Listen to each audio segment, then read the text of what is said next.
Nimistlanilis, Tlamexiquet, Cualtito, bueno, te peguase.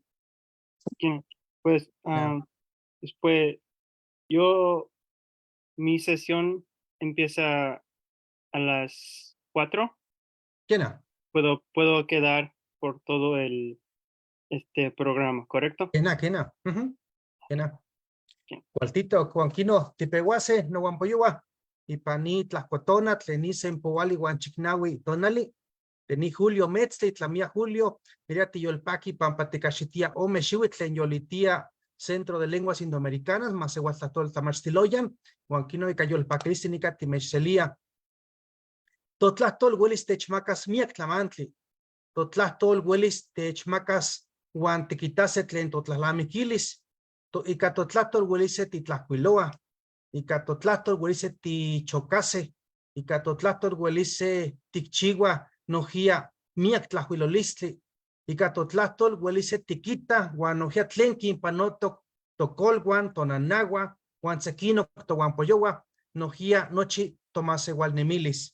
Ica totlatol tojuanti tiyoltoque Juanquino yecan amansi tiquilhuiquistia ome xiuitl nica yolitia guanelian yolpaki pampa miak momachtiani guanojia miak tlamachtiani itztoque guan miak tlamachtiani ica yolo tenestilia inintlahtol nojia momachtiani kiselia ica yolo ni tlamachtili guan nojia tlahlamiquilisi tlequinmaca sesetlahtoli onca titemaca nican tutunacu nojia triqui tunsabi purépecha nojia maya cachiquel maya yucateco tzotzil celtal nojia nahuatlahtoli.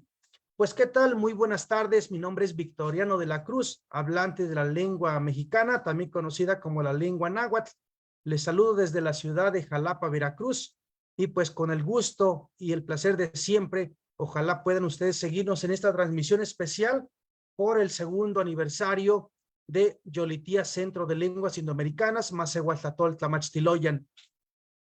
Pues con nuestra lengua, nuestra lengua podemos escribirla, nuestra lengua nos puede dar ideas, pensamientos, con nuestra lengua podemos llorar, podemos sentir estas emociones, con nuestra lengua también podemos recordar la memoria de nuestros abuelos, abuelas y demás que nos antecedieron. Y desde luego con nuestra lengua podemos decir todo, podemos hacer un sinfín de cosas, podemos hacer también una epistemología desde los pueblos, podemos hacer también conocimientos que tienen cada una de estas culturas que participan en Yolitía. Pues desde luego quiero recibirles con este orgullo por ser hablante de la lengua y sin duda los docentes, los alumnos reciben también con ese entusiasmo los diversos conocimientos que adquieren cuando se aprende una lengua. Sin duda la cultura está presente ahí porque pues a través de ella mostramos nuestras riquezas que tienen como cultura. Sin duda, la morfosintaxis, la semántica, la pragmática, la epistemología están ahí inmersos y sin duda, pues hay que dedicarle tiempo también para aprender cada una de estas lenguas. Así que pues, bienvenidos a cada uno de ustedes. Le doy la palabra a Yareli Anaí Martínez Martínez. Piali no guampoyo guanqueniquini toque no toca Yareli ni yo papequi pampa ni mitzita epanit las cotonas. Bueno, como ya lo dijo el maestro Victoriano, estamos celebrando el segundo aniversario de Yolitía, Centro de Lenguas Indoamericanas, y por ello hemos preparado un ciclo de conferencias en donde abordaremos distintas temáticas que tienen que ver con la enseñanza de las lenguas indígenas. Sabemos que pues aprender una lengua no solo implica aprender la gramática, la estructura, sino también reconocer el contexto en el cual se enseña la lengua, ¿no? Reconocer el territorio, las variantes y otras distintas temáticas que abordaremos el día de hoy. Por eso los invitamos a que se sumen a esta transmisión.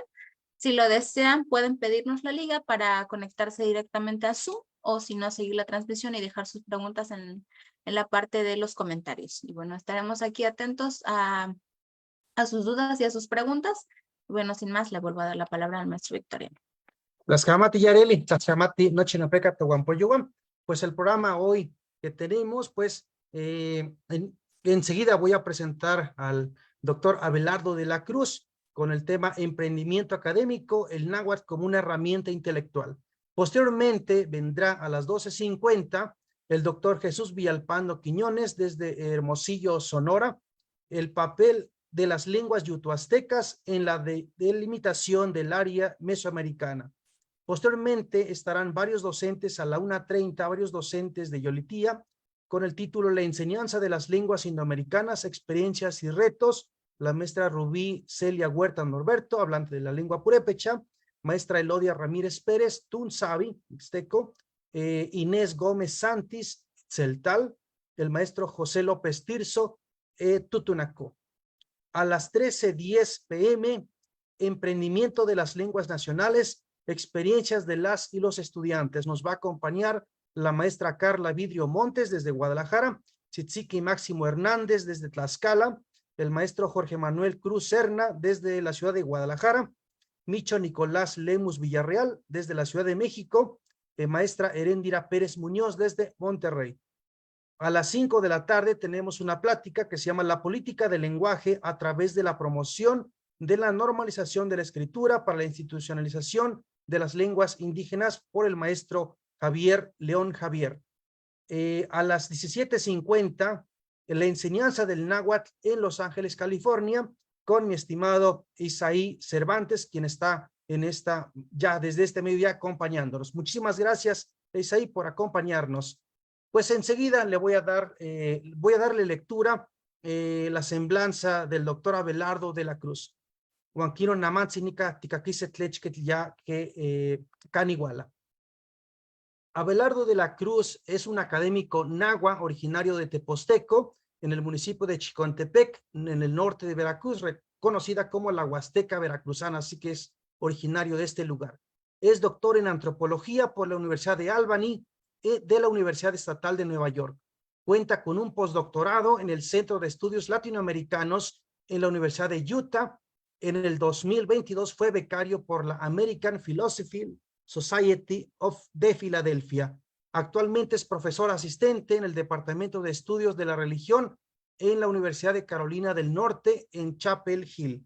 Sus campos de interés incluyen la enseñanza del náhuatl como segundo idioma, los cuentos populares y la religión náhuatl, conducido por los catequistas y las catequistas y rezanderas del municipio de Chicontepec, Veracruz. Juanquino Abelardo y Cayolpaquilistica Timitzelia, Xiquixmati, Xitechnestili, Lechquetlimojuanti, Guantano, Giati, Titlamachtia y Catlenti Tequiti, Huancani Titsta. Juanquino, Wilistimo Panestis, Nojica Náhuatl, Guanojia Teipan, Ica Español. Tlaxcamati Abelardo, Juanquino Timitzelia, Cayolpaquilistli. Peguas. Tlaxcamati mía, Víctor, Nimechtlaspaloa nochime, Nica Nizoc Namanzipan, Altepetl, Salt Lake City, y pan, estado de Utah. Ni neki ni ontequipanos guaya imojuanti, pani tonati, pampanama, Kiashetia Omeshiwitl, Yolitia, Centro de Lenguas Indoamericanas, Juan, pues Tlaxcamati Nojia, Innechonotske, Juan, ni neki ni neki ni con ni temaca se ome tlastoli y ka tlenichiwa, tlenichihtok, tlenichistihualtok pan nonemilis, Juan keniji motlatzquiltia noteki y ka tonahuatlastol nojia. Bueno. Thank you, everyone. Thank you, Victor, for your invitation. So to me, it's a pleasure to speak about my work, my current work, the work that I have done in Mexico and now outside of Mexico. So I have been living in the United States for some years. Now I would like to share some words about my experience, about my career, in the academia and how my job is linked with our mother tongue, that is, of course, the Nahuatl. So in my conversation, basically, I will be speaking in Nahuatl and Castellán Tlachtoli Nojía. Bueno, pues muy buenos días también a todos y todas que nos ven en México, fuera de México, y especialmente a Tomás Ehualicnigua, a nuestros hermanos y hermanas nahuas, ¿verdad? Y otros hablantes de otras lenguas de México. Bueno, pues el título que yo le di a Víctor fue hablar más que nada sobre el emprendimiento académico que pues nahuas actuales, ¿no? Estamos haciendo, trabajando, ¿verdad? Y cómo nuestro lenguaje materno se vuelve como como una herramienta intelectual, ¿no? Como una herramienta de creación, como un objeto también de estudio, de análisis, ¿verdad? Hecho pues por nosotros mismos, ¿no? Entonces, pues yo quisiera compartir unas reflexiones en torno a la educación, ¿verdad? De nosotros, ¿verdad? De nuestra investigación y también cómo estamos también produciendo conocimiento, ¿no? Entonces, esta palabra emprendimiento a mí me gusta mucho porque en inglés se dice entrepreneurship, ¿verdad? Que significa emprender algo, hacer algo, ¿verdad? Pero más que nada, pues es la idea de crear algo, ¿no? Atreverse a hacer algo. eh, Puede ser algo nuevo, algo novedoso. Uno de mis emprendimientos que he hecho, pues ha sido una búsqueda de una formación académica, ¿verdad? De tener una formación académica es algo que he venido trabajando desde, no sé, los últimos 15 años, yo creo, ¿no? Eh, Debo de decir también que yo soy un estudiante que como estudiante hice mis estudios básicos en una comunidad nahua, allá en Chicontepec, la primaria, la secundaria, el bachillerato, ¿verdad? Fui un estudiante de la escuela telebachillerato y el telebachillerato en mi comunidad, ¿no? Y bueno, pues yo creo que también cursar ese sistema pues de educación me inspiró a buscar otras alternativas de estudio, es decir, buscar más una formación académica donde yo pudiera combinar, digamos, el legado de nuestros ancestros, ¿verdad? Nuestros abuelos, los abuelos de los abuelos, ¿no? En fin, pues la búsqueda, el rescate, el análisis de nuestra propia cultura materna, ¿no? Sí, es una decisión que se fue, eh, eh, que lo fui trabajando pues poco a poco, ¿no? No es tan fácil, aventarse una carrera, en México, ¿verdad? Eh, entonces, para el 2007, llego a la Universidad Autónoma de Zacatecas, ¿verdad? Y ahí empiezo a estudiar en la Unidad Académica de Derecho, en Zacatecas. Eh, este, y bueno, fue una carrera muy buena, aprendí mucho, ¿verdad? Eh, También debo de decir que hay muy poco empleo, ¿verdad? Si uno quiere ejercer la abogacía, las leyes, ¿no? Hay poco empleo, ¿verdad? Pero creo que también es la parte, cuando tú estudias una licenciatura, es la parte donde tú decides también si te gusta o no te gusta el trabajo académico, ¿no? Porque es un periodo de 5 años a 6 años y yo creo que es allí donde uno tiene pues la capacidad pues de pensar libremente si quiere si quiere uno hacer algo más a futuro o prefieres pues dedicarte a tu licenciatura o buscar otro empleo, ¿no? Este, eh, para mi caso, eh, todavía pues hasta en mi tiempo en la licenciatura, pues yo todavía tenía esa sed de conocimiento, ¿no? Así como me pasó en los niveles medio superior, ¿verdad? De estudiar en una comunidad rural,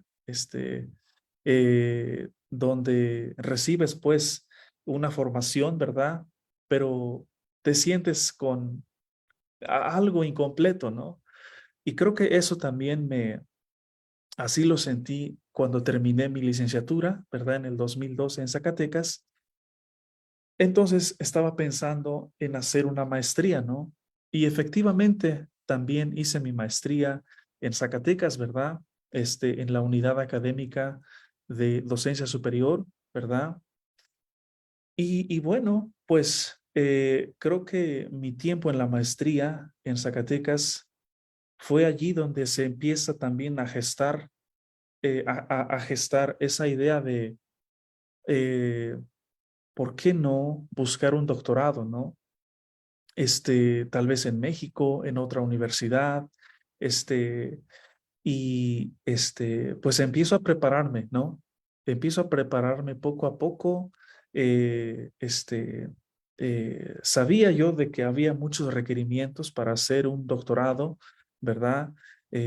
No sé, me imagino ahorita el requerimiento de un segundo idioma, ¿verdad? Pues yo obviamente hablaba, aparte del español, hablaba náhuatl bien, perfecto, pero en las universidades mexicanas siento que este, cuando tú eres un hablante de otra lengua mexicana, siento que no le dan mucho valor, ¿verdad? Entonces uno tiene que a fuerza, pues buscar otras lenguas, ¿verdad? Que sean más aceptables para la academia, ¿no? Este, entonces, pues, poco a poco, pues, yo ya tenía contacto con el inglés, ¿verdad? Sí, fue algo también complicado, ¿no? El estudiar un segundo idioma extranjero, pero yo creo que cuando tenía esa mentalidad de hacer algo a futuro, ¿verdad? Hagan de cuenta, era como una estrategia que tal vez no lo usaría en ese momento, pero quizá a futuro sí pudiera ser útil de alguna manera, ¿no? Entonces, eh, teniendo pues ya requisitos, ¿verdad? Para aspirar a un doctorado, eh, para el año 2017, eh, pues según yo ya tenía pues los requisitos que yo ocuparía para hacer mis solicitudes, ¿verdad? Para hacer un PhD. Así se llama un PhD, pues un doctorado en los Estados Unidos, ¿no? Y efectivamente, pues llego a Nueva York, ¿verdad? En la capital, en Albany, ¿verdad? Y en ese momento, pues para el 2017, ya me enfrento, pues, eso que yo había querido, lo que yo había aspirado, eh, poco a poco, ¿no? Es eso que yo quería hacer, ¿no? Sí, el estudiar algo, pero que me hiciera sentir, pues, tal vez más completo, ¿no? Sí, este, eh, el poder estar, estudiando una carrera, ¿no? Entonces, al final, pues, me di cuenta, ¿no? Que estaba yo haciendo un trabajo académico, ¿no? Entonces, eh, para mí, pues, siempre fue un reto el salir de casa, llegar a la ciudad de Zacatecas, adaptarme también a este ritmo de vida urbano en la universidad también, ¿verdad? Pero eso también me ayudó para llegar a vivir en Nueva York, ¿no? Y exponerme pues al 100% al inglés, ¿no? Recibir pues la educación completamente en inglés, ¿verdad?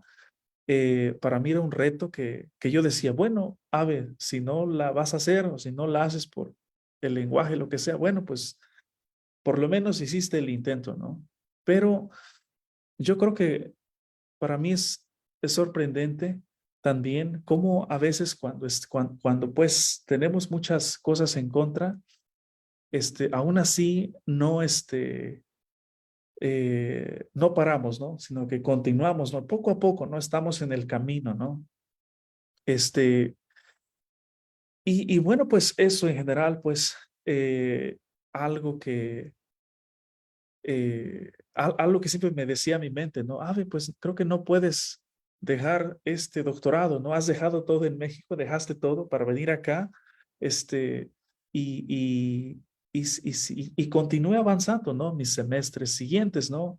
Este, y también, pues, el cobijo y la asesoría de mis asesores, del doctorado, al final, pues yo sentí que era pues un buen apoyo, ¿no? Sí, y eso también me impulsaba mucho en continuar, ¿no? Era complicado, era difícil, ¿verdad? Pero yo decía, Ave, pues, este, ¿qué, qué, qué puedes perder, no? Pues, no sé, o sea, creo que es bueno continuar, seguir adelante, ¿no? Y no echarse para atrás, ¿no? Este, y en ese momento, pues, cuando ya estaba, pues, en el doctorado, este, eh, pensaba de que con eh, con esta carrera, pues, que estaba yo haciendo, también estaba yo haciendo algo diferente eh, con respecto a los habitantes de mi comunidad, ¿verdad? Porque para mi comunidad estudiar un doctorado, estudiar un posgrado, todavía es algo desconocido, ¿verdad? Eh, este, Como que pensamos, pues, o se piensa, pues, a nivel comunidad, pues, que la educación, pues, o los posgrados solamente son para gente que vive en la ciudad, para gente con recursos, ¿no? Y me di cuenta que como hablantes de cualquier lengua, pues, náhuatl, maya, mixteco, ¿verdad? Todos somos capaces de estudiar un posgrado, ¿no? Sí, una maestría, un doctorado, ¿verdad? Hacer un postdoctorado, ¿no? Entonces, al contrario, ¿no? Cuando estaba pues en los momentos más difíciles, más complicados, ¿no? De estar haciendo un ensayo, un trabajo, decía, Ave, pues tienes que echarle, ¿no? Porque eh, estás también, representando a una cultura. O sea, no es que la cultura te elija, pero te diga, oh, tú nos representas, sino al estar en la academia en los Estados Unidos, eh, yo me decía, Ave, pues estás también tú eh, representando a una cultura, ¿verdad? Sí. Entonces, eso me daba muchos motivos, muchos ánimos en continuar con mi formación, ¿verdad? Eh, este, y también porque pensaba, pues, que la investigación que yo estaba haciendo, ¿verdad? Era también un trabajo novedoso, ¿no? Con esto me refiero a que nosotros como hablantes de una lengua mexicana, también podemos aportar en el trabajo académico, ¿no? Me refiero con trabajo académico no solamente a docencia, sino también en la investigación, ¿no? Ah, ¿cuántos profesionistas hablantes de una lengua habemos en México? ¿No? Muchos, pocos, poquitos, ¿no? Pero ¿cuántos investigadores habemos y hablantes de lenguas, de una lengua mexicana, ¿no? Es lo que me pregunto, ¿no? ¿Cuántos profesionistas habemos y cuántos también investigadores habemos que hacemos investigación, que publicamos, que escribimos, ¿verdad? Sí, en favor de nuestra lengua, en nuestra lengua materna y pensando pues que eres parte también de una cultura, de un grupo étnico, ¿no? Entonces, me he dado cuenta pues que en torno a las investigaciones, desde el punto de vista histórico, desde el punto de vista lingüístico, desde la antropología, desde la literatura, habemos muy pocos investigadores, ¿sí? Habemos muy poquitos, ¿no? Eh, este, y yo me decía, bueno, quizás si continúo con mi formación, tal vez puedo aportar de alguna manera también a la academia en cuanto a los estudios del náhuatl, ¿no? Sí, el cómo hacer investigación, el cómo podemos desarrollar la investigación, ¿verdad? Eso fue, en cuanto a esa parte, aprendí mucho en mis estudios del doctorado, ¿no? En cómo llevar a cabo investigación. Y como mi programa en Nueva York me dio también la oportunidad de que yo hiciera mi investigación como yo también lo creyera más adecuado, ¿sí? Entonces, he estado pensando pues también que como hablantes de una lengua mexicana, también podemos desarrollar una metodología en cómo hacer una mejor investigación con respecto a nuestro lenguaje, a las personas, ¿verdad? Porque no somos coyome, porque no somos gente mestiza, no somos gente de ciudad, ¿verdad? Vivimos en la ciudad, pero tenemos nuestro origen en el pueblo, pues, de donde uno pertenece, ¿no? Eh, entonces,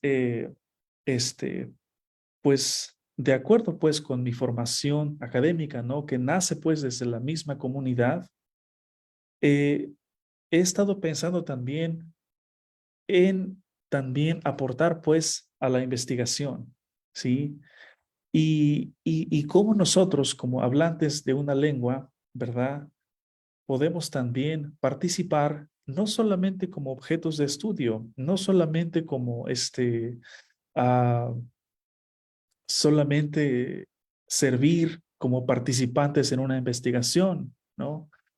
Sino participar también como agentes de estudio, ¿no? Que tú puedes llegar a ser el autor de tu libro, el autor de tu artículo, no solamente coautor, no solamente participante en la investigación, ¿no?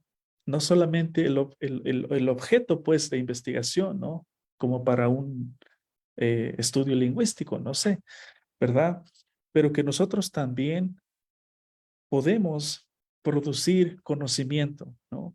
Entonces, pensando pues de esa manera, a Víctor Yareli, pues fueron como las directrices, los motores que a mí me sirvieron a y pensar que nuestro lenguaje materno sirve pues como una herramienta intelectual, una herramienta en el cual podemos crear crear un artículo, crear un ensayo, crear una biografía, crear una tesis, crear una disertación doctoral, ¿no?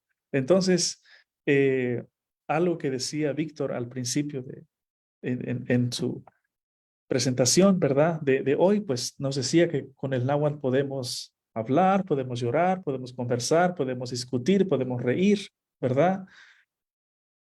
Ah, Yo pienso que si esa idea lo transportamos a la academia, como hablantes de náhuatl, como hablantes de maya, hablantes de mixteco, de purépecha, podemos nosotros también trabajar con cualquier especialidad, ¿verdad? Porque dominamos nuestro lenguaje materno, ¿no? Podemos trabajar también en la academia haciendo investigación, en la historia, en la lingüística, en la antropología, en la literatura, ciencias exactas, ¿verdad? O sea, no hay límites, ¿verdad? Solamente pues necesitamos pues ingresar también, ¿verdad? Buscar esas oportunidades, ¿verdad? Entonces, eh, este, como hablantes de náhuatl, pues tenemos esta herramienta principal, ¿verdad? Esta materia prima, ¿verdad? Que necesitamos pues eh, eh, trabajarlo, ¿no? Sí, como queramos, ¿no? Ah, una pregunta, ¿tengo tiempo todavía? ¿Estoy bien de tiempo?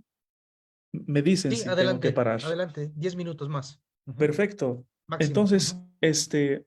ya para ir cerrando, pues, mi conversación, este, he tocado varios puntos, ¿verdad? Este, ah, eh, el náhuatl, eh, my mother tongue, has been a tool, right? It has been a tool uh, in order to create knowledge. Um, in my time in the United States, uh, I have been teaching Nahuatl for many students. And I know that they want to learn Nahuatl as a second language. The source that they want to learn is Nahuatl, right? And I am the provider, I am the teacher. I have visited also libraries, right? Libraries in different universities and also private libraries, like the Newberry Library in Chicago, like the American Philosophical Society Library in Philadelphia. And all of these libraries contain Nahuatl materials, Nahuatl sources, written documents, Nahuatl recordings. And me, as a Nahuatl speaker, I have been invited and I have gone over there in the libraries and I have seen all of these documents, right? So as a Nahuatl speaker, I have been in contact with these Nahuatl materials, Nahuatl sources, right? Entonces, lo que estoy pues diciendo a quienes nos ven, pues, el náhuatl es hablado actualmente en México. El náhuatl también se encuentra en muchas bibliotecas de México, pero también de todo el mundo, ¿no? Como hablante de náhuatl y como académico, he visitado muchas bibliotecas, ¿verdad? En los Estados Unidos y muchas de ellas tienen grandes colecciones de material cultural con respecto al náhuatl, ¿no? No más hablo del náhuatl, o sea, hay mucho de maya, hay mucho de mixteco, pues de todas las lenguas mexicanas, ¿no? Entonces, pensando, por ejemplo, en mi tiempo en la Newberry en Chicago, este, es una universidad que es una biblioteca privada, ¿verdad? Que tiene pues en sus colecciones materiales de náhuatl, ¿verdad? Y que están disponibles para quien guste verlos, ¿verdad? Pero también tiene dinero para que uno vaya allá a hacer investigación. Y es lo mismo lo que tiene también la biblioteca de la American Philosophical Society, ¿no? En Filadelfia, ¿no? Tiene grandes colecciones de náhuatl, ¿verdad? Y ahí están, ¿verdad? Esperando a que alguien, pues, los escuche, los trabaje, ¿verdad? Y yo he tenido oportunidad de visitar estas bibliotecas, estas colecciones, ¿verdad? Entonces, lo que quiero decir, como hablantes de una lengua, podemos trabajar en cualquier disciplina, ¿verdad? Y es de nosotros si queremos trabajar con las lenguas de hoy habladas, pues, o las lenguas, cualquier otra lengua o nuestra lengua actual, pero que también se encuentra almacenada en una biblioteca, ¿verdad? Refiriéndome pues a materiales culturales, ¿no? Audios, textos escritos, ¿verdad? O sea, que podemos usarlos como nosotros pues mejor queramos, ¿no? Igual en la Ciudad de México, ¿no? Muchos textos escritos, ¿no? Entonces, esto también, Víctor, ha sido parte de mi experiencia, ¿verdad? Fuera de México, ¿verdad? Eh, este, creo que para ir ya terminando, debo también de agradecer mucho a mis papás, ¿verdad? Ellos, me apoyaron muchísimo, ¿verdad? Me dieron mucho ánimo en continuar con mis estudios, ¿verdad? Yo recuerdo que en una ocasión mi papá me envió 1,000 pesos a Zacatecas, ¿verdad? Sí, o sea, 1,000 pesos, ¿no? Sí, y ya con eso pues seguí la carrera, pero siempre, afortunadamente, busqué instituciones que me ayudaron también con becas para seguir con mi carrera, ¿no?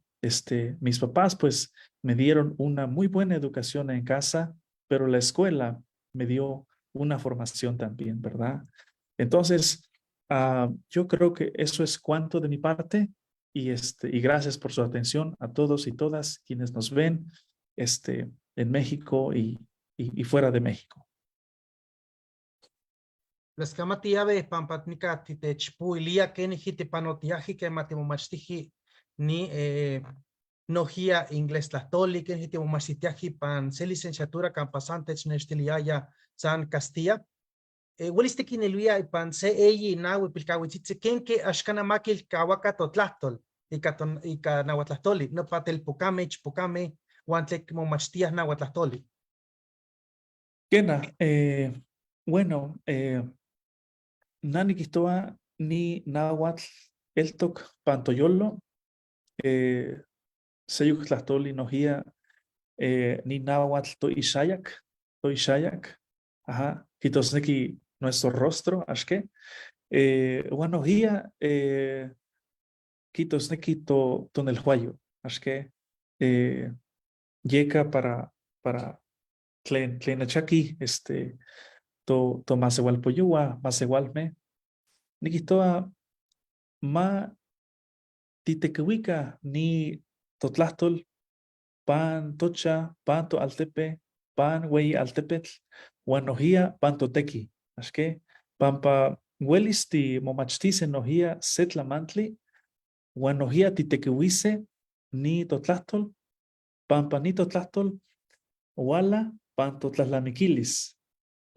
Ajá, yo li pan quilia tocuatisho, ashke, oja, ashkana hueli tiquilcahuase, tlauel cualitlan, miak imojuanti in senquilia in Saniloa nahuatlahtoli, Juan, ni totlahtol, ni kipia miak ipati, huelis titiquihuise panto altepe, panto caltlamachtiloya, Juan tlansea kaya que niki momachis teipan se posgrado pan México, so Kiawak México, pues timopalehuise, so matimopalehuica, tinochime, pampa, ni tlamantli nojia elti, que en se red, ashke, bueno, san yaino. Guatito, ¿conoces a otros nahuablantes aquí en México? Es decir, ¿cómo que se pueda ligar todo este conocimiento que ustedes son hablantes del náhuatl con otros nahuablantes, con otros hablantes de la lengua aquí en México? ¿Hay una especie de red con otros estudiantes y con otros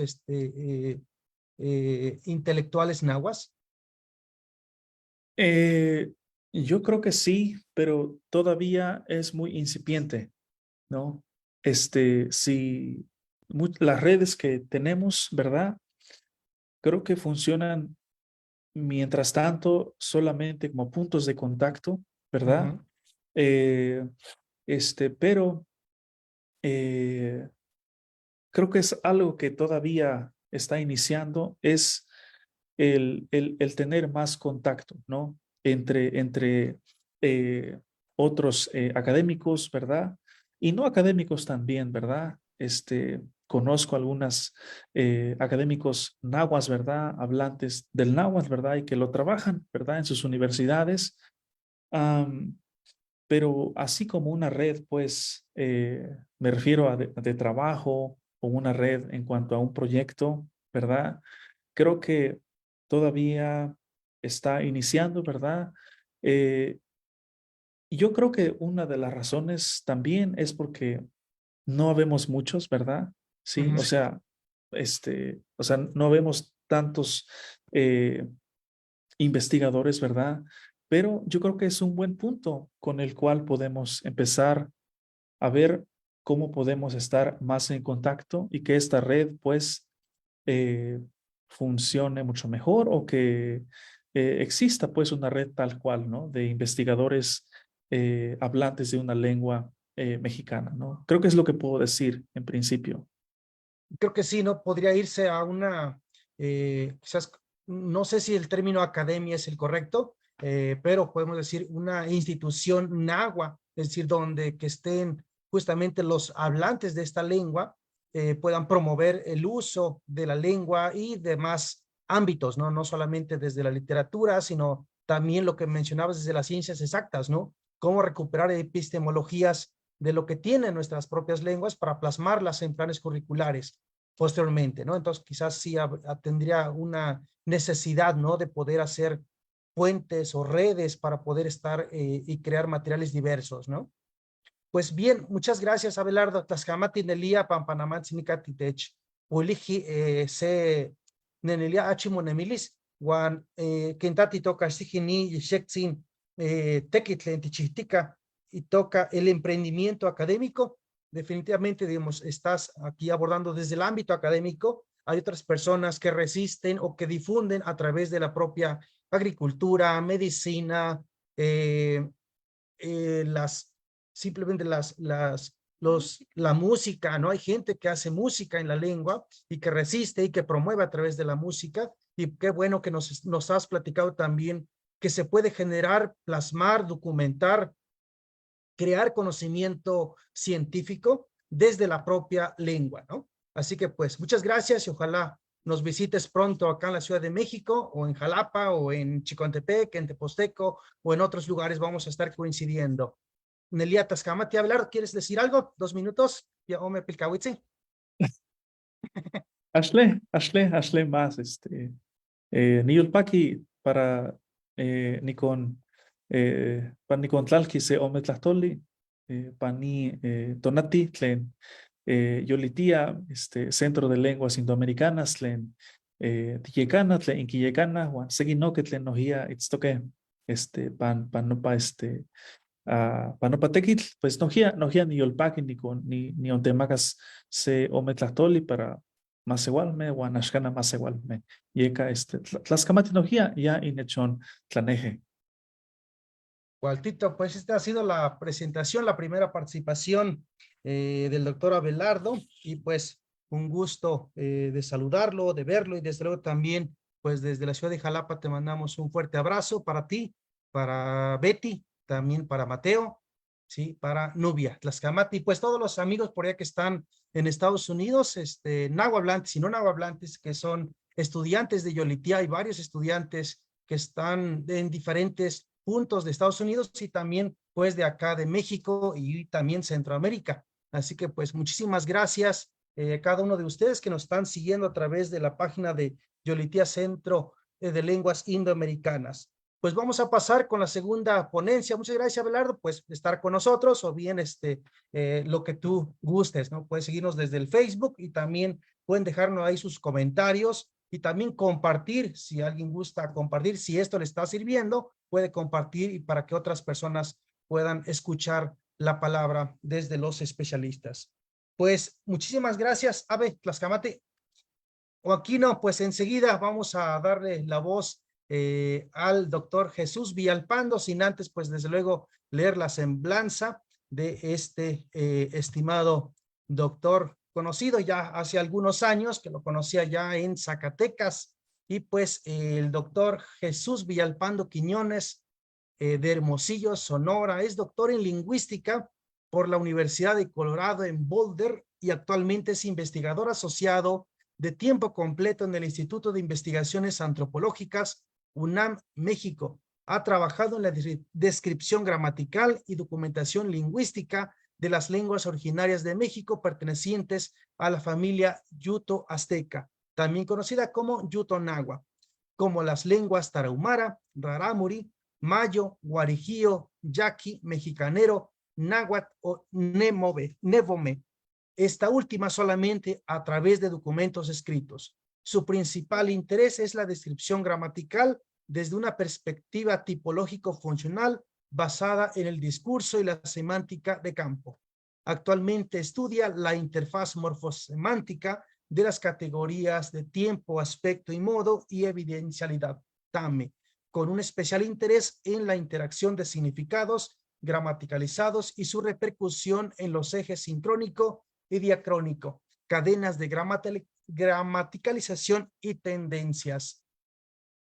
Así que pues bienvenido, estimado doctor Jesús Villalpando, con la conferencia que nos va a traer el día de hoy, el papel de las lenguas yuto-aztecas en la delimitación del área lingüística mesoamericana. Tlascamati, muchísimas gracias, bienvenido Jesús. Sí, hola, Tlascamati también por la invitación.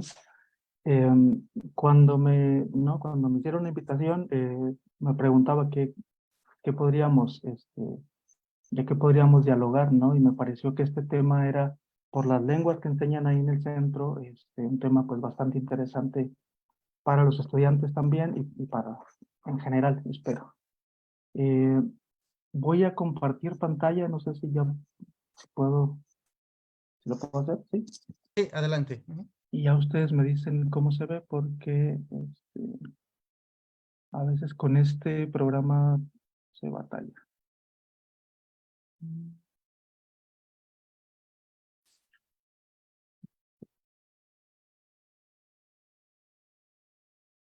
Segundo.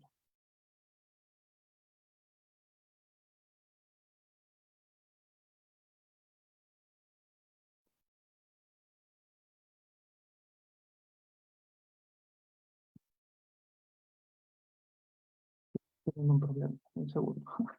No se preocupen, así que pues ahí la audiencia que nos está viendo, pues puede dejar sus comentarios también de esta conferencia, así que pues va a ser una transmisión ininterrumpida, excepto si hay algún cambio de, si Facebook y también el Zoom nos lo permite, entonces será ininterrumpida. Quien quieran unirse a la transmisión, pues adelante, también podemos compartirles la liga vía Zoom. Así que pues con el gusto y de siempre, pues queremos ahí mencionarles que pues Yolitía surge hace 2 años, así que pues estamos celebrando con una serie de charlas.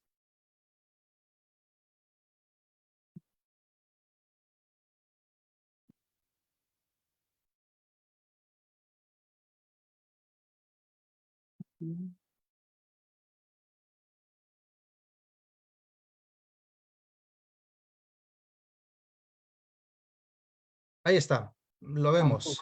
Sí, solamente no le di compartir audio, que también Ah, bien. es algo de audio, así que lo voy a compartir.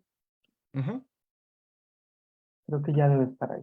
Ahí está, listo. Sí. Adelante. Muy bien. Ajá, entonces, refraseé un poco el título de la plática, pero es básicamente el mismo. Voy a hablar sobre el papel de la familia yuto-azteca en la delimitación de esta área lingüística y cultural, ¿no? Que conocemos como Mesoamérica, y cuál es, bueno, pues, digamos, cómo se llegó a esto a partir de la evidencia que tenemos de lenguas yuto-aztecas, y vamos a hablar de cuáles son las lenguas yuto-aztecas o yuto-nahuas. Entonces, los objetivos de esta plática son pues, caracterizar cuáles son los rasgos lingüísticos de esta familia y proporcionar una caracterización también de las lenguas que se hablan en esta área lingüística en particular, pero también sabemos que es un área cultural, y también señalar cuál es el rol de las lenguas yuto-aztecas en esta área, ¿no? Que el término para área lingüística, ¿no? También se ha denominado Sprachbund, ¿no? Es decir, un área donde muchas lenguas que no están emparentadas genéticamente comparten rasgos de alguna forma. Entonces, la familia yuto-azteca o yuto-nahua es una de las familias más grandes de América, de las más, digamos, dispersas geográficamente, y tenemos una distribución desde Idaho en Estados Unidos, al norte de Estados Unidos, en colindancia con Oregon, donde tenemos la lengua Shoshone, ¿no? Y hasta el sur, hasta El Salvador y Nicaragua, con la lengua Pipil. La mayor concentración actual de hablantes de esta familia lingüística se encuentran asentados en el norte y centro de México, ¿no? Ya poco menos en Estados Unidos.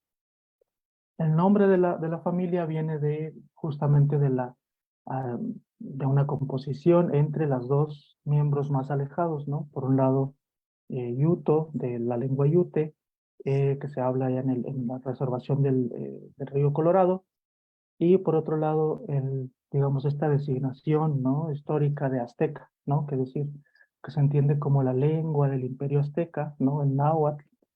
Aunque, bueno, tenemos por ahí estudios, por ejemplo, Hill en 2016, que dice, pues no era una sola lengua, no eran las lenguas. Ella habla de incluso más de 30 lenguas que se hablaban en el imperio azteca, ¿no? Uy, se me movió esto. Se subieron ustedes para acá. Entonces, en español a esta familia se le llama yuto-azteca o yuto-nahua, ¿no? Dependiendo de la tradición. En inglés es mucho más yuto-azteca, lo que se usa. En español estamos implementando más, ¿no? Como la designación yuto-nahua. Justamente porque introduce esta cuestión histórica, ¿no? Que no es del todo lingüística lo de azteca. Vemos aquí una distribución en la izquierda, la distribución previo al contacto, ¿no? Contacto europeo, y a la derecha ya la distribución actual de las lenguas yuto-aztecas en México, ¿no? Vemos una reducción muy significativa, ¿no? De algunas áreas donde se hablaban estas lenguas. Por ejemplo, acá en el área hacia las Californias, ¿no? Una disminución de, por ejemplo, las lenguas cahuilla, luiseño, etc.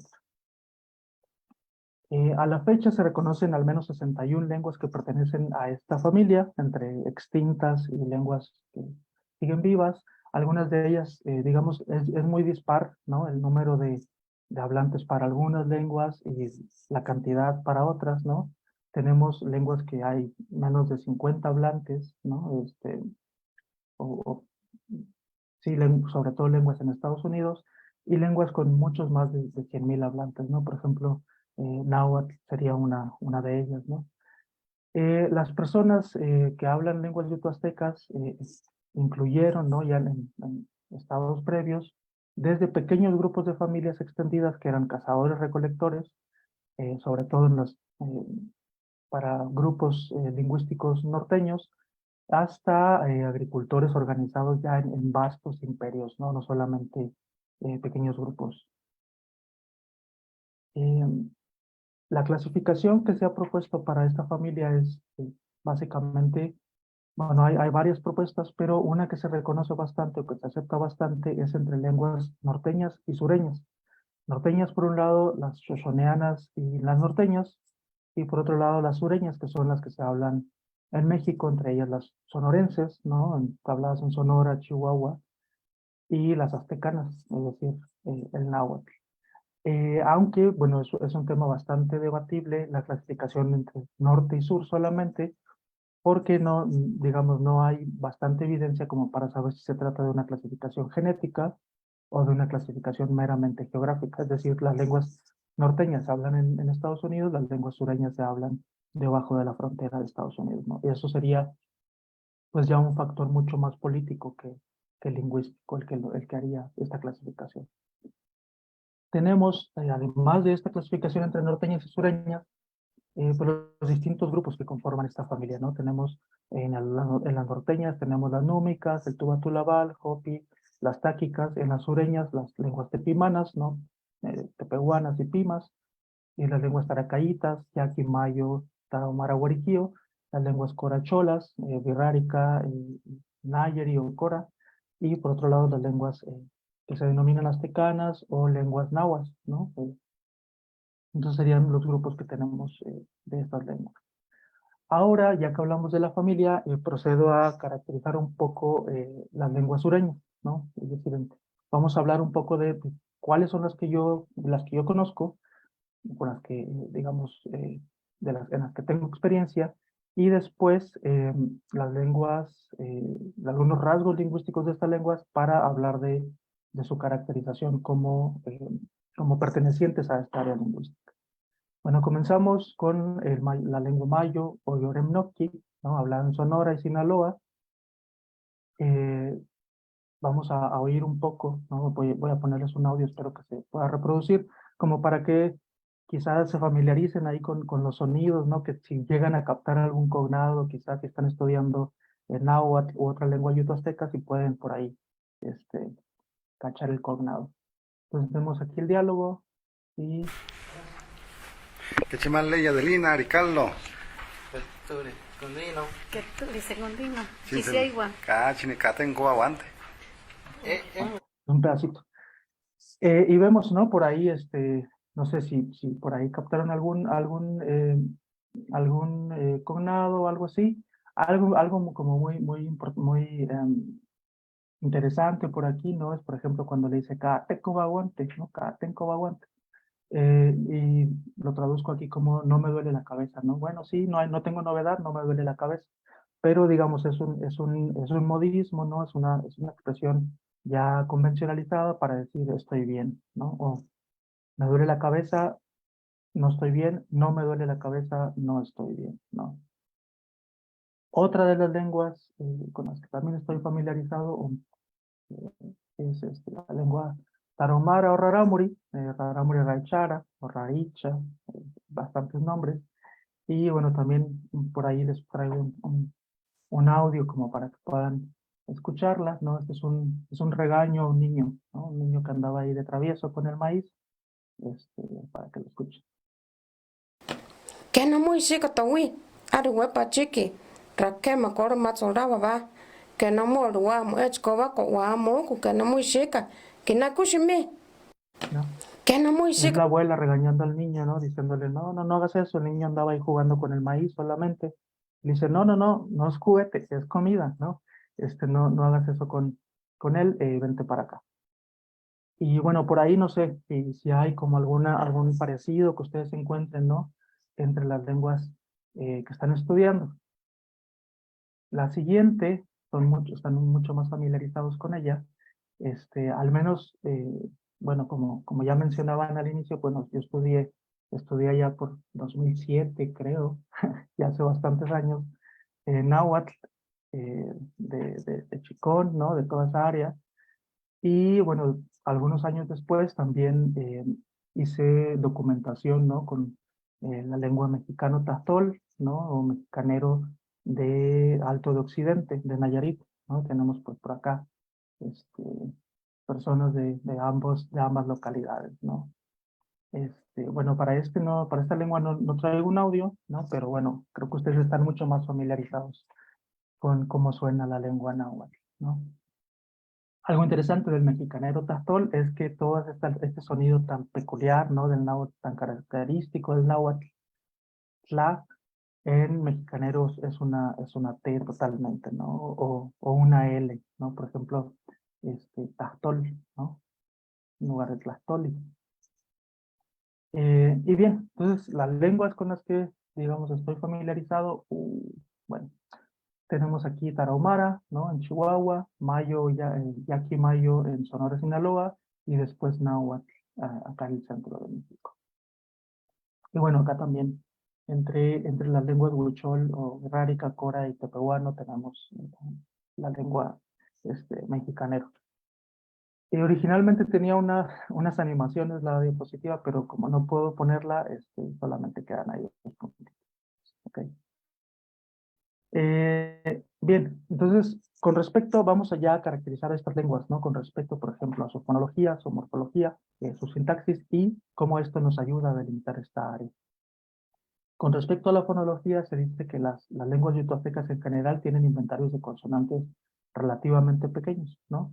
¿Por qué digo relativamente pequeños? Porque hablamos de entre 12 y 17 consonantes, ¿no?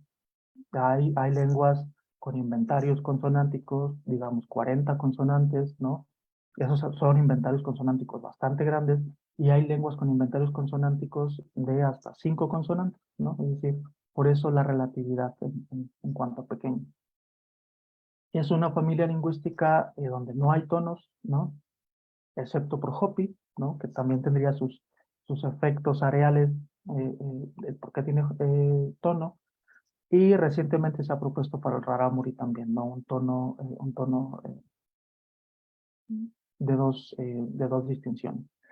También son lenguas en las que tenemos acentos predecibles, ¿no? Es decir, por ejemplo, en la lengua guarijío, el acento siempre recae en la última sílaba, ¿no? Intune, huaycaso, chi, pago, chi, ¿no? En la última sílaba siempre. Y como sabemos en náhuatl, siempre es en la penúltima sílaba, ¿no? Tano, kia, tinequi, setlaxcali. Y bueno, son mayormente lenguas con sílabas abiertas. Esto quiere decir que generalmente tenemos consonante vocal y muy rara vez, y generalmente como resultado de una reducción de otra sílaba, tenemos resilabificaciones a donde tenemos consonante vocal y una consonante que cierra esa sílaba, ¿no? Con respecto al inventario fonémico de estas lenguas, bueno, ya vimos que es relativamente pequeño. Aquí tenemos algunas de las que se han propuesto. Sobre todo, donde tenemos más variación es en el sistema vocálico, ¿no? Algunas lenguas tienen ¿no? Bueno, esta I central herida. No la tenemos en náhuatl, no la tenemos en yaqui mayo, no la tenemos en rarámuri guarijío, pero sí la tenemos en lenguas tepimanas, ¿no? Por ejemplo, en Pima, si yo digo ugay vui, ¿no? Es él fue.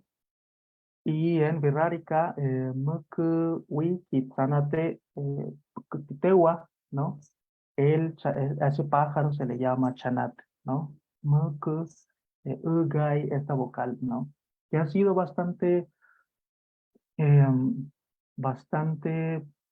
debatible, ¿no? Cuando se reconstruyó el proto-yuto-azteca, es decir, la lengua madre de todas las lenguas yuto-aztecas, se veía, ¿no? Como por qué esta vocal se tiene que reconstruir cuando un sistema mucho más armónico, ¿no? Que se parecería más al español, en realidad, de ahí viene la armonía, eh, necesita una E, ¿no? Pero no, en realidad la protolengua tiene esta ¿por qué lo encontramos en muchas más lenguas, ¿no? Como les decía, en tepimanas, en lenguas norteñas también tenemos ese sonido. También tenemos consonantes geminadas, ¿no? Que si mal no entiendo, solo la tenemos en lenguas, por ejemplo, en lengua mayo. Probablemente en náhuatl también, ¿no? Como tlastolli, quizás, no sé si esa es una consonante geminada. Pero esto quiere decir que tenemos consonantes que se repiten, ¿no? Dos consonantes que se repiten, por ejemplo, en todas las palabras de dos sílabas en mayo, doblan esta consonante, repiten esta consonante, la consonante de ataque de la segunda sílaba, es decir, el 11 es la primera consonante de la segunda sílaba, ¿no? Por ejemplo, kabba, kamma, taji, otta, areua, ¿no? Siempre, toda palabra de dos consonantes va a tener este patrón en lengua maya. Y bueno, esto es también un rasgo, ¿no? de algunas lenguas yuto-aztecas. En cuanto a la sintaxis o a la morfosintaxis, bueno, vemos mucha mayor complejidad en la diversidad que tenemos o que encontramos en la morfología verbal que la que encontramos en la morfología nominal, ¿no? Hay la morfología, tenemos morfología aglutinante en la mayoría de estas lenguas, es decir, una raíz y muchos sufijos adheridos a esta raíz, y sobre todo hablamos de sufijos, ¿no? ¿Por qué? Porque encontramos con mucha mayor frecuencia sufijos en estas lenguas que prefijos. Por ejemplo, en Rarámuri es una lengua exclusivamente sufijal, ¿no? Es decir, todo lo que se le puede adherir a una palabra o a una raíz ocurre posterior, ¿no? Es decir, hacia la derecha, hacia la periferia derecha de la raíz. Así como en náhuatl, ¿no? Bueno, no. En náhuatl tenemos prefijos, ¿no? Que hacen unas funciones y sufijos que hacen otras funciones, ¿no? En Rarámuri todo se crea hacia la derecha, ¿no? Y bien, vamos ahora ya con los rasgos que vamos a usar para delimitar esta área. Comenzamos con un rasgo que es sintáctico, ¿no? Que es la posesión adnominal o la posesión atributiva. Esto es cuando tenemos dos nombres y queremos establecer una relación de posesión entre ellos. Por ejemplo, la casa de Juan, ¿no? En español utilizamos esa preposición de para crear esa relación.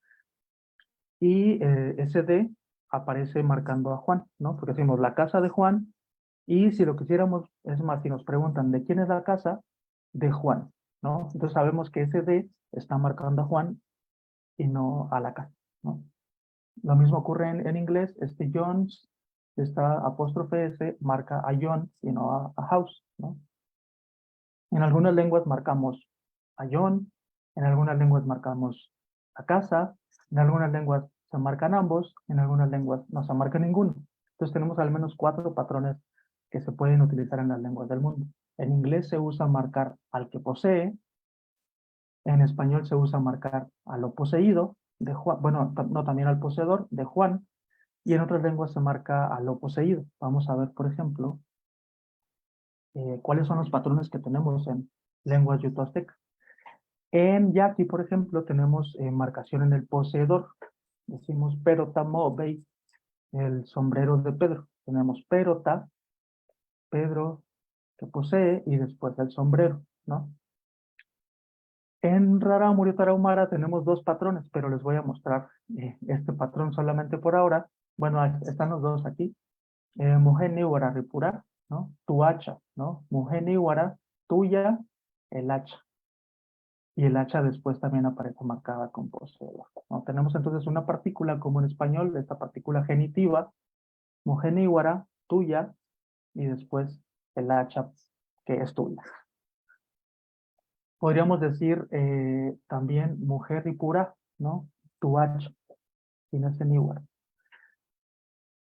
Tenemos también por yuxtaposición, como ocurre en Wixárika, ¿no? Si decimos guaní, iguamama, ¿no? Perdonen mi pronunciación de Wixárika, pero pues no, es más, es un poco más distante para mí.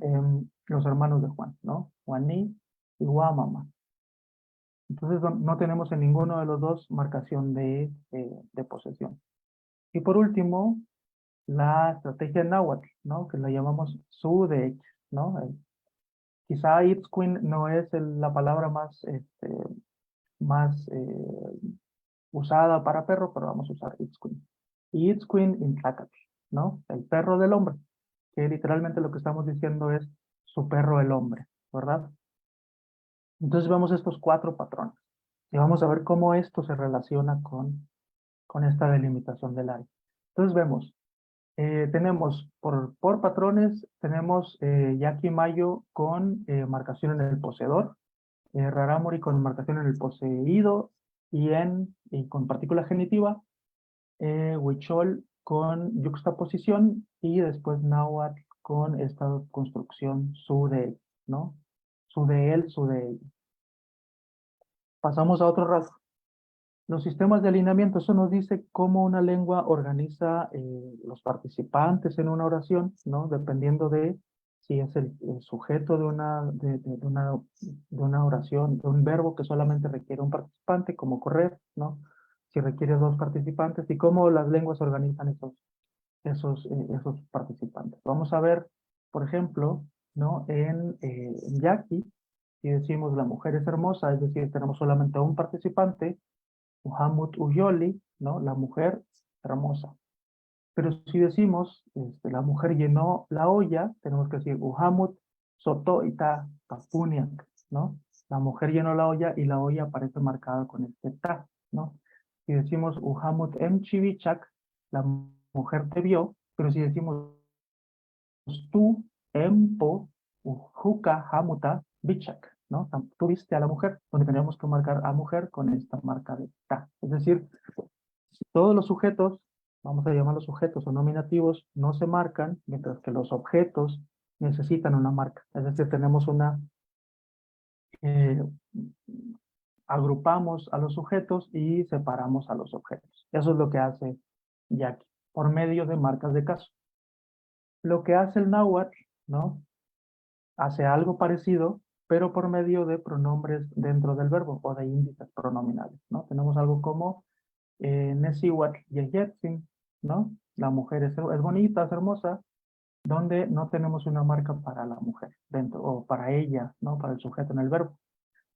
Y Nesiwatl Nechitak, ¿no? La mujer me vio.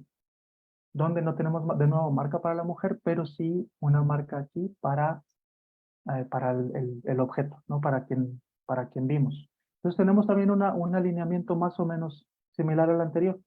Sujetos por un lado, objetos por otro lado. Entonces en este sentido se parecen, ¿no? En el mismo alineamiento, pero la estrategia es distinta. Jackie y Mayo usan marcas de caso y Náhuatl utiliza pronombres dentro del verbo, ¿no? Esos pronombres dentro del verbo no los tenemos en Tarahumara, no los tenemos en Pima Bajo, no los tenemos en Guariquío, no los tenemos en Yaqui, pero sí los tenemos en Cora, Huichol y lenguas náhuatl, ¿sí? Entonces tenemos Yaqui Mayo marcas de caso nominal y Náhuatl índices pronominales. Pasamos ahora al orden de los elementos, ¿no? El orden de palabras en una oración. Tenemos en lengua rarámuri o tarahumara, para cláusulas intransitivas, es decir, donde solamente hay un participante, SB, ¿no? Como Echikochima Mukuri, el perro ya se murió. En cláusulas transitivas, A o B, Juanico Echikochime Ari, ¿no? Juan mató al perro. Cláusulas bitransitivas, Juanico Muni Yari Lucía, Juan le dio dulces a Lucía, donde Lucía aparece hasta acá. Y de nuevo cláusulas transitivas, pero ya con un locativo, Juaní Rete Muchuari, Chihuahuarach. Juan echó la piedra en la bolsa, ¿no? Tenemos algo que ocurre después del verbo, pero generalmente es verbo final. Es decir, este Chihuahuarachi generalmente se puede mover hacia el inicio, ¿no? Lucía también se puede mover antes del verbo. Pero la tendencia es, ¿no? Tenemos un verbo final. Después, en náhuatl tenemos al menos estas dos tendencias, o verbo sujeto o sujeto verbo, ¿no? Como intlacatl nehnemi o nehnemi intlacatl. Obviamente por cuestiones de énfasis, ¿no? Por muchas otras cuestiones podríamos tener otros órdenes, ¿no? Como, bueno, muchos otros órdenes, pero la tendencia es que el verbo usualmente no va al final, ¿no? Tenemos un objeto, el verbo va entre el sujeto y el objeto, o al menos esa es como una de las tendencias.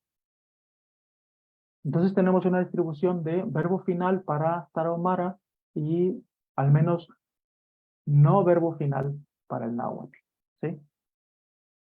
Y entonces tenemos la posesión nominal por partículas o por sufijos en las lenguas sureñas, excepto el náhuatl, que tiene esta construcción su de él.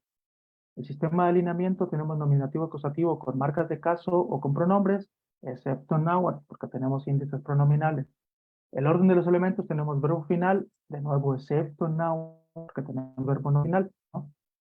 Y eso nos hace pensar por qué hay tantos rasgos que separan al náhuatl de las otras lenguas del Huasteca. Y ahí es donde incluimos el factor del lugar donde se encuentra, ¿no? Donde se habla, donde se desenvuelve la lengua náhuatl. Y ese es Mesoamérica, ¿no? Mesoamérica es un área geográfica, pero también es un área cultural, ¿no? Que abarca desde el centro de México hasta partes de Nicaragua y Costa Rica, ¿no? Como se ve aquí en la imagen. Hay algunas motivaciones para hablar de Mesoamérica como un área cultural, como un área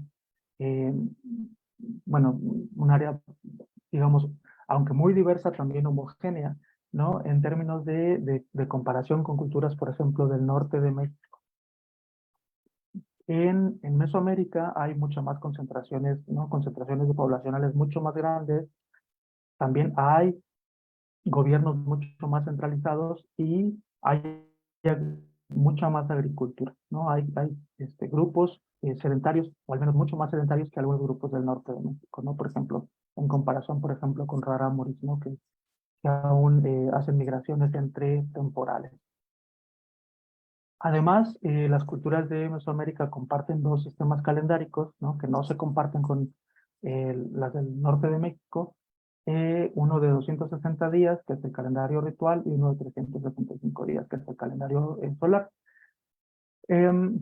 Por algunas de estas razones que les menciono es que se habla de Mesoamérica como un área cultural y también lingüística. Y vamos a ver a qué se refiere esto de un área lingüística.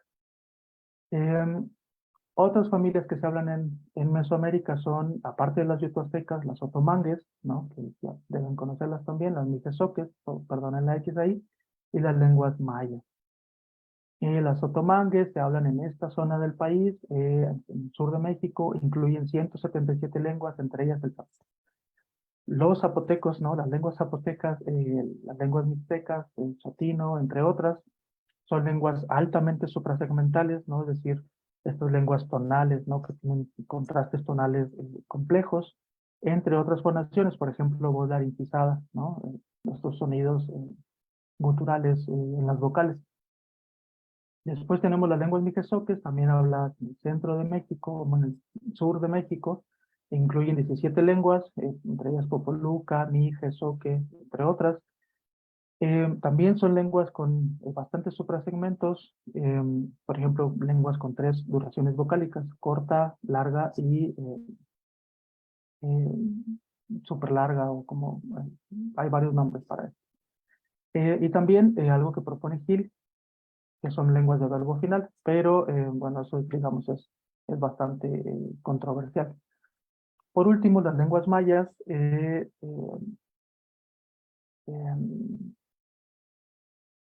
digamos, actualmente son habladas por millones de personas que hablan y se consideran, ¿no? Mayas, ¿no? Es decir, pertenecientes a la etnia maya.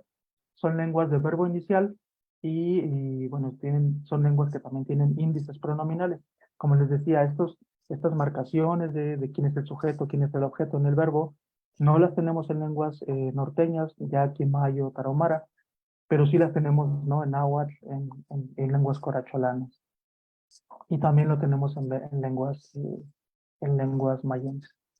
Entonces, vamos a hablar de cuál es el papel de las lenguas yutoaztecas, sobre todo las yutoaztecas sureñas, en la delimitación de esta área lingüística.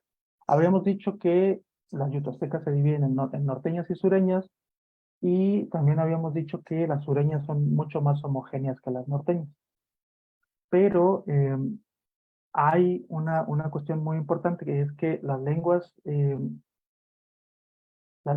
sureñas que están fuera las yutoaztecas sureñas que están fuera del área lingüística mesoamericana tienen rasgos distintos a las que están dentro, ¿no? Y vamos a ver cuáles son esos rasgos. El orden de los elementos o de las palabras es un rasgo bastante distintivo en el área lingüística mesoamericana. ¿Por qué? Porque tenemos un orden de verbo inicial, o al menos de verbo no final, ¿no? Las lenguas yutoaztecas que se hablan fuera del área mesoamericana veíamos que son de verbo final. El verbo siempre va al final de la oración, a menos que haya alguna modificación por efectos pragmáticos. ¿Y cuál es el orden de las lenguas habladas en Mesoamérica? Verbo inicial, como decíamos. Tenemos que las lenguas habladas dentro de Mesoamérica nunca son de verbo final, ¿no? Puede haber cuestiones pragmáticas que lo hagan así. El verbo nunca es la última palabra en la oración, por ejemplo en náhuatl. Les digo, es bastante categórico esto, porque puede haber modificaciones pragmáticas, pero al menos veíamos en las diapositivas anteriores que teníamos un orden sujeto, verbo, objeto, ¿no? Mayormente, o de verbo no final. Y veíamos en tarahumara que el verbo siempre va al final de la oración. Después, con respecto a la posesión adnominal, veíamos en náhuatl esta construcción, Iitzcuinintlacat, ¿no? Su perro, el hombre, que no teníamos en otras lenguas yuto-aztecas sureñas, pero sí vemos, por ejemplo, aquí en quiché maya, utsi, leachi, exactamente la misma construcción, ¿no? Su perro, el hombre. Entonces comparten este tipo de construcción que no comparten con lenguas norteñas, ¿no? Entonces aquí sí vemos una distinción entre cómo se comporta el náhuatl con respecto, por ejemplo, al quiché y náhuatl, y después con respecto a sus demás lenguas hermanas. Después, otros rasgos que se han utilizado también son, por ejemplo, el sistema numérico vigesimal, ¿no? Que es de base 20 para la mayoría de las lenguas mesoamericanas.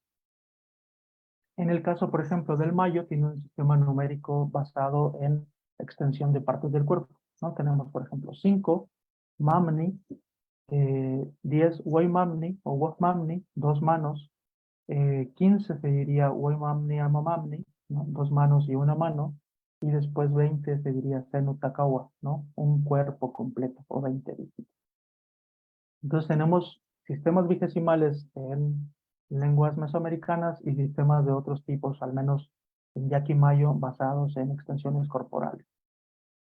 Y bueno, otro de los rasgos tenemos también incorporación nominal, aunque este es un rasgo que está en muchas otras lenguas, no solamente mesoamericanas, no solamente yuto-aztecas, pero náhuatl hace incorporación nominal, ¿no? En Tlaxcalchihuahua hago tortillas, como también el maya yucateco lo puede hacer, ¿no? Vemos la palabra leña que se incorpora dentro del verbo y ya es como un verbo como cortar. Yo soy un cortador de leña o algo así, ¿no? Es lo que se debe entender de esto. Yo corto leña, ¿no? Algo bastante específico. Por último, también tenemos calcos semánticos que comparten la mayoría de las lenguas mesoamericanas. ¿Qué son los calcos semánticos? Que es decir, no estamos hablando de cognados, no comparten la misma palabra, pero sí la estructura de estas palabras o de cómo se crean estos conceptos obedece a las mismas imágenes, ¿no? Por ejemplo, pierna-cabeza, ¿no? Palabras que se pueden dividir entre pierna-cabeza, venado-serpiente, mano, cuello, pájaro-roca, sangre-camino, boca, que significa orilla, Dios excremento y mano madre, ¿no? Esas son algunas de las que se proponen bueno, ahorita les doy en un artículo, ¿no? De Campbell y otros, son los calcos semánticos que ellos encuentran. Veíamos pierna-cabeza, que significa rodilla, ¿no?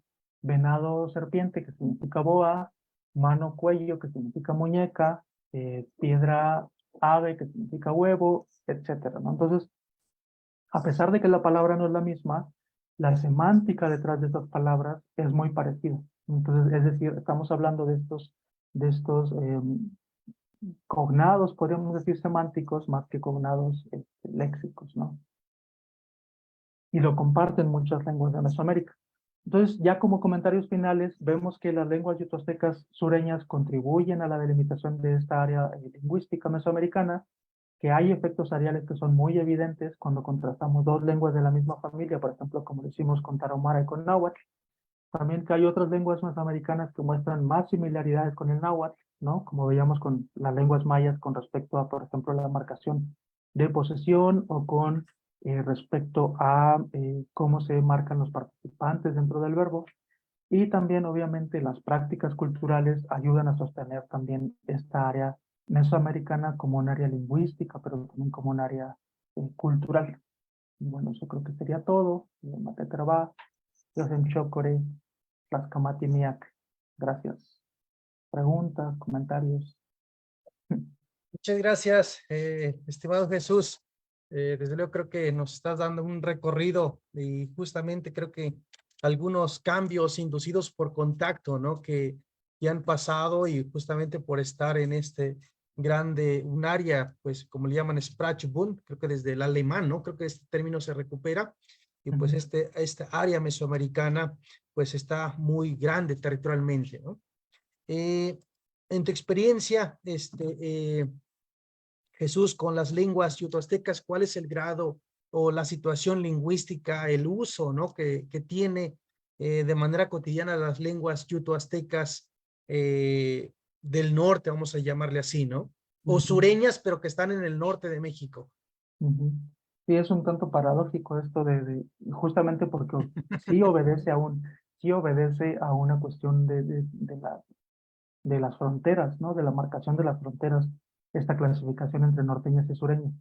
Em, Creo que am, son muy dispares las situaciones, ¿no? Digamos, sociolingüísticas, ¿no? De vitalidad. Y también los números no nos ayudan muchas veces para saber esa vitalidad.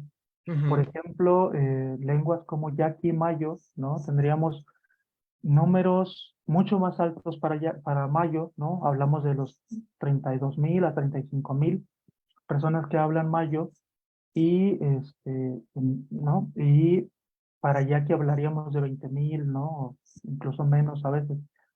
Pero la mayoría de las personas que hablan mayo ya rebasan los 50, ¿no? Los 40, y no hay en las generaciones más tempranas ya hablantes de mayo como primera lengua. En cambio, en yaqui, ¿no? Sí tendríamos hablantes de primera lengua en esas generaciones iniciales. Entonces, a pesar de que tenemos números más grandes en mayo, ya la situación digamos, de rompimiento de la transmisión intergeneracional de la lengua ya pasó ahí en mayo, ¿no? Entonces, hay un número muy grande de hablantes, pero la transmisión ya no se está dando. Y en yaqui tenemos menos hablantes, ¿no? O hay menos hablantes, pero sí hay transmisión intergeneracional. Entonces, digamos, son situaciones que a las que hay que acercarse como con detenimiento y no solamente al número, pues creo. Ujú. perfecto, pues muchas gracias por esta parte. Quiero preguntarte también acerca de la convivencia del náhuatl con otras lenguas mesoamericanas. Eh, Creo que hay algunos estudiosos que hablan por ahí, creo que, no sé si bien recuerdo, Andrés Hasler propone un trabajo que le llamó 30 siglos del náhuatl de la Huasteca a la luz de la dialectología. Es decir, habla de esta cantidad de años, ¿no? De 3,000 años o 30 siglos, ¿no? Esto significa que ha convivido el náhuatl. Ahora, si estás de acuerdo con esta datación, o bien el náhuatl ha estado más reciente, es decir, en contacto con las lenguas yuto-aztecas, ¿no? ¿Qué Ujú. piensas de esto? ¿Cómo se analiza estos datos a través de la lingüística histórica y también, pues, estos datos antropológicos, arqueológicos, ¿no? Sí, mira, como dices, son propuestas bastante eh, controversiales, ¿no? Muchas Ujú, veces. Y probablemente no haya una sola respuesta, ¿no? ujú, ujú, Por ejemplo, hay por ahí también algunas propuestas más recientes, por ejemplo, de Magnus Farao, que proponen, ¿no? Que las lenguas nahuas, junto con las lenguas corachol, ¿no? Uchol Wixárika, conformaban un grupo mucho más unido, ¿no? ujú, Entonces, en ese sentido, tendríamos una datación no tan anterior como la que propone Hasler, ujú, pero sí bastante contacto entre estos dos grupos de lenguas, ¿no? Dos grandes grupos de lenguas que también vemos que comparten bastantes características, ¿no? Por ejemplo, lo que mencionaba de marcación de persona, lo tienen bueno, estos dos grupos de lenguas coracholanas. Entonces, sí creo que, bueno, creo que es evidente el contacto que han tenido el ujú, náhuatl con claro. otras lenguas mesoamericanas, pero la datación varía muchísimo entre una y otra propuesta, ¿no? Lo que proponía Gil, a lo que propone Hasler, a lo que se están proponiendo ahora ha variado bastante. Perfecto. Y creo que también las lenguas hermanas del náhuatl, ¿no? Que ya no están presentes, si podemos llamarle lengua al zacateco o al cascano, o eran variantes dialectales de la lengua del mexicanero, en este caso que se habla en la zona norte, o bien del coca, ¿sí? Se está haciendo esfuerzos para hacer un poco de reconstrucción de estas lenguas hermanas, vamos a llamarle por este momento, lenguas hermanas del náhuatl. Bueno, que yo conozco, que sea de mi conocimiento alguna investigación, no. Ujú, Debe de haber, porque es demasiado lo que se produce actualmente. ujú, Eh, pero sobre todo con lenguas de las que solamente tenemos registros escritos, también es complicado, ¿no? El saber si de verdad se trataba de una lengua distinta o de una variante de otra lengua, pues, ¿no? Porque ujú. hay muchísimos retos, digamos, ¿no? Por ejemplo, paleográficos que se deben de hacer para reconstruir a partir de cómo se escribió, cómo probablemente se pronunciaba esa lengua, ¿no? Entonces, que yo conozca estudios, no, ¿no? Quizá los que se hacen en Guadalajara, pero eh, no lo sé. Eh, pero sí hay bastantes retos, ¿no? En cuanto a, si teniendo, ¿no? Las lenguas vivas, ¿no? Yes. Es difícil decir si es un dialecto o son dos lenguas distintas, ¿no? Si una es dialecto de la otra o no. Con lenguas que ya solamente tenemos los registros históricos escritos, digamos, es otro nivel de complejidad, ¿no? Sí, desde luego. Bien, pues muchísimas gracias, Jesús, por compartirnos y hacer un recorrido de este territorio nacional y de, sin duda también las lenguas hermanas o lenguas primas del náhuatl que están en las yuto-aztecas del norte, que están en diferentes hoy estados, ya sea California o Nevada, Oregon, Utah, etcétera, ¿no? Y cómo entró en contacto también con estas lenguas mesoamericanas y sin duda pues hay contactos distintos y pues a nivel léxico lo refleja, ¿no? Es decir, se muestran estos calcos semánticos o este cambio de orden de las palabras, vemos estas adposiciones o seguramente por ahí adposiciones, preposiciones, posposiciones, pues empezaron a sufrir cambios, ¿no? Ujú. Perfecto, pues muchísimas gracias y desde luego vamos a compartirte, hacerte llegar también tu reconocimiento por haber participado, ya lo tenemos listo, así que pues muchísimas gracias, estimado Jesús. No, gracias por la Pues invitación. Espero que al les haya. contrario, Ajá. Voy a dejar de compartir. perfecto, pues muchísimas gracias. ¿En dónde te encuentras Sí, actualmente, Jesús? estoy en Ciudad de México. Ah, perfecto, perfecto. Pues saludos hasta la Ciudad de México y pues Ujú. también los amigos que están allá en Sonora, en Hermosillo, Sonora, que trabajan allá y son estudiantes de la Unison, Universidad de Sonora, que egresaste Egresado. Ujú. de este lugar. Sí, sí. Perfecto. Pues muchas gracias de nuevo por la invitación y pues felicidades por estos años de esfuerzo, ¿no? En la enseñanza y difusión de las lenguas originarias de México. Claro que sí, pues nos estamos contentos de tu participación y también pues vamos a continuar con el programa si gustas acompañarnos o bien seguirnos desde Facebook o desde Zoom con gusto y pues sin duda pues el trabajo que estamos realizando es la difusión, la promoción, la visibilización también y pues entre ellas implica el aprendizaje, el conocimiento, la situación de vitalidad o la situación de riesgo que corren las lenguas. Sabemos que también por una parte el Estado le corresponde hacer acciones positivas, para hacer esfuerzos diversos, ¿no? Pero también como hablantes, ¿qué es lo que nosotros tenemos que hacer de luchar, de promover? Pues a veces sin el permiso del Estado, simplemente pues a veces tenemos que difundir lo que nuestros papás, por diferentes razones, les dijeron que no hablen las lenguas, pues nosotros salimos ahí hablantes de la lengua y qué bueno que ellos, nuestros abuelitas por ahí que también pues tuvieron copartícipes directamente para que esta lengua y estas lenguas no se puedan escuchar. Así que pues agradecemos tu participación y sin duda pues estaremos en contacto y coincidir en otras presentaciones, en otros trabajos diversos en la difusión de las lenguas nacionales. Muchísimas gracias, Jesús. Sí, gracias. Saludos. Tlaxcamati huanquino no huampoyoa, nelian yolpaqui pampanamat titlanque, ni yexectzin tlamachtili, ni yexectzin tequitlequechiua, ni toyolicni Jesús Villalpando Quiñones, Yaguaraneca y Pan Hermosillo, Sonora. Joaquino Tojuanti Namatzi Tisenculice, vamos a continuar con el programa. Ya están conectándose aquí las maestras Rubí Huerta, también Blanca Inés Gómez Santis y la maestra Elodia Pérez. Así que pues enseguida vamos a hablar un poquito pues de la estructura, de los conocimientos que traemos. Se llama la enseñanza de las lenguas indoamericanas experiencias y retos. Así que pues por ahí vamos a ir pidiéndoles para que vayan prendiendo ya su cámara. Así que pues para que podamos participar de manera libre, relajada, y pues también por ahí los alumnos, los compañeros que están entrando y pues puedan también disfrutar de esta plática, hacer sus comentarios, dejar sus comentarios, y pues también pueden compartir esta lengua, estas palabras que se transmiten pues desde el corazón, vamos a llamarlo así, para que se difunda nuestras lenguas maternas. Así que pues muchísimas gracias. Vamos a leer las semblanzas de Rubí Huerta, de Blanca Inés Gómez, Elodia, y enseguida se conecta el maestro de la lengua Tutunacú, maestro José López Tirso. Así que pues Yareli, me apoyas en la presentación de las semblanzas.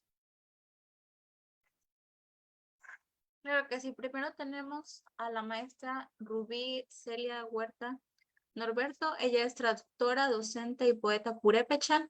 Es de la localidad de Santo Tomás Chilchota, Michoacán. Estudió la licenciatura en Historia en el Centro Universitario de Ciencias Sociales y Humanidades de la Universidad de Guadalajara, UDG. Es docente de la lengua purépecha en el Departamento de Idiomas de la Universidad Michoacana de San Nicolás de Hidalgo. Ella ha participado en innumerables recitales nacionales e internacionales de eventos culturales de revitalización de la lengua, musicales y literarios. Cabe señalar que es locutora en el programa radiofónico Voz de la Cultura Purépecha. La maestra Rubí trabaja como docente de la lengua purépecha en el departamento de la Universidad Michoacana de San Nicolás de Hidalgo, además de Yolitía, Centro de Lenguas Indoamericanas. Cabe indicar que es miembro de la Academia de Lengua Purépecha en la misma institución y ha sido integrante del Consejo Editorial de la Secretaría de Cultura de Michoacán. La maestra Elodia Ramírez Pérez es hablante nativa de la lengua tunzavi y originaria de Santa María Peñoles, Etla, Oaxaca. Ella concluyó la licenciatura en Educación Bilingüe Intercultural en BIO y también realizó sus estudios de maestría en Lingüística Indoamericana por el CIESAS. En un periodo del 2011 al 2014, con la tesis La predicación no verbal y las construcciones copulares en el NUDAU de Santa María Peñoles. También tenemos a la licenciada Blanca Inés Gómez Santis. Ella es licenciada en Educación Indígena por la Universidad Pedagógica Nacional, Unidad Ajusco. Es originaria y miembro del pueblo Tzeltal de Oxchuc, Chiapas, y es hablante de la lengua Batzilcol, palabra verdadera. Es promotora de su lengua y cultura en diversos espacios a través de la enseñanza. Fue asesora en el Diplomato en Metodologías de Enseñanza de Lenguas Indígenas como Segundas Lenguas, organizada por la UPN y el INALI. Ha impartido talleres en el Centro Regional de Educación Normal de Felipe Carrillo Puerto en Quintana Roo, en la Universidad de Quintana Roo, en el Centro Estatal de Capacitación, Investigación y Difusión Humanística de Yucatán. Y recientemente participó en el taller de inducción y capacitación para promotores culturales indígenas y afromexicanos. Bueno, también se integró a la administración pública y fue jefa del Departamento de Fomento del Multilingüismo en el área de políticas lingüísticas en el Instituto Nacional de Lenguas Indígenas, además de desempeñarse como traductora de español al celtal y viceversa en diferentes temáticas. Bien, pues muchísimas gracias. Después de leer la semblanza de estas facilitadoras de la lengua, así que pues muchísimas gracias por acompañarnos en esta tarde, y pues vamos a platicar con Elodia, con Rubí, también con Blanca Inés Gómez y con el maestro Tirso, y pues también con todo el auditorio que nos está acompañando en esta tarde, en esta transmisión especial en el marco del segundo año de Yolitía, Centro de Lenguas Indoamericanas. Pues Rubí, primero saludarte. ¿Cómo estás, Hendy? Hendy Victoriano, Hendy Yamindoichan, Eroka Parineskat, Ses Hamanjaka, Kirma Wanda Perotka, Zipishaka y Shuharan Chanks Ningun.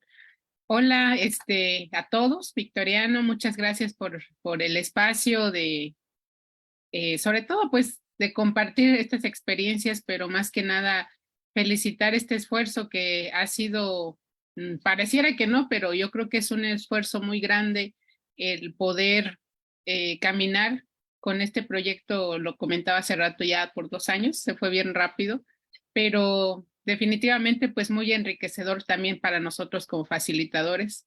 Creo que ahorita en el transcurso de la transmisión pues vamos a estar compartiendo algunos aspectos, algunos puntos importantes.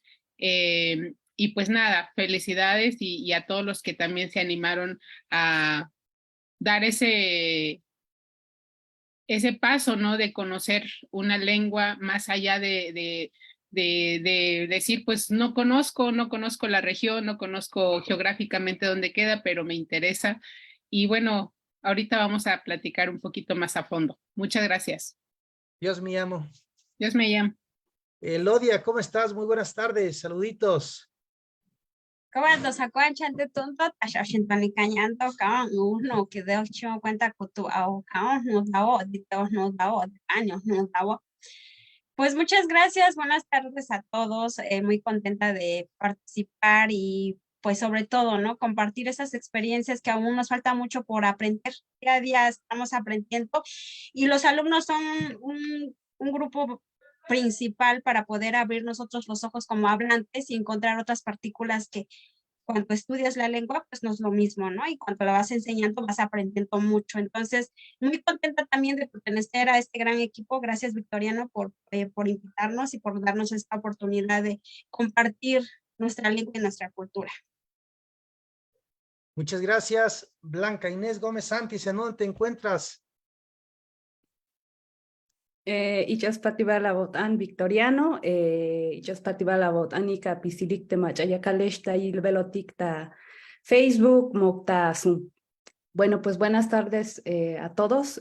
Agradezco la invitación, Victoriano, y también pues muy contenta de compartir este espacio con las profesoras de lengua purépecha y mixteco. Y bueno, creo que es una mesa muy enriquecedora porque pues somos además profesoras y que venimos de distintos espacios de formación, ¿no?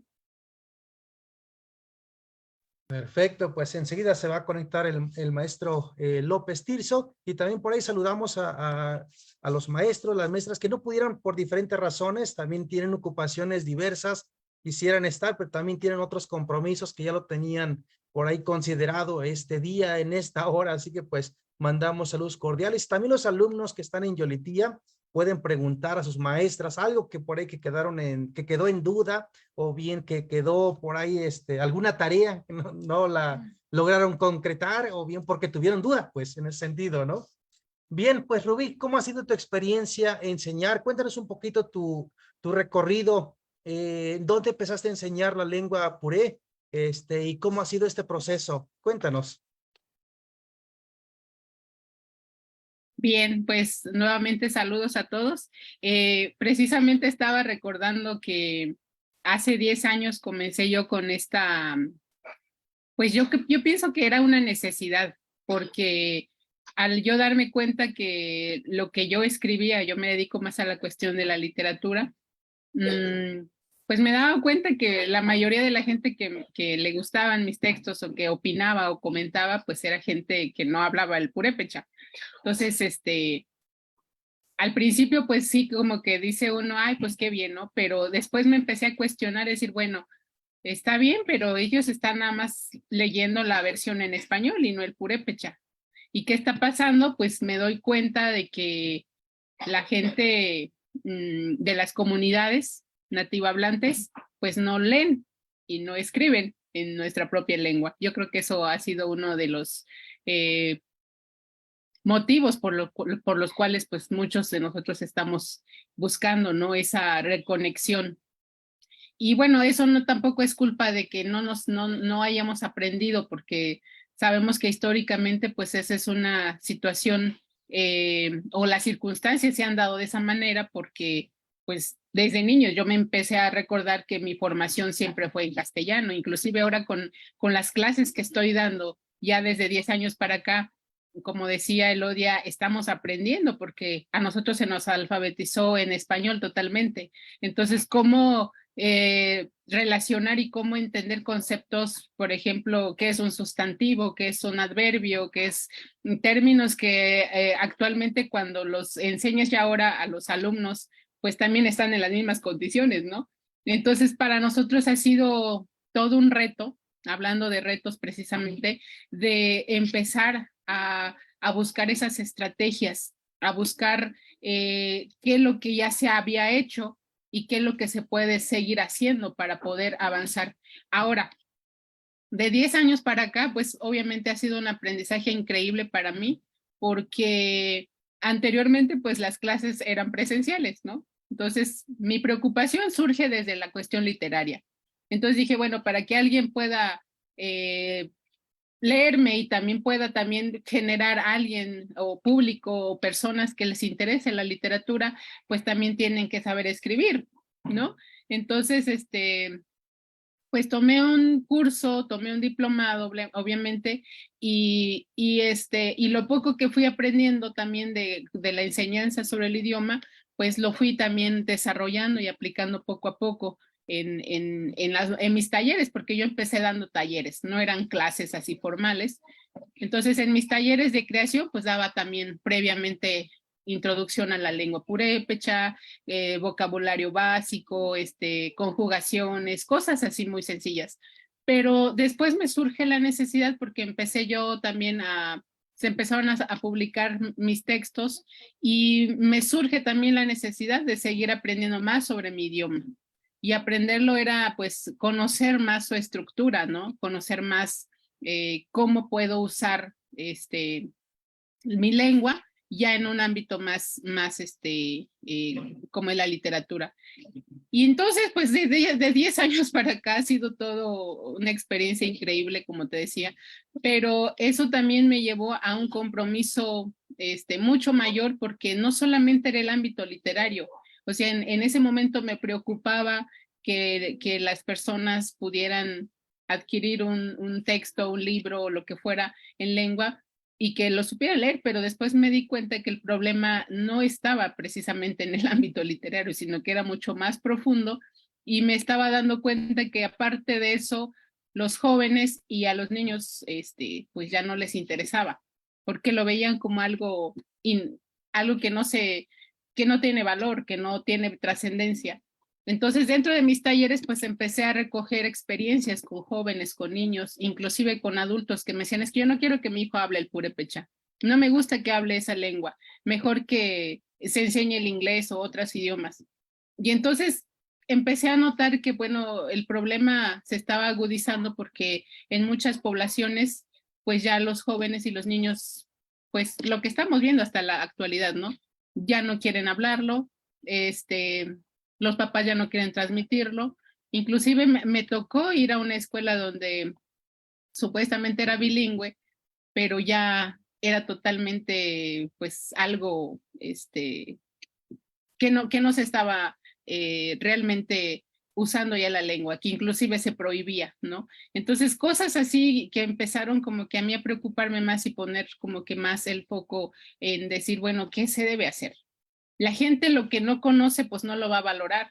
Y entonces empecé a buscar la manera, siempre fue de manera independiente el empezar a dar clases, juntarme con grupitos de jóvenes o que donde me dieran un espacio en una escuela o entre mis talleres que yo daba, porque trabajaba mucho con programas a nivel estatal o a nivel federal, pues meter también la enseñanza de la lengua.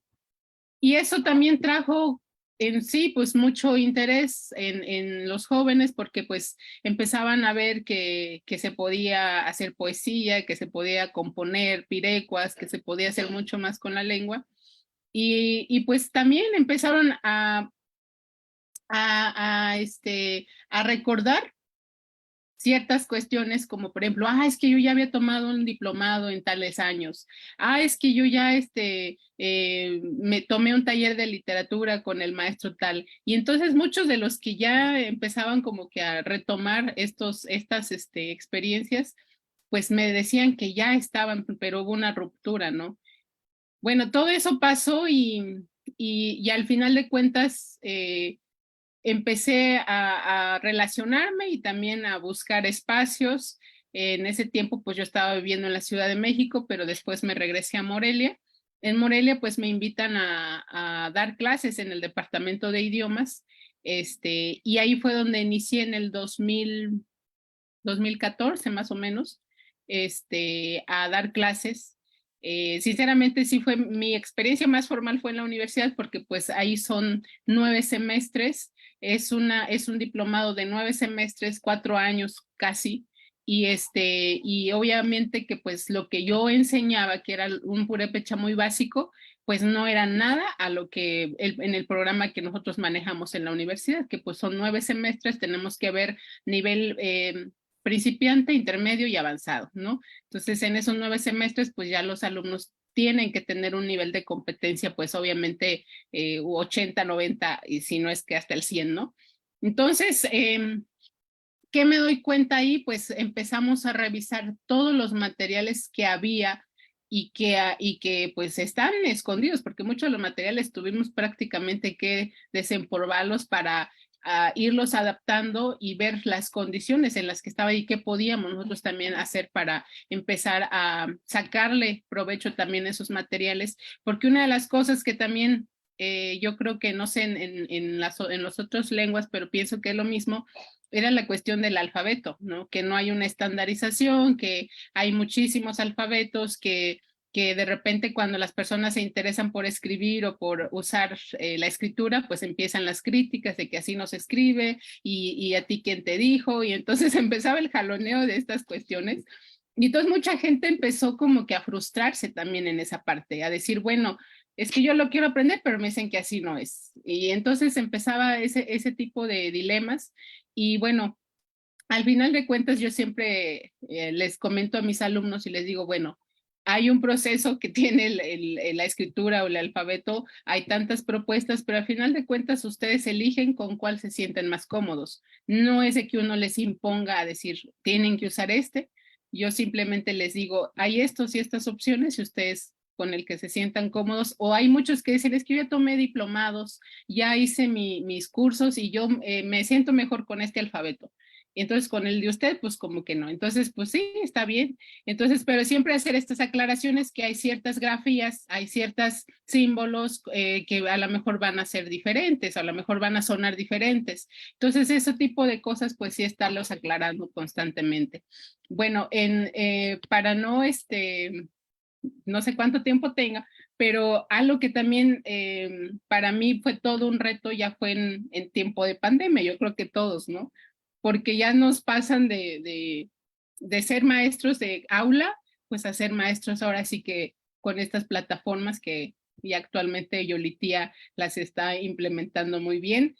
Pero para nosotros en su momento fue muy difícil, no sé para mí, ustedes, pero para mí fue así como que un choque muy fuerte, porque pues para empezar, yo creo que la mayoría de los maestros apenas estábamos como que agarrando la onda en la enseñanza, en todo el proceso, pero de repente vienen estas plataformas y no solo eso, sino que vienen programas donde tú ya puedes diseñar tus clases, donde puedes usar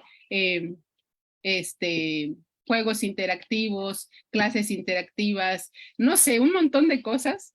Y bueno, pues yo dentro de la universidad, pues me invitaron a capacitarme, pero aún así era todo un mundo que yo decía, o sea, necesito estudiar toda una carrera para poder entender todo el teje y maneje de las plataformas.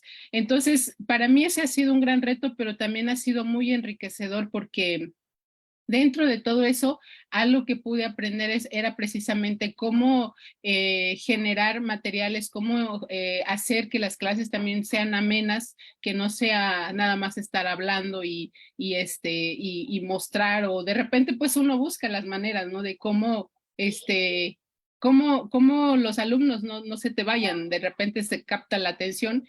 Y todo eso pues tiene que ver también con una formación docente, que es donde yo pienso o hago énfasis que nos hace falta un programa de formación docente para enseñanza de lenguas indígenas. Creo que eso es urgente porque a medida que va pasando, claro que hay programas y hay pues no sé, a lo mejor algunos ya están avanzados en esa parte, pero la mayoría pienso que nos hace falta estarnos actualizando, estar viendo programas, cómo manejar ciertos temas, cómo irlos enriqueciendo, cómo ver todas esas cuestiones que pues ahorita nosotros pienso, como dicen en mi pueblo, ¿no? A pura hacha estamos haciendo el trabajo, como herramientas, pues tenemos ya materiales digitales también, que eso es algo muy bueno, pero sí nos hace falta también generar nuestros propios materiales, capacitarnos para elaborar materiales, inclusive hasta para manejar algún programa y hacer nuestra clase más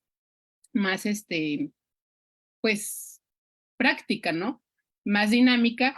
Y bueno, pues yo hasta ahorita ahí le dejo. Si hay oportunidad nuevamente de volver a compartir, regreso y pues ya estaré enriqueciendo algunos puntos que se me fueron a lo mejor. Gracias. Gracias, muchas gracias, Rubí, por este recorrido que nos estás dando de tus inicios y cómo se pasó todo este proceso hasta a esta virtualidad, ¿no? Porque efectivamente, pues creo que estábamos acostumbrados a trabajar con grupos de manera presencial, con el pizarrón o pintarrón o el plumón, y quizás ver cara a cara el estudiante y a veces acompañarlo con ejercicios dinámicos, llevarlo de la mano o hacer juegos ahí de manera interactiva o jugar, cantar, etcétera. Y pues eso fue también cambiando, reestructurándose, ¿no? En este proceso. ¿Cómo ha sido tu experiencia, Elodia, en esta parte? Una lengua tonal, una lengua, como la lengua triqui, una lengua hermana de la familia otomangue. ¿Cómo ha sido tu proceso en esta parte? Pues bueno, antes que nada me gustaría hacer una reseña, ¿no? Porque estamos aquí, porque nos gusta esta parte. Es un activismo al final de cuentas, ¿no? Porque creo que lo hacemos por amor a la lengua, por el amor al arte. Pues en primer lugar, yo era maestra de educación indígena y por X razón terminé dando clases en línea, ¿no? En Zoom. Cuando yo hice mi servicio social como maestra de educación bilingüe intercultural, tuve la oportunidad de dar clases bilingües como lo plantea el plan y programa, ¿no? Y desconocía esta otra parte. Nunca pensé que el mixteco en algunas variantes ya se dejara de usar. En mi comunidad, los niños era contadito, los niños que eran bilingües, la mayoría era monolingüe en mixteco. Y entonces yo me quedé con esa ideología. Entonces, cuando empiezo a trabajar, me voy a la parte de Nochistlán y los niños, pues prácticamente su primera lengua es el español.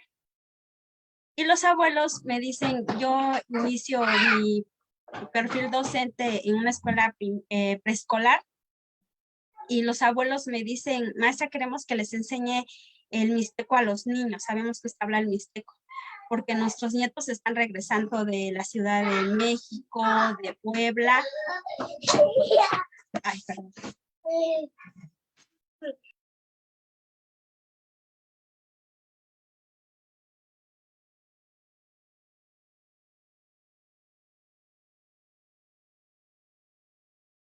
Bien, en lo que regresa Elodia, no sé si Blanca Inés Gómez, puedes acompañarnos en esta parte. ¿Cómo ha sido tu proceso en lo que regresa enseguida Elodia?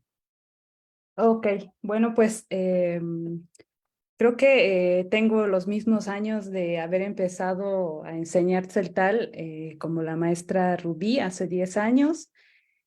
Y bueno, a mí me invitaron a formar parte de un proyecto que se llamó Fortalecimiento de las Prácticas de la Enseñanza, Aprendizaje de Lenguas Indígenas como Segundas Lenguas, que empezó en 2013 y lo impulsó el Instituto Nacional de Lenguas Indígenas y la Universidad Pedagógica Nacional. Este proyecto surgió a raíz de las solicitudes de los hablantes, ¿no? De muchos profesores que ya estaban dando cursos de lenguas, porque pues la enseñanza de las lenguas indígenas pues no empezó, digamos, en el 2000, ¿no? O sea, ya hay como un antecedente de que desde los 80s, 90s, incluso en la historia se registra, ¿no? La enseñanza, aprendizaje de lenguas, no sé, con fines de evangelización, ¿no? Entonces, el INALI recibe muchas solicitudes, se hace un diagnóstico porque pues hay muchos maestros de lenguas que están impartiendo talleres de lengua en casas de cultura, en escuelas primarias, en secundarias, en universidades, ¿no? Y pues también las solicitudes eran de los profesores de las universidades interculturales que ya estaban dando clases también, pero que tenían como pues esa duda, esa preocupación de la parte de la formación, ¿no? Entonces, pues tomé un diplomado que ofertó también el INALI junto con un equipo de investigadores académicos, ¿no? Estuvo presente la Universidad Autónoma de Nayarit, la Universidad Intercultural del Estado de México, la UPN y no recuerdo si también Morelos, alguna universidad de Morelos, pero el objetivo era ese, ¿no? Ver cómo se atendía a esas solicitudes que tenía el INALI, porque pues sí había mucha iniciativa, ¿no? Y la preocupación era revitalizar nuestras lenguas porque efectivamente se estaba viendo como la pérdida de las lenguas, no solo con los niños, ¿no? Y también pasó una cosa pues sorprendente, ¿no? De que llegaban muchas solicitudes al INALI para aprender una lengua, ¿no? O sea, gente que no hablaba, que no era de las comunidades, que estaba interesada, pues, ¿no? La mayoría eran como solicitudes de personas que estaban laborando en alguna institución pública, estaban pues tomando clases en alguna universidad y muchos pues estaban buscando como esta vinculación con las comunidades porque su tema de investigación estaba relacionado con algún pueblo. Entonces, pues ahí el INALI empezó a preocuparse y a formarnos, ¿no?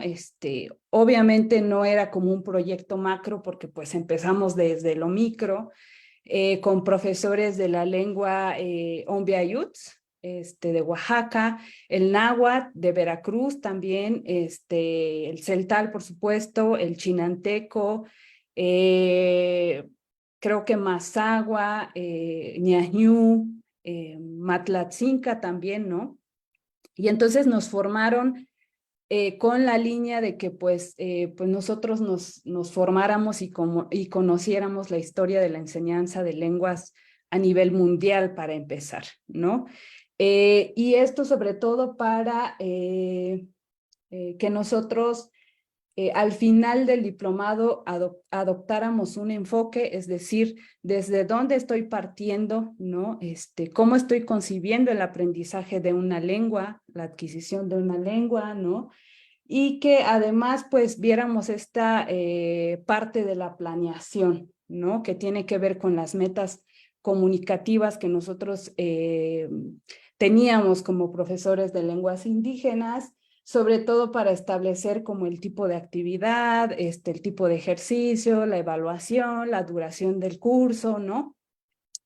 Y finalmente, pues la programación, es decir, dónde vamos a dar clases, ¿no? Y bueno, nosotros también, o sea, yo empecé a dar clases presenciales, esto de la virtualidad pues es algo nuevo, ¿no? Que también, aparte de esta formación, implicaría también conocer estas estrategias de la virtualidad, ¿no? ¿Qué es lo que nos va a ayudar para pues efectivamente lograr un objetivo? Y desde ahí pues surgió mi experiencia. Ahora pues estoy dando clases virtuales y bueno, también implica como pues otras estrategias, ¿no? No es lo mismo trabajar en línea que en modalidad presencial, ¿no? Y lo otro también con lo que nos encontramos es que pues sí hay ya material que podemos encontrar en internet, ¿no? Pero esos materiales pues están muchos dirigidos para trabajo de primera lengua, ¿no? Para enseñarla como segunda lengua, pues sería otro tipo de material y es aquí donde viene también esta necesidad de que aparte de ser profesores de lengua, tengamos que ser los propios diseñadores de los materiales que utilizamos para dar clases, ¿no? Y aunque ya se tuviera elaborado un material para dar clases presencial, a veces eso no nos funciona para dar clases en línea, ¿no? Entonces se tiene que buscar otras estrategias y además está el reto de pues mantener a tu grupo, ¿no? Porque lo comentó Rubí, ¿no? Si se aburren, dejan de asistir. Entonces ahí entra como un gran reto del profesor en cómo hacer las clases dinámicas desde la virtualidad, ¿no? Y generar que haya comunicación, participación por parte de los estudiantes de lengua, ¿no? Ahora creo que muchos están interesados en poder comunicarse, ¿no? Entonces, también implica otra cosa. Yo creo que a través de los años nosotras vamos como viendo la diferencia de cómo enseñábamos desde el primer año que comenzamos, ¿no? Y ahora lo que buscamos pues es precisamente generar hablantes, porque la revitalización se trata de eso, ¿no? De salvar a las lenguas y que no se dejen de hablar. Entonces, pues sí es bastante reto. Y al final coincido con Rubí, ¿no? De que pues se necesitan espacios de formación. O sea, en un primer momento a lo mejor la iniciativa era empezar a enseñar las lenguas indígenas y que se viera la presencia de las lenguas indígenas y que también se podían enseñar, pero ahora el gran reto es que haya campos de formación para profesores de lenguas indígenas, ¿no? Porque muchos de nosotros es por iniciativa propia, por formación autónoma, ¿no? No podemos encontrar ahora una licenciatura en donde aprendamos a ser profesoras, ¿no? Una maestría en donde aprendamos, no sé, a enseñar nuestra lengua, pues tampoco existe. Entonces, ese es el gran reto, yo pienso, de ahora, de que pues se abran estos campos de formación. Perfecto, muchas gracias, Blanca Inés, pues por este espacio y también estos canales que se van abriendo para hacer la difusión desde las propias lenguas. Elodia, recuperamos tu voz, así que pues adelante, te escuchamos. Sí, me había quedado en que estaba trabajando en una comunidad de Nochistlán en donde los niños no hablaban el mixteco. Entonces ahí surge la necesidad de enseñar el mixteco en esa educación preescolar, ¿no? Pero era otra variante. Entonces allí con el personal de preescolar y educación inicial empezamos a trabajar con los abuelos a través de títeres, enseñando cuentos en mixteco, ¿no? Y narrábamos en mixteco, pero eran los abuelos los que narraban ese cuento y nosotros hacíamos como el guión y los títeres. Pero yo también me sentía muy insegura también escribiendo esa variante, porque yo ocupaba el alfabeto con el que yo enseñaba en mi variante, pero pues había otros sonidos distintos a mi variante. Y me sentía insegura, entonces dije, no estoy segura de si lo que estoy escribiendo es correcto. Entonces la necesidad de formarme también como en educación, más bien en la maestría en lingüística, ¿no? Conociendo un poquito más sobre la sintaxis, la gramática y las morfologías del mixteco. Y de ahí regreso otra vez para seguir trabajando como maestra de educación bilingüe. Y surge esta necesidad también de entender una metodología para enseñarlo como segunda lengua. Y entonces sale la promoción de, creo que fue el último año que se dio el diplomado sobre metodologías de enseñanza de lenguas como segundas lenguas con el INALI y la UPN de Ajusco, y tuvimos esa gran oportunidad, ¿no? Entonces se diseñaron contenidos para enseñar el primer nivel. De ahí se abrió un proyecto para enseñarle a hijos de migrantes por vía Zoom en Nueva York. Entonces me contactan y a quien agradezco al doctor Mario Chávez Peón, que fue el enlace. Y entonces se abre este proyecto. Y yo estaba en el INALI, entonces trabajé también con el equipo de L2. Y entonces la doctora Soledad me decía, pues tú no has tenido la oportunidad de enseñar esto frente a grupo, a lo mejor dándolo de manera virtual, tú no tendrías como esta diferencia, ¿no? Entre enseñar de manera presencial y virtual. Y pues me aventé, entonces es un proyecto que ya lleva 7 años y la verdad me siento muy contenta porque los chicos que han entrado con vocación, hay una chica que ya terminó el doctorado que desde Holanda pues aprendió el mixteco, ¿no? Por vía Zoom. También tuvo la oportunidad de viajar de allá hasta acá, ir a Peñoles para interactuar con la comunidad. Entonces, esa otra parte enriquece más al estudiante, ¿no? Que cuando puede llegar a la comunidad, puede comunicarse, como dijo bien la compañera Inés. Pero sobre la práctica, también justamente eso, ¿no? Cómo llamar la atención de tus alumnos cuando ves que ya no están atentos o cuando les toca participar, les cuesta. Entonces tú tienes que diseñar otras estrategias particularizadas a esos alumnos, ¿no? Pero también hay alumnos que entre compañeros se van jalando y van motivando al compañero y se va integrando más a los cursos o a las actividades que estamos haciendo. Y si bien es cierto, creo que todos lo decimos, que una gran debilidad que tenemos todos, creo, al diseñar nuestros materiales de enseñanza, es que no tenemos un material, ¿no? Si nos bajamos los materiales que encontramos en internet, o a veces también cuando estamos diseñando los contenidos, vamos a la comunidad y obtenemos también material, audiovisual, ¿no? O audio para que el alumno escuche más. Ahora, también ha sido un reto enseñar los tonos. Al principio yo decía, ¿cómo le voy a hacer para enseñar los tonos, no? Porque pues resulta ser que esta variante tiene antitonal. Entonces tú dices un tono en una palabra aislada y cuando la integras a una oración es distinto el tono. La misma dinámica me ha ayudado a decirles, mira, pues aquí hay dos gemelos, ¿no? Y se van a diferenciar, se van a diferenciar entre uno y otro rasgo. Entonces vamos viendo los pares mínimos, pero va conforme vamos avanzando nuestros contenidos. Entonces tampoco me centro en enseñar tonos, tampoco me centro en enseñar palabras sueltas, sino más bien es en el contexto de habla a partir de un evento vivencial, de un evento real. El hecho de cómo invitar a alguien de la comunidad a salir a comer, a cómo le hablo por teléfono, ¿no? Para saludarlo, para ver cómo está. Entonces es un contexto más interactivo, en el cual yo siempre le he dicho a mis alumnos que no es memorizar los verbos, sino más bien escribir los verbos conforme uno las va haciendo. O sea, una actividad que hice hoy, pues la voy registrando, ¿no? En este momento.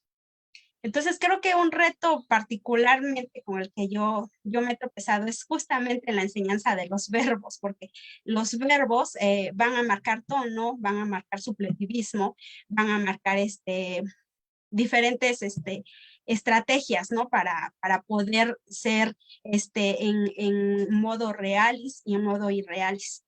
Entonces, la misma práctica nos va ayudando un poquito. Y sobre todo el grupo, sobre todo, es el que te va diciendo, bueno, yo esta parte me quedé estancado, ¿no? Entonces, uno como profesor tiene la oportunidad también de retroalimentar esa clase y de ver, esta parte no me ayuda. Cuando veíamos el enseñar las partes del cuerpo humano, pues el alumno dice, pues fácil lo poseo, ¿no? Pero también como digo, cómo me duele la cabeza, cómo me duele el estómago, porque los verbos se diferencian. Entonces, esas partes se entienden desde la cosmovisión cultural, que es algo que también a los alumnos se les va enseñando, ¿no? Que no podemos separar la lengua de la cultura, todo tiene una razón porque y es un conjunto. Entonces, cuando se tocan esos temas, se enseñan de manera conjunta. Y creo que algo también que a mí me ha ayudado mucho es que al final del nivel, no nada más soy yo la que habla con ellos, al final se interactúa con alguien de la familia que habla el mixteco, y eso ellos ya se quedan contentos porque ya pueden interactuar con otro hablante distinto a la maestra. Entonces, esas son como las estrategias que uno va adquiriendo conforme va uno viendo cómo va avanzando el grupo. Y pues lo que decía la maestra Rubí también, ¿no? O sea, no terminamos de aprender. Diario vamos aprendiendo, con cada grupo vamos aprendiendo. Al final de cuentas también creo que la motivación más grande es ver que tus alumnos queden satisfactoriamente contentos después de un curso, ¿no? O que te sigan escribiendo y que te pregunten. Esa es la parte también muy rica que nos nutre, en lo particular a mí me nutre como maestra del mixteco como segunda lengua. Bien, muchísimas gracias, Elodia. Creo que sí, efectivamente, uno de los puntos que has abordado es la variación dialectal, cómo enseñar, a veces dice Tun Sabi y sus diferentes variaciones de pronunciación, y también pues con las personas, ¿no? Que interactúan, cómo lo están aprendiendo desde la virtualidad de estos tonos, y pues esto tiene varias implicaciones, ¿no? También porque seguramente con esta lejanía que hay, cuando los alumnos están conectados desde otros puntos, pues pueden escuchar algo, pero resulta que eso está una pronunciación un poco distante o incorrecta, ¿no? Entre comillas, ¿no? Para el caso de Rubí, ¿qué tipo de características les cuesta un poquito más difícil enseñar a tus alumnos? ¿Qué características sea el verbo o la estructura? ¿Cómo está el verbo o el sustantivo? ¿Y qué características son las que crees que a los alumnos les cuesta más trabajo aprenderlo o bien enseñarlo, ¿no?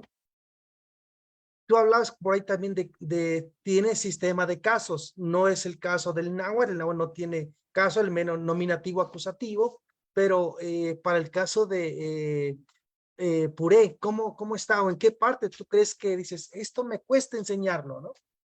Sí, definitivamente, bueno, el purépecha, aparte de ser una lengua aislada, que no tiene parentesco lingüístico con ninguna de las que se hablan aquí en nuestro país, tiene también esa característica que es una lengua aglutinante, ¿no? O sea que, sobre todo en la cuestión de verbos, pues siempre es estar agregando estos sufijos, marcas de tiempo, es una lengua de casos precisamente, el acusativo, el genitivo, el locativo, el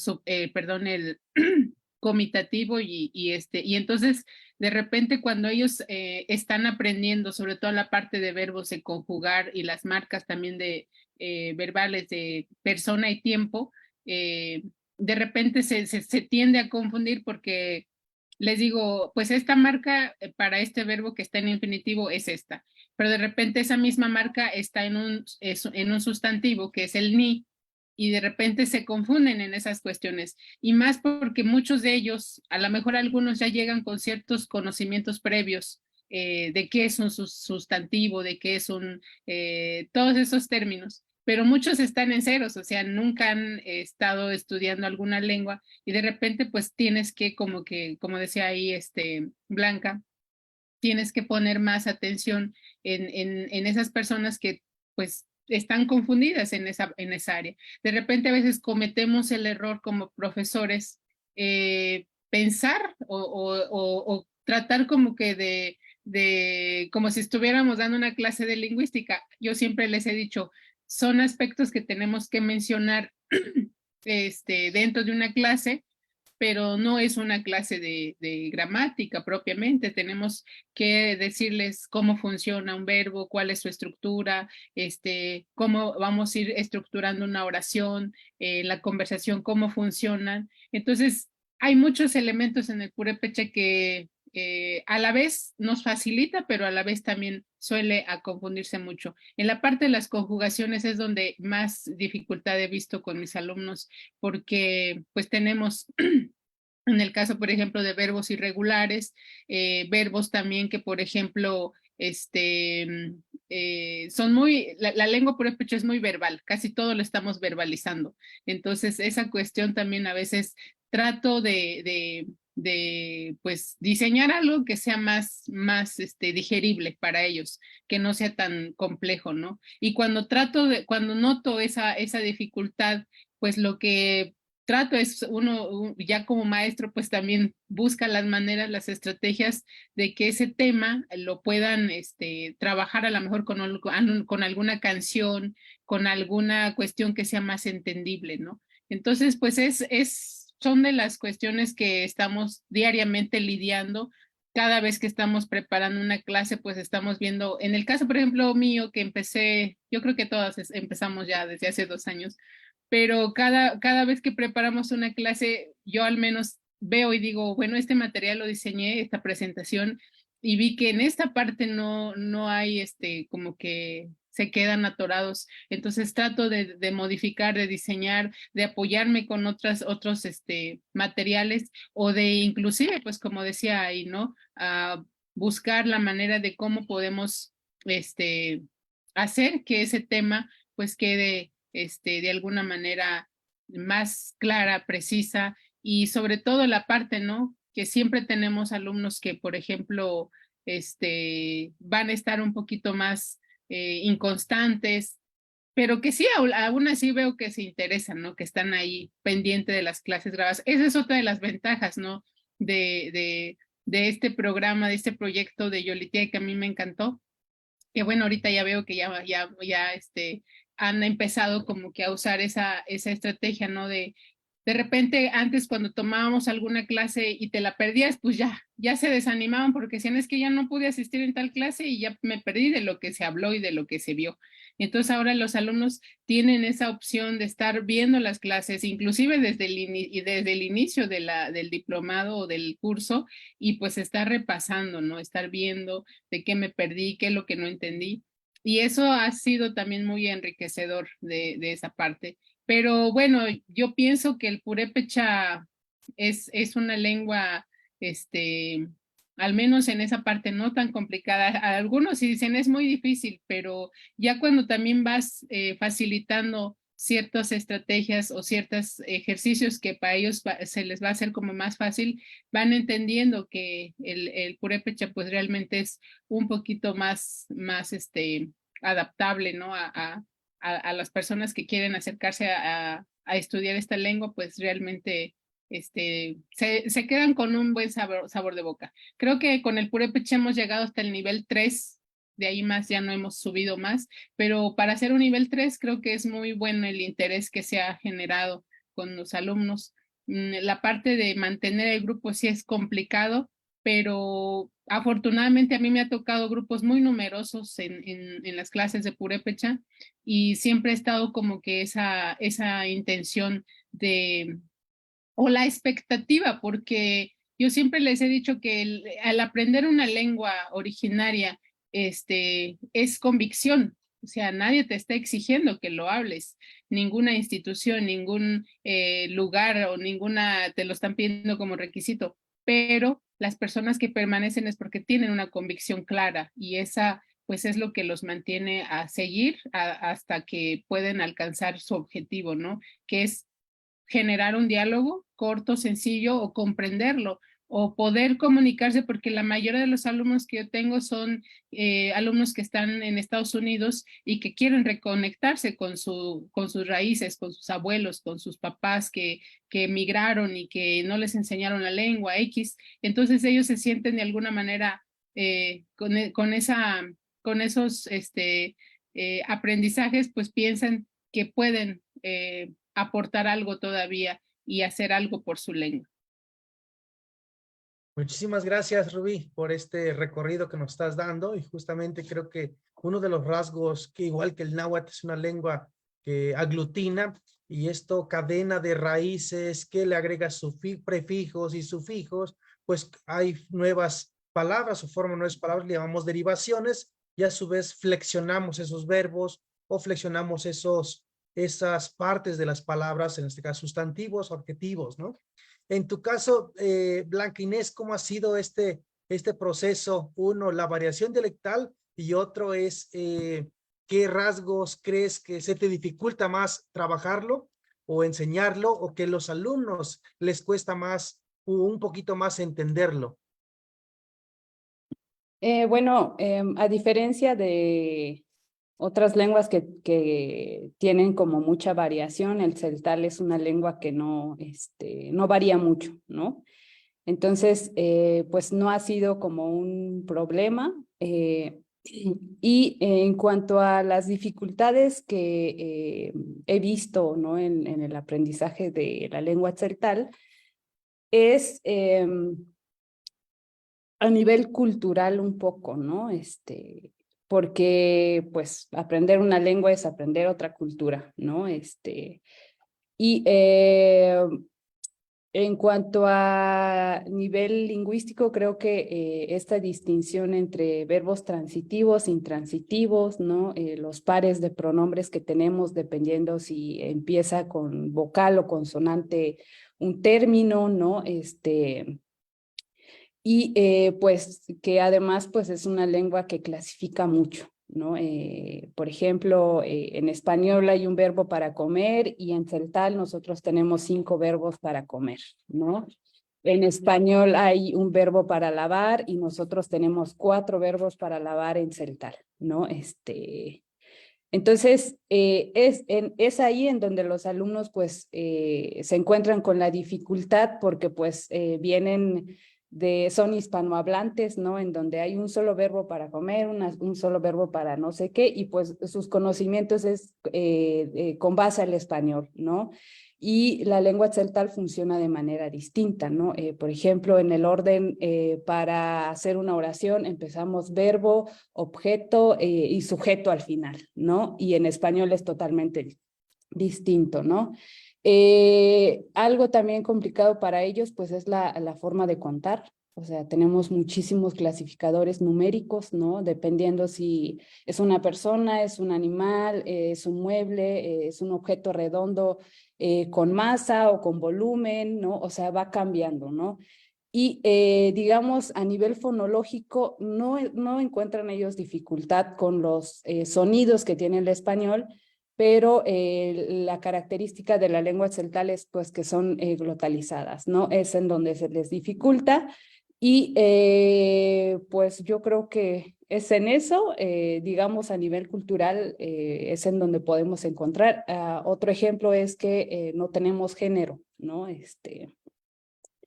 Entonces, a diferencia del español, pues ellos a veces le quieren poner, ¿no? Entonces van haciendo como sus hipótesis, ¿no? Por ejemplo, en el verbo comer quieren usar uno para todo, ¿no? Pero sabemos como hablantes que pues no funciona así, es en donde ellos tienen que analizar por qué se está dando de esa manera, ¿no? Y sobre todo el reto también ha sido como elaborar material para dar estas explicaciones desde la lengua, ¿no? Porque pues es muy importante que ellos entiendan el concepto desde la lengua y que vayan pues haciendo sus hipótesis y pues animándose a comunicar, ¿no? En eso es como es lo que he encontrado, ¿no? Durante las sesiones y bueno, es en donde también le ponemos más empeño, ¿no? Perfecto, muchas gracias. Ahorita acabas de recordar justamente por las diferencias que tiene con clasificadores numerales, también lo tiene el Totonaco Tepehua, ¿sí? Tiene clasificadores numerales, no sé ahora cómo fuese, si es que fue por contacto entre las lenguas mayas y el Totonaco Tepehua, que tienen esta estructura o por sí sola las lenguas la estructuraron de esa manera, es que pues es un rasgo interesante. También con respecto al uso de los verbos, en este caso decías que el verbo comer tienes varias formas o lavar.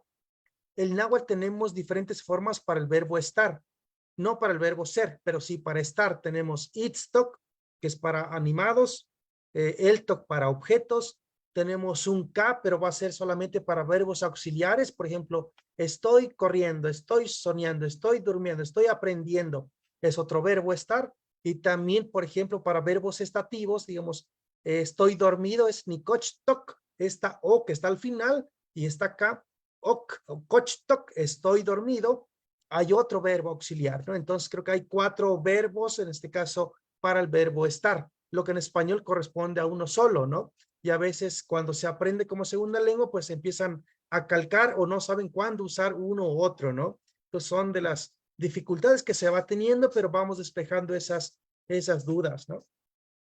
Elodia, ¿qué tipo de estudiantes has encontrado, vas encontrando? Yo recuerdo que en el náhuatl hace como 15, 18 años empecé a dar clases sobre todo para antropólogos, algunos sociólogos, historiadores, principalmente. Pero ahora he encontrado estudiantes, tanto médicos como ingenieros, en otros ámbitos, ¿no? Que no esperábamos hace 10 o hace 20 años, ¿no? No sé cómo ha sido tu experiencia, Elodia, ahí, ¿Qué tipo de estudiantes estás enseñando?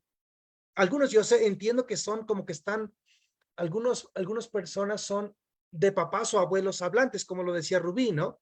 O bien que son hablantes pasivos, entienden mucho, no escriben, entienden muchas estructuras ahí de la lengua, ¿no? Bueno, pues en los primeros años cuando empecé a enseñar el mixteco, eran hijos de migrantes, ¿no?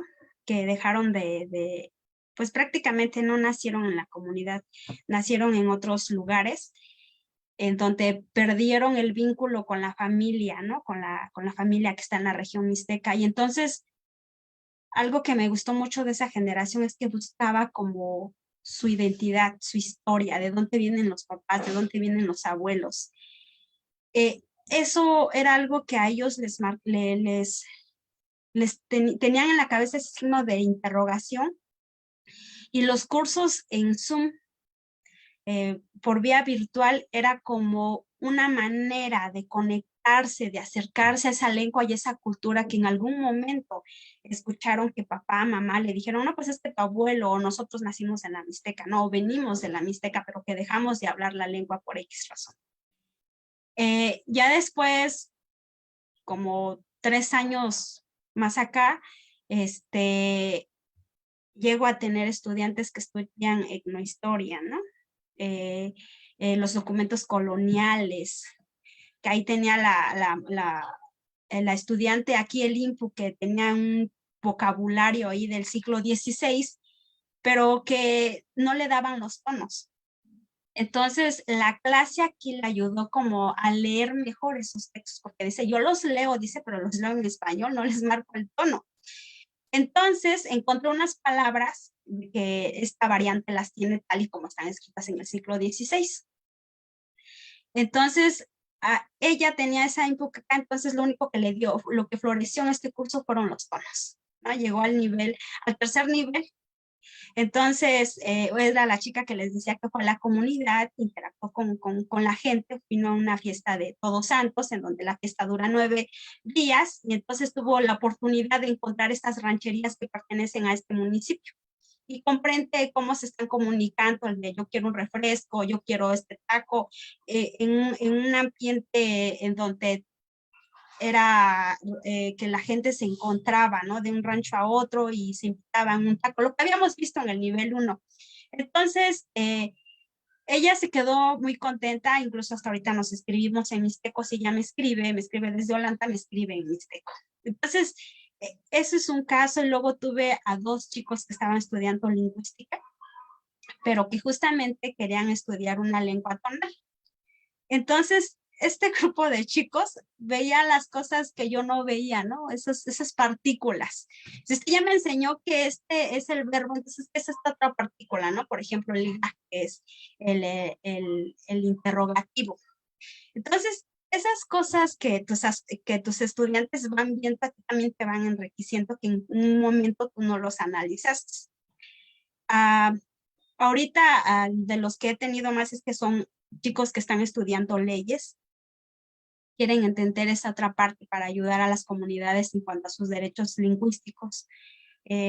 A gente también que está estudiando o es médico y que necesita también entender esa lengua, ¿no? Por ejemplo, en este curso tenemos a 2 médicos, uno que está en la frontera de nuestro país y otro doctor que está en la región de Cusclahuaca, donde se encuentran mixtecos, mazatecos, triquis, ¿no? Y ellos se dan cuenta de esta necesidad de por lo menos comprender cómo funcionan estas lenguas tonales para poder ayudar a los pacientes. Entonces, ha sido un grupo diverso. También tuve un chico que era políglota, hablaba 9 lenguas. Y entonces en la primera clase este chico ni se le dificultó la lengua nasal, ni se le dificultaron los tonos, ni distinguieron entre un par y otro par. Entonces, la verdad es que ha sido enriquecedor conocer a todos nuestros estudiantes, porque siempre aprendemos algo de ellos, ¿no? Y lo otro es que esta otra parte, te ayudan a ver que te hace falta retroalimentar este material y mejorar ese otro material. Entonces, esta es la otra parte que ayuda a que tu material vaya reajustándose de acuerdo a las necesidades del grupo. Perfecto, pues muchas gracias por mostrarnos y decirnos un poquito.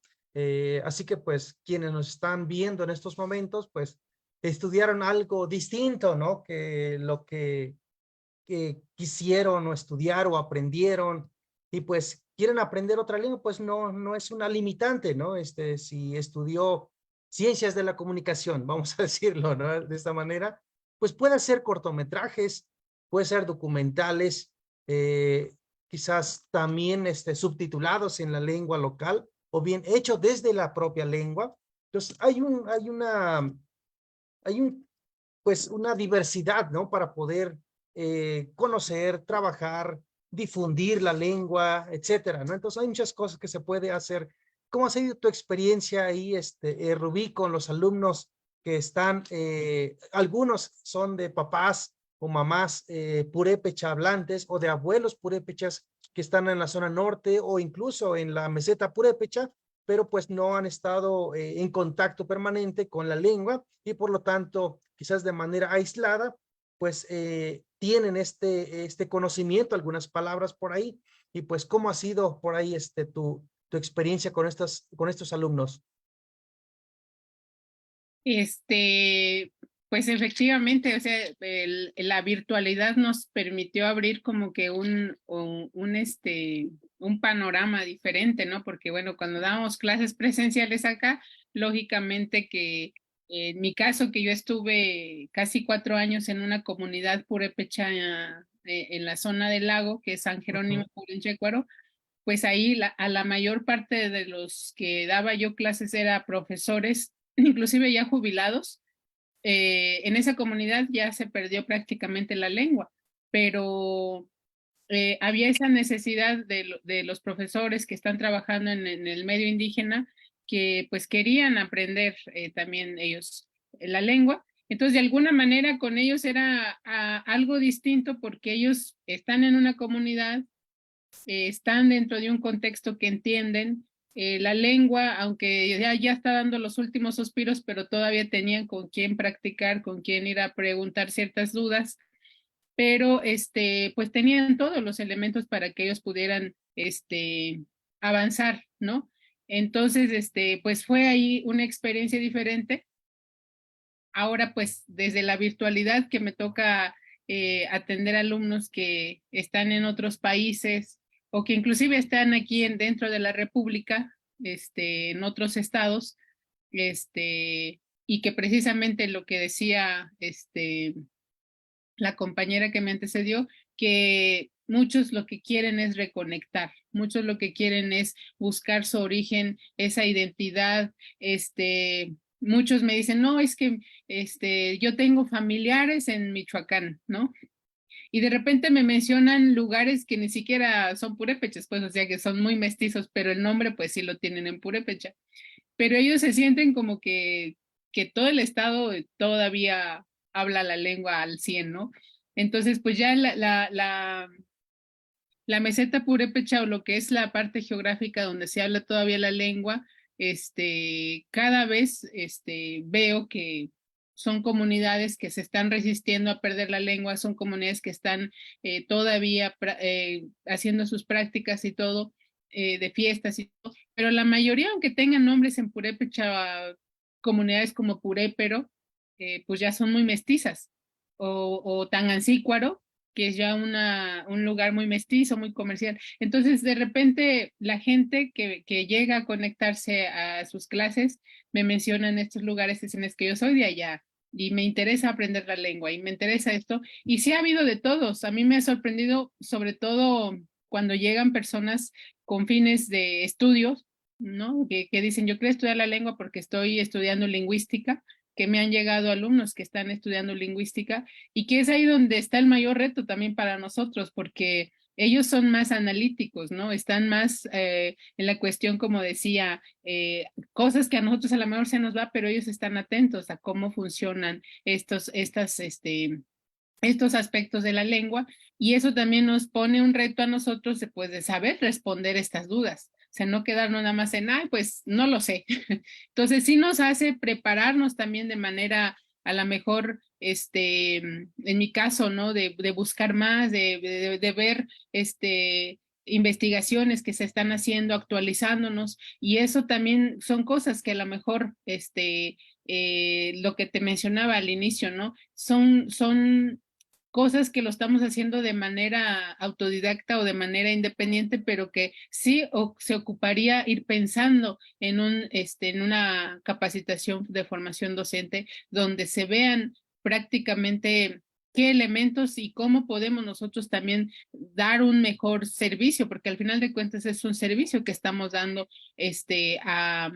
más que sí, lo hacemos por amor y todo, ¿no? Y en algún momento yo mucho tiempo daba clases por amor al arte, ¿no? Pero sí implica todo detrás de todo eso, pues está la preparación, está el invertir tiempo, está el buscar las maneras de que esto no sea nada más un pasatiempo, sino que sea realmente algo serio. Y eso es lo que yo siempre les hago ver a los alumnos. No es nada más como decir, pues voy a ver qué aprendo, sino que es un trabajo que realmente nos empuja a estarnos capacitando y formándonos, y que en algún momento yo espero que esos espacios puedan ser una realidad, porque realmente las lenguas, así como vamos, así como están, realmente está en muy, muy grande riesgo, casi todas. Sí, es un poco pues la situación de la debilidad en algunos casos, en algunos aspectos. Sí, efectivamente, las lenguas cada vez están más expuestas por el español en todos los ámbitos, e incluso en las propias comunidades, a veces solamente en las personas mayores, quienes todavía tienen esa fluidez y el dominio de la lengua sin tantos préstamos, ¿sí? Y creo que en el habla cotidiana de los jóvenes sí hay préstamos, pero quizás forma parte de ese dinamismo entre esas dos culturas, ¿no? Blanca, ¿cómo está en tu caso? ¿Con qué alumnos te has encontrado y qué les ha llamado a ellos la atención también aprender una de las lenguas de la lengua o de la gran familia maya, ¿no? Ok, bueno, pues a mí me ha tocado también alumnos que sus papás o sus abuelos hablan celtal, ¿no? Aunque no ha sido como en el caso de las compañeras, los que más se interesen, porque todavía el celtal es una lengua fuerte dentro de las comunidades, ¿no? Claro que también hay desplazamiento en algunas cabeceras municipales donde los niños ya están dejando de hablar, ¿no? Pero todavía está fuerte esta parte de la transmisión de la lengua celtal. Creo que es la tercera lengua más hablada a nivel nacional, ¿no? Y pues yo lo puedo visualizar también, me puedo comunicar con algún joven de mi generación, pues todos podemos pues entablar todavía, ¿no? Y en casos como excepcionales es cuando ellos pues quieren aprender el celtal, ¿no? Reaprender con este interés de ver de dónde viene su identidad, ¿no? Y después de hablar la lengua de su pueblo. Y ya en otros, bueno, también quería comentar que hasta ahora se está dando mucho el fenómeno de la migración, ¿no? Entonces, eso también ha permitido la transmisión de la lengua, ¿no? Ahora se están yendo mucho a Estados Unidos, entonces seguramente vamos a pasar por esa etapa en la que pues ya no los niños ya no hablan, ¿no? Y me ha tocado alumnos, pues en su mayoría de universidades. Yo he trabajado mucho en universidades, ¿no? Y bueno, por ejemplo, en el Politécnico se inscribieron alumnos de varias carreras, ¿no? Biotecnología, turismo, arquitectura, y pues ellos hacían como brigadas de servicio social en comunidades celtales, y pues el objetivo también era, pues ir a comunicarse y brindar, pues, un servicio social a la comunidad y que pues se pudieran entender, ¿no? Porque la comunicación es primordial para generar pues relaciones dentro de la comunidad, ¿no? Y me ha tocado también pues alumnos que quieren ir a comunidades con objetivos de a lo mejor trabajar su tema de tesis, ¿no? Muchos están haciendo investigación en nuestras comunidades. Y pasó un caso igual que de la compañera Elodia, ¿no? Un chavo, Rageb de Veracruz, ¿no? Que es arquitecto y que fue a trabajar con comunidades zapatistas celtales, ¿no? Entonces se adentró en la comunidad, ahí reforzó los aprendizajes, ¿no? Lo que vimos en clase, y ahora pues es un alumno que también ya puede entablar una conversación, ¿no? Porque además está el vínculo de la enseñanza, pero no solo con la lengua, sino con todas las cuestiones culturales, ¿no? De la tradición, de la comida, ¿no? Y ahorita me acordé de esta parte de que en una unidad vemos como las comidas tradicionales y él las fue a probar allá. Entonces, cuando ellos se sienten contentos de poder por fin vincular esto del salón de clases a la comunidad, pues yo creo que es lo que los motiva más, ¿no? Bueno, pues eso es nada más. Me ha tocado público más como diverso que vienen de distintas, no sé, formaciones y que además en su mayoría son como de ciudad, ¿no? Entonces ahí se ve también claramente que la población con la que podemos trabajar no es nada más dentro de nuestras comunidades, sino abre también, ¿no? Este panorama de que podemos hacer conciencia de la diversidad lingüística y cultural y podemos también generar pues estos espacios para que ellos puedan hablar, porque al final la interculturalidad no nada más es direccionado hacia quienes somos de los pueblos indígenas, ¿no? Ser intercultural es que podamos convivir y que también ellos puedan aprender de las comunidades y de los pueblos indígenas. Sí, muchas gracias por hacer esta parte de justamente, creo que los públicos son diversos, de disciplinas o de áreas de formación diversas, y creo que eso también, pues la lengua lo que nos da a entender es que no está limitado para ciertos campos de formación, ¿no? Blanca, ¿cómo está, por ejemplo, podríamos hablar de un español celtal? Es decir, ¿cómo es el español de un celtal, ¿no? Lo digo esto porque hay préstamos, digamos, tanto el náhuatl, he estado recientemente, el día de antier, de mi comunidad, están hablando español y meten mucho náhuatl, o viceversa, están hablando en náhuatl y resulta que están metiendo muchas palabras del español, ¿no? Se podría hablar de un español celtal, se podría hablar de un español purépecha, porque el contacto ha sido ya varias generaciones, ¿no? Varios años, quizás en algunos siglos, ¿no? Entonces, si yo voy a la zona, al municipio más cercano, ya sea Uchuc o San Cristóbal, los mestizos usan palabras de celtal, ¿y cuáles, no? Si podrías decirnos algunas palabras que vamos a escuchar si yo voy a San Cristóbal, ¿no? ¿Qué palabras usan la población en general, ¿no? Provenientes del celtal o del tzotzil. Ok, bueno, pues se ha visto como una actitud más positiva a abrirse, por ejemplo, de San Cristóbal, ¿no? Que es una ciudad donde hay muchísimos hablantes de tzotzil, celtal, o sea, es una ciudad donde se concentran muchos miembros de diferentes pueblos, ¿no? Entonces, en el mercado, en las tiendas, o sea, en todas partes uno puede escuchar el tzotzil, el celtal, que son las lenguas más habladas en el estado. Y eso ha creado también como una necesidad de que los mestizos, por así llamarlos, aprendan, pues, ¿no? Celtal para ofrecer servicios, para ofrecer, no sé, pues sí, bienes y servicios. Y pasa una cosa súper interesante que las mujeres luego en el mercado, si te escuchan hablar en celtal con la vendedora que viene, no sé, de algún pueblo celtal, pues te dan otros precios, ¿no? Entonces, como que le han visto esta ventaja de poder comunicarse, por ejemplo, en la compra-venta en el mercado.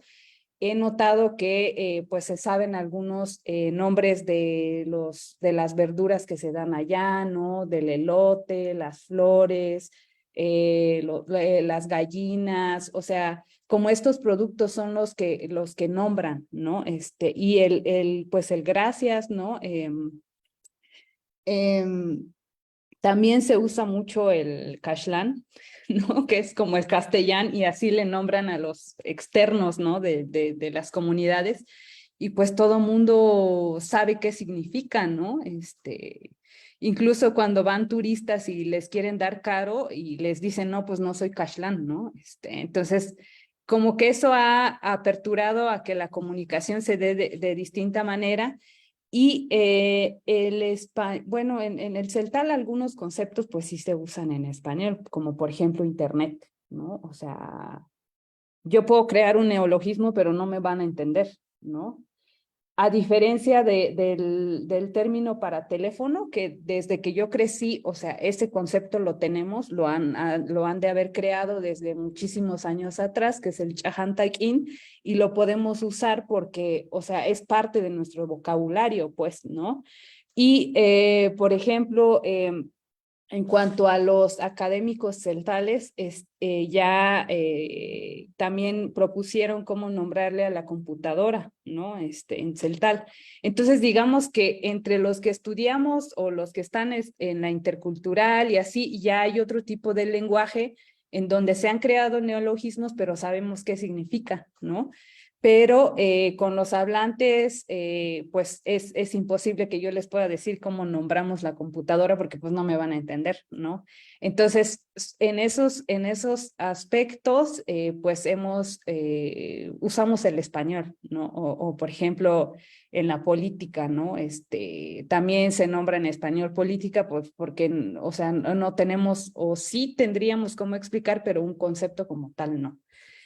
Y hay también términos, creo que se llaman nativizados, nativización de conceptos. Por ejemplo, el jabón que le decimos chapón, ¿no? El machete que le decimos machit, ¿no? El rebozo, que tenemos una palabra que es chal, pero no sé de dónde viene porque lo he escuchado mucho, ¿no? Y como el cashlán también es una nativización que viene del castellano, ¿no? Y creo que de eso me puedo recordar ahora, pero sí tenemos varias como conceptos nativizados, ¿no? Que ya tienen el sonido del celtal.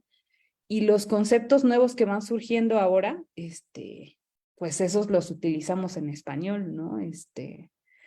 Y los usamos cuando es muy a fuerza, pero podemos tener una comunicación en celtal, ¿no? En una tienda de ropa, en un centro comercial, o sea, podemos platicar en celtal. Serían pocos los términos que se usan, pues, en español. Sí, efectivamente esto también, por ejemplo, en el náhuatl hay un verbo que es notza, que es el verbo llamar, ¿no? Nimitz-notzas, te voy a llamar por teléfono, pero algunos quizás con la rapidez y todo eso dicen nimitz-marcar-willis, ¿no? Con morfología derivacional del náhuatl, pero con un verbo del español, el verbo marcar, pero se dice nimitz-marcar-willis, ¿no? O shinech-marcar-willi, en vez de márcame, ¿no? En vez de shinech-notza usan otro préstamo, ¿no? Pero se empieza a ser presente o evidente cada vez más, ¿no? Pero a tal grado que a veces hay una crítica que pasa, dicen, es que habla mal, ¿no? Entonces a tal grado que a veces el purismo, ahí está a veces el purismo, dice, no, mejor ya no lo hablo, ¿no? Porque me dicen que estoy diciendo mal, aunque esta persona puede sentirse, pues yo estoy hablando en náhuatl, no estoy hablando en español, ¿no? Pero a veces viene la crítica, ¿no? ¿Cómo están por allá, Rubí? He escuchado muchas palabras por Querétaro, Guanajuato, no sé, Tangamandapio, muchas topónimos están en purépecha, ¿no? Y ya decías, no necesariamente en esos lugares hay presencia de hablantes de purépecha en estos momentos, ¿no? Pero, pues, ¿cómo ha sido el contacto también entre el español y el puré? Y viceversa. Pues sí está muy fuerte el contacto. Yo creo que una de las cosas que he notado que cuando una lengua comienza a debilitarse es que empieza, a pesar de que hay vocabulario para nombrar ciertas cuestiones, empiezan a meter mucho préstamo, ¿no? Lo veía ahí por la región de donde soy yo, que es la comunidad de Carapan, y escucho tanto a los grandes, a los jóvenes y a los niños que hablan 50% español, 50% purépecha. O sea, usan mucho el nirasan ya trabajarin o ni paya comerin. Entonces usan para la oración simple, o sea, ya me voy a trabajar, ya me voy a comer, y prácticamente se escucha claramente lo que van a hacer, ¿no? Pero también algo que he notado mucho, porque hay comunidades que el fenómeno migratorio hacia los Estados Unidos es muy fuerte. El contacto también no solamente es con el español, sino con el inglés. Y se nota también ese préstamo o la influencia que ya hay del idioma inglés también dentro de la lengua purépecha, o sea que ya son tres. De repente cuando construyen oraciones, pues ya es fácil empezar en purépecha, meter una palabra en inglés y terminan en español. Y es algo pues muy común y muy algo que estamos notando mucho, ¿no? Este fenómeno. En el caso del viceversa, yo creo que sí también. Se usa mucho, sobre todo en el área gastronómica, en el área de que las personas tienen como que muy claro usar palabras en la gastronomía, palabras como uchepo, quiero un uchepo, quiero esto, sobre todo refiriéndose a la gastronomía, y usan muchas palabras en purépecha, que luego ellos piensan que no son en purépecha, hasta que le decimos, pues es una palabra en purépecha. Pero de manera inconsciente usan muchísimo también, aquí donde estoy viviendo yo en Uruapan, es una ciudad ya mestiza, aunque de repente dicen que es todavía purépecha, pero ella es una ciudad casi como Morelia. Entonces de repente encuentras mucha gente que usa términos, palabras en purépecha, pero no saben ni lo que están diciendo. Incluso en las mismas ubicaciones geográficas, aquí el Cupatizio, ¿no? Que es el río más grande que pasa en Uruapan, o la Charanda. Le decía el otro día a mi esposo, o sea, hasta los lugares, así como vas en el metro a veces ahí en la Ciudad de México y vas viendo los nombres, acá igual, o sea, vas viendo, no, pues que voy a la Charanda, o que voy a Jicalán, y cosas así, que son palabras en purépecha, pero ellos no piensan, o sea, no son conscientes de que son palabras. Entonces sí hay un contacto muy fuerte, la verdad, y actualmente se ha concentrado mucho, sobre todo en usar ya préstamos mucho en español, bastante, en todas las comunidades. Ya no hay un purismo, pues así. Alguien que hable en purépecha muy realmente como es, ya es muy raro escucharlo. Tú cuando vengas, casi siempre están usando préstamos. A pesar de que a veces, como decía, se pueden construir palabras y neologismos, pero la gente opta por usar préstamos. Perfecto, muchas gracias. Pues, ¿con qué te quedas con esta plática, Elodia, después Blanca y después Rubí? ¿Con qué se quedan con esta reflexión de esta charla que le titulamos La enseñanza de las lenguas indoamericanas, experiencias y retos? ¿En un minuto o minuto y medio, 2 minutos? Una reflexión final, Elodia. Pues que seguimos en el reto, ¿no? Seguimos en el camino de seguir tejiendo, de seguir aprendiendo, de seguir compartiendo, y que al final de cuentas creo que lo que nos une es justamente esto, ¿no? El querer mantener, revitalizar o trabajar o enseñar nuestras lenguas y aportar lo más que podamos para que nuestras lenguas se conservan, se transmitan. Y yo creo que tanto una y otra ha encontrado dificultades distintas o a la vez es iguales, ¿no? Dependiendo de la lengua, si es tonal, es maya, es aglutinante, es aislante. Entonces, todos estamos en este camino y creo que lo bien de esto es que de manera conjunta estamos trabajando, y este espacio que nos está abriendo Yolitet es justamente eso, compartir experiencias, y de lo que dijo Blanca Inés, la maestra Rubí, pues vamos tomando esas buenas experiencias para seguirnos encaminando por este gran trabajo que aún nos falta mucho. Muchas gracias. Blanca Inés, un comentario final. Bueno, pues creo que siempre es enriquecedor conocer como las experiencias de los profesores de otras lenguas, ¿no? Porque pues se dan como distintas acciones, o sea, vemos como distintos retos, ¿no? Y me quedo con esta parte de que pues ambas coincidimos en que pues necesitamos espacios de formación, ¿no? Y también creo que otra cosa de la que quería pues también comentar a raíz de todo esto es que también queda ahora no solo la formación, sino también esta parte de ver cómo estas constancias o estos cursos de lenguas indígenas sean válidas como las lenguas extranjeras, ¿no? Porque muchas personas se quieren inscribir a un curso de lengua purépecha, mixteco, náhuatl, tzeltal, maya, totonaco, pero a veces tienen que optar por lenguas extranjeras porque es la que se les cuenta a nivel curricular o en sus universidades, ¿no?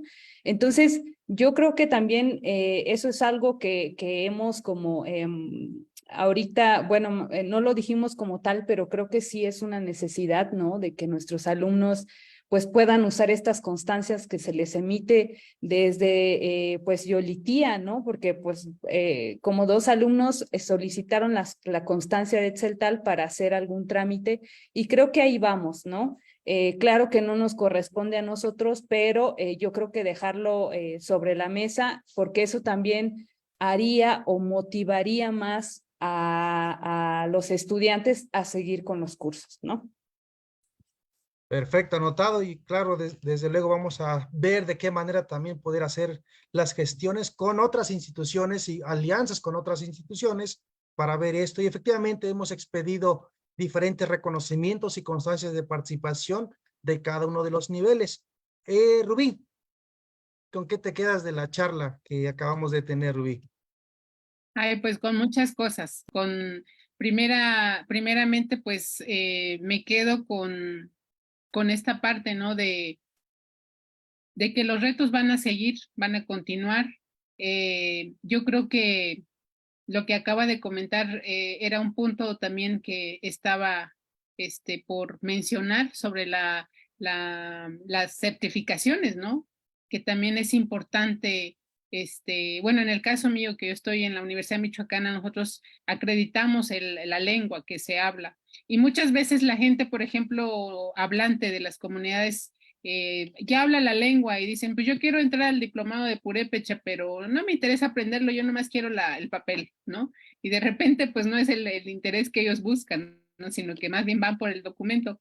Pero en el caso de estos espacios que abre Yolitía, yo creo que la gente tiene muy claro a lo que viene, ¿no? Que es precisamente tener ese primer acercamiento, porque al final de cuentas es un acercamiento que ellos tienen, ¿no? Estamos construyéndonos, reconfigurando muchas cosas, pero yo pienso que en estos 2 años se ha hecho bastante en brindar estos espacios. Ha crecido de alguna manera el espacio de Yolitía, ya la gente lo identifica, lo ubica. Lo que nos toca hacer nosotros pues es hacer nuestro trabajo, hacerlo con excelencia, seguir brindando estos espacios y servicios, pero también pues obviamente con esa consigna, ¿no? De que estamos dentro de lo que se ha proclamado el diseño de las lenguas indígenas, pero que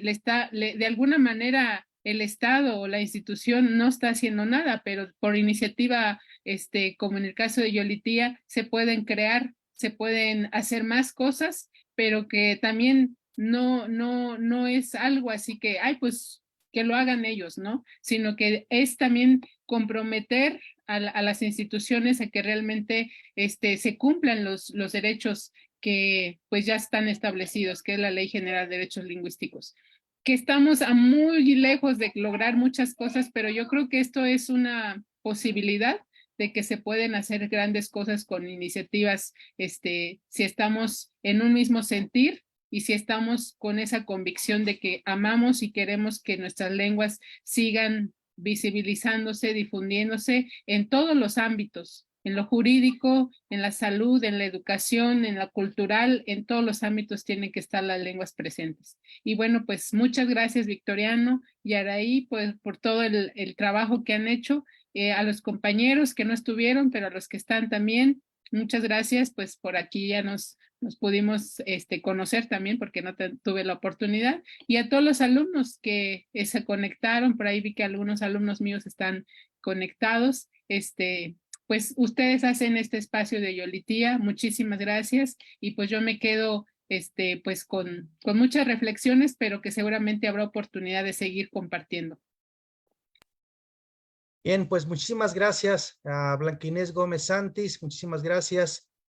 Sin duda, pues un trabajo y mucho esfuerzo que se requiere también desde este espacio virtual, y pues enhorabuena también a ver, ya se me perdió, aquí está Elodia Ramírez Pérez, muchísimas gracias por enseñar una lengua que es una lengua tonal de la familia otomangue.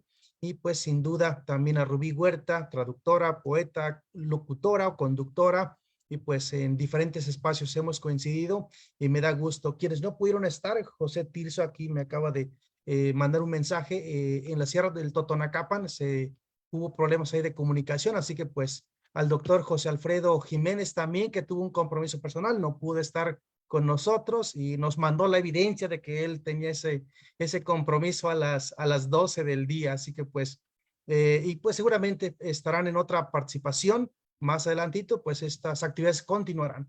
Bueno, pues enseguida les toca ahora participar a los alumnos, así que pues si gustan quedarse, Rubí, igual manera Blanca, Elodia, si gustan continuar, adelante, pues, o bien pueden seguirnos en la transmisión en las redes sociales. Así que pues van a pasar enseguida los alumnos y pues se quedan con Yareli Anaí Martínez. Así que para que presente a los alumnos quienes van a estar en este siguiente panel. Muchas gracias. Taskamati. Piali, mamachani, keni toque, ni yolpaki, ni mitzita, y panit, la maguisoli. Y pani, nati, 29 de julio. Buenas tardes, compañeros, somos compañeros del aprendizaje de estas lenguas. Pues bueno, voy a estar un ratito con ustedes en esta mesa que hemos titulado Aprendiendo las Lenguas Nacionales, experiencias de las y los estudiantes. Y bueno, como ya saben, mi nombre es Yareli. Bueno, hemos trabajado a lo largo de estos 2 años que lleva Yolitía con ustedes de manera pues muy cercana. A veces me toca estar en las clases, a veces no, pero ahí nos conocimos, ¿no? Y bueno, para poder empezar este panel, me gustaría que fueran ustedes los que se presentaran. Y bueno, en primer lugar, le voy a dar, así como vienen en la lista, en el flyer, le doy la palabra a la maestra Carla Vidrio. Si nos puede dar su nombre, a qué se dedica, ¿de dónde nos ve? Buenas tardes a todos. Sí, soy maestra de secundaria y enseño Historia de México a alumnos de 3er grado de secundaria y estudio náhuatl aquí en Yolitía. Es pura presentación. Sí, sí. Muchas gracias, maestra Carla. Ahora tenemos a Tsutsuki Máximo Hernández. Sí, buenas tardes a todos. Bueno, pues mi nombre es Tsutsuki Máximo Hernández. Yo soy originaria de la comunidad de Santa Fe de la Laguna, Michoacán. Actualmente estoy estudiando en Yolitía la lengua de purépecha y náhuatl, y actualmente yo estoy trabajando dentro de la Procuración de Justicia. Dios, me llamo Tsutsuki. Ahora tenemos a Jorge Emanuel Cruz Serna, al maestro Jorge Emanuel Cruz Serna. Yali, Bichabel, Cobadín, Zacaker, Tlen. Debía haber anotado los saludos. Bueno, los estoy tratando de saludar en diferentes idiomas que he tomado con Yolitía. Y pues yo, bueno, estudié primero una licenciatura en enseñanza de idiomas y después una maestría en lingüística, con lo que pude conocer un poco más a fondo toda la riqueza lingüística que tenemos en el país y de donde vino mi motivación para estudiar diferentes idiomas mesoamericanos. Y claro, ha sido una experiencia muy particular con cada curso, porque también cada lengua siempre tiene rasgos incomparables.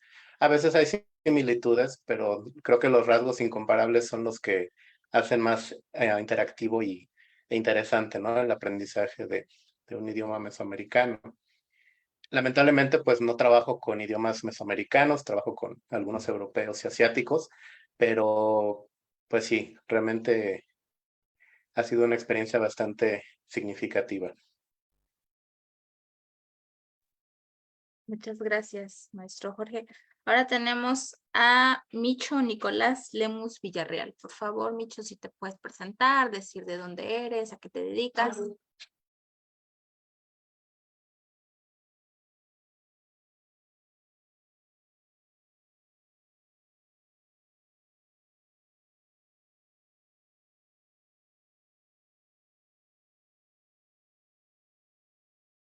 Bueno, creo que tiene unos problemas de audio en lo que... Ah, ya está ahí. Hendy, Micho. No te escuchamos. No sé, bueno, no sé si solo soy yo. No se oye, ¿verdad? Hendy, Ya. una disculpa. Soy Micho Nicolás Lemus, soy geógrafo y yo tomé purépecha en Yolitía. Entonces, estoy muy contento de acompañarles el día de hoy en este segundo aniversario, de verdad. Y pues estoy pues listo, ¿no? Pues a saber qué puedo aportar para esta festividad, ¿no? Dentro de este decenio de las lenguas originarias. Pues me llamo Micho. Ahora tenemos a la maestra Heréndira Pérez Muñoz. Pialino Chime, Yacoro, Yamento hecho. Pues yo soy Heréndira, disculpen que no me vean, pero es que estoy en el coche y estoy con los datos y se me va a acabar si pongo la imagen. Pero pues en Yolitía yo estudio náhuatl, y yo soy ingeniero en biotecnología de formación. Actualmente pues lo de maestras porque me acabo de graduar como maestra en ciencias biotecnológicas. Entonces sí, por eso es lo de maestra. Y pues mi acercamiento a Yolitía pues ya es un poquito añejo con el maestro Victoriano. Ya soy alumna pues ya un poquito antiguita del maestro Victoriano y pues muy contenta de este logro de Yolitía. Me da mucho gusto que exista este espacio para el aprendizaje de las lenguas indígenas, que es pues muy importante en un país pues megadiverso como es México y que muchas veces olvidado o que no se toma en cuenta esta riqueza cultural. Y pues me da mucho gusto que existe este espacio para todos aquellos interesados en las lenguas de México. Y pues nada, me pongo a sus órdenes ante cualquier cosa. Pues muchas gracias a cada uno de ustedes, primeramente por haber decidido participar en este panel, dedicarnos un par de horas de su tiempo, de su apretadísimo tiempo. Y bueno, queremos empezar esta charla preguntando, conociendo por qué se interesaron por la lengua o las lenguas que están aprendiendo, cuál fue ese motivo que los impulsó a inscribirse a un curso en el que seguramente nadie los mandó, pero ustedes decidieron entrar. O bueno, no sé si los mandaron, ¿verdad? También puede ser el caso, pero quisiéramos saber cuál es el motivo por el que ustedes se interesaron por las lenguas. Bueno, voy a empezar yo. Bueno, yo les había comentado que soy maestra normalista acá en Guadalajara, se me había pasado a decir, y doy historia de México. Y nosotros de pronto cuando das este tipo de materia, pues te topas con muchas palabras en náhuatl, muchos términos, pero siempre es palabras y términos que vienen en libros de textos y se ponen a investigar en textos antiguos o de investigadores. Pero no, cuando yo empecé a estudiar y a enseñar la materia, pues no me decían mucho. O sea, yo los escuchaba, los medio entendía, y los transmitía a los alumnos. Pero yo sentía como que era una transmisión muy superficial y sin alma. Entonces dije, no, yo tengo que aprender la lengua. En este caso, la lengua náhuatl. Acá en Jalisco, ya por migración, hay muchas otras lenguas del país, pero originalmente, pues en Jalisco es el náhuatl y el wixárika, que son las más habladas. Entonces dije, bueno, pues voy a aprender una lengua que sea de mi estado y sobre todo para poderla enseñar. O sea, para poder enseñar bien mi materia, ¿sí? Una materia que venga bien de corazón. Y fue toda una odisea, porque hay que decir que para nosotros que somos de ciudad, de acá de las metrópolis, a veces no es sencillo encontrar quien te enseña la lengua. No es fácil, me costó muchísimo trabajo, pero afortunadamente Victoriano estaba viviendo en Jalisco en aquel tiempo y también di por él por una cosa muy especial, porque él daba clases en el ITESO, acá en la Universidad Jesuita de Guadalajara, y yo me comuniqué con ellos pues para que me pasaran sus datos, ¿no? Ellos me quisieron vender el curso del ITESO, pero cabe aclarar que también otro profesor y yo de acá de un colegio, yo enseño clases en un colegio americano, es particular, donde todo es en inglés. Y el inglés avasalla todos los idiomas, incluso el español. Pero dije, bueno, vamos invitando al maestro a dar aquí una charla y a lo mejor hasta podemos abrir un curso para los alumnos. Y en ese curso que abra la escuela, porque tiene su propio centro de idiomas, hasta me cuelo yo. Entonces hablé al ITESO y pues no me querían pasar los datos del profesor Victoriano, pero por alguna razón se coló el correo electrónico y yo me puse en contacto con él y él muy abierto dijo, bueno, no, el único lugar donde yo doy clases no es solamente el ITESO, él ya daba clases en otros lugares. Y dijo, claro que sí, yo voy a tu colegio, ya abrimos un programa y claro que sí, yo me pongo a sus órdenes. Y la escuela también se abrió mucho a este proyecto y el centro de idiomas y se abrió el curso. Aquí lo tremendo fue que yo empecé a motivar a mis estudiantes, ándale, inscríbanse, incluso les va a costar, les van a poder obtener créditos para su currículum como estudiante. Y los alumnos estaban súper emocionadísimos, pero no se abrió el curso. Aquí lo tremendo fue que los que no quisieron que se inscribieran fueron los padres de los chicos. No fueron los estudiantes, fueron los papás que no le veían sentido a aprender otra lengua de México, ¿no? Ellos no, pues ellos que aprendan inglés, que aprendan francés, que aprendan alemán, que todas las lenguas son bellas. Pero finalmente yo me inscribí en otros cursos con Victoriano y empecé a aprender la lengua y a poderla aplicar en mis clases. No nada más enseñando historia, sino que me fui mucho más allá. No voy a decir que enseño náhuatl en mis clases, porque no soy maestra. Sí he dado español y he dado español como segunda lengua, entonces estoy familiarizada con esos aspectos, pero dije, lo voy a meter en mis clases. Y cuando los alumnos quieran hacerme una pregunta, cuando quieran ir al baño, cuando quieran ir a tomar agua, cuando quieran, me lo tienen que decir en náhuatl. Si me quieren saludar, si se quieren despedir, si... Y al principio los alumnos se quedaban así como, ¡ah! No, maestra, yo no puedo hacer eso, porque les decía, sí, salúdame, ¿no? Piali, piali, cualitonaltzin, cualitiotlak, no se animaban y lo empezaron a hacer, ¿no? Nomachtiani, Nicpillas etlachtlanilistli. Entonces lo empezaron a hacer poco a poco, y me gustó que mis chamacos de pronto ya no lo vieran como una lengua extraña a ellos, sino que de pronto dijeran, no, se oye bien, se oye padre, quiero aprender más.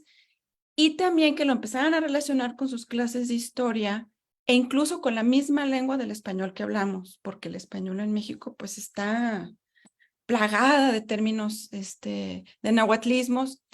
Y cuando empiezan a entender cómo funciona, cómo se escucha, y de pronto dicen, maestra, no nada más lo escuché en su clase, fíjese que yo lo escuché en otro lado, o yo conozco a alguien que habla esta lengua, y a veces llegaban peleándome, ¿no? Maestra, así no se saluda. A mí me dijeron que se saluda de otra manera. Y digo, bueno, pues es que hay 30 variantes, ¿no?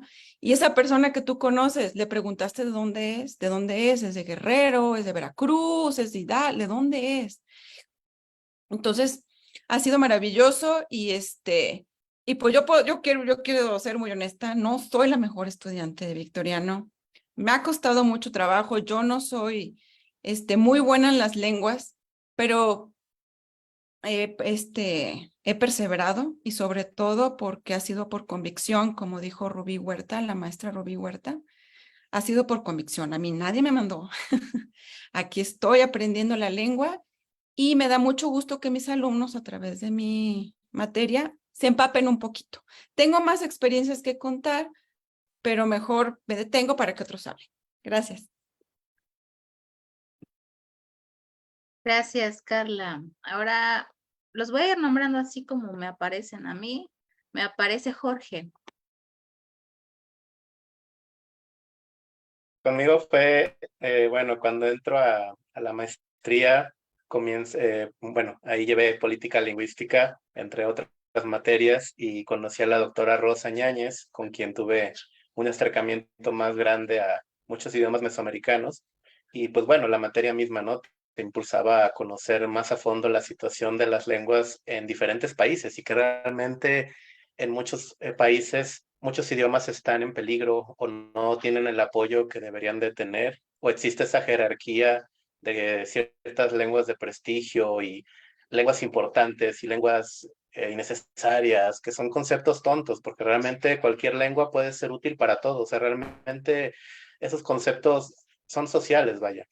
Y pues ahí tenía mucho interés, pero como también comentaron previamente, el acceso a una clase de un idioma mesoamericano es bastante difícil, es mucho más sencillo, pues hay más cursos, ¿no? En todas partes que de francés o de alemán o de chinos, pero con los idiomas mesoamericanos es un reto. Creo que a veces es más difícil encontrar un curso de un idioma mesoamericano que aprender un idioma mismo mesoamericano. Entonces, me acuerdo que en ese entonces, como 2018, cuando elijo mi tema de tesis de maestría fue con el paisaje del Maya Yucateco en Mérida.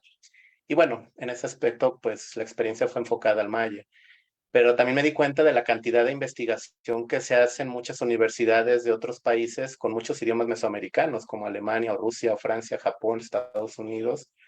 Ahí es donde dije, pues innecesarias no son. Realmente para muchos doctorados o maestrías hay muchísima investigación en muchas universidades y claro, sería ideal que en México sobrara toda la investigación aprovechando pues que estamos en territorio de donde nacen estos idiomas, ¿no?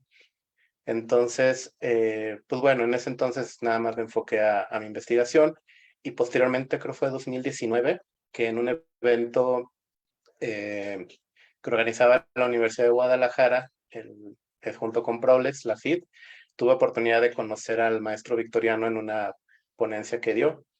Y en ese entonces, pues las clases eran presenciales, entonces por los horarios no había oportunidad de tomar un curso con él. Y pues quedó así, como, bueno, quedó como el interés nada más, ¿no? Llega la pandemia y después en 2022, yo había previamente, meses atrás, había comenzado a seguir páginas de arqueología, de idiomas mesoamericanos. Y yo creo que a veces por las páginas, las redes sociales van como que identificando qué tipo de información a uno le interesa, ¿no? Entonces, recuerdo que un día me llegó la publicidad de Yolitía y empiezo a revisar la página y pues fue como cuando en Navidad nos daban intercambio de regalos, ¿no? Así como de aquí soy. Entonces ya los contacté para los informes y todo. Y pues ha sido una experiencia muy bonita porque, como mencioné previamente, cada idioma tiene retos y tiene experiencias significativas. Y pues bueno, así es como básicamente me incorporé a estudiar diversos idiomas mesoamericanos y la verdad no me arrepiento. Ha sido una experiencia muy buena. Muchas gracias, Jorge. Tzitziki.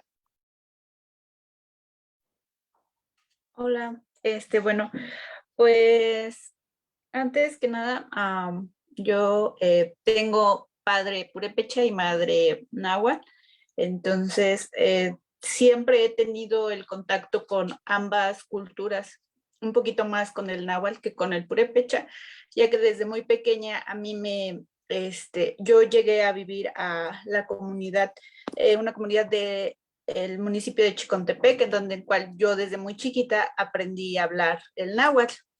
Sin embargo, lo comentaba la maestra Rubí anteriormente en una clase de purépecha, sabemos hablar náhuatl, pero no tenemos cómo aprender a escribir, el cómo aprender tal vez a leerlo también, ¿no?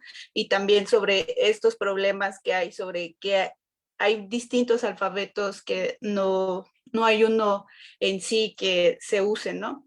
Entonces, pues de ahí surge mi interés por seguir aprendiendo náhuatl y sobre todo también purépecha, ya que de alguna forma entiendo cosas cotidianas, pero pues no del todo hablarlo, ¿no? Y pues igual que el compañero Jorge, siempre he estado tratando de buscar en redes sociales el cómo tener pues algunas formas de seguir aprendiendo de manera autodidacta, y igual me llegó la publicidad de Yolitia y pues empecé a seguir, ¿no? Y empecé a ver las clases y todo, hasta que me di la oportunidad de iniciar con ellos a las clases. Gracias, Tzitziki. Ahora, Micho.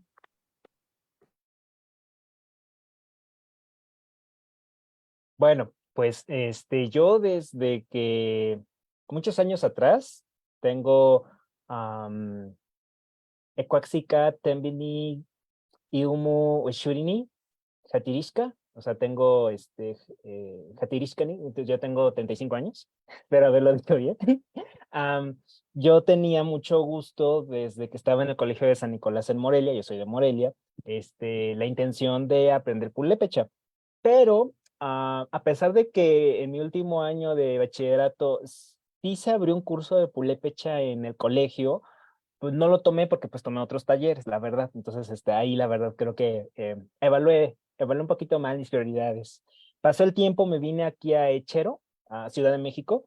Entonces, dejé pasar ese gusto, pero inclusive antes de venirme a la Ciudad de México, yo empecé a juntar mis materiales de purépecha, o sea, no abandoné ese sueño. Entonces, poco a poquito ahí, de repente, si en una feria de libro o en libro viajero, yo encontraba algo de purépecha como mi diccionario, o algunos otros que, por ejemplo, he compartido en clase con Ana Holempiri Rubitzanda y mis compañeros, Jompelilichari, sí, creo que sí son compañeros. Es que ahí cruzo cables.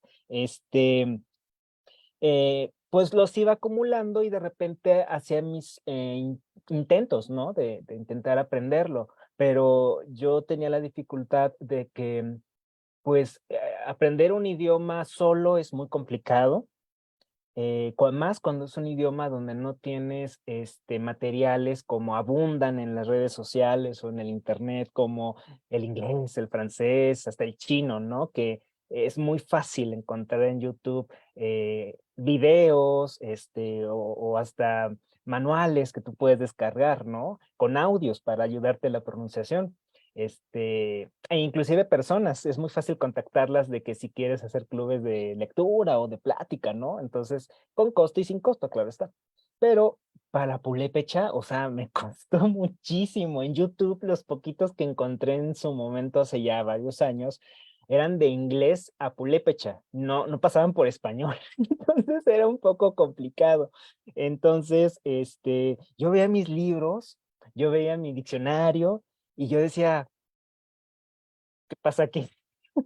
Yo no entiendo, no hablar, no ve nada. Entonces, seguí dejándolo pasar, ¿no? Porque tenía otras prioridades. Entonces, hace ya poco más de un año, ya como que gracias a la pandemia dije, bueno, pues creo que hay una oportunidad, estás en casa, no hay que salir y pues como que volví a revivir ese pequeño proyecto.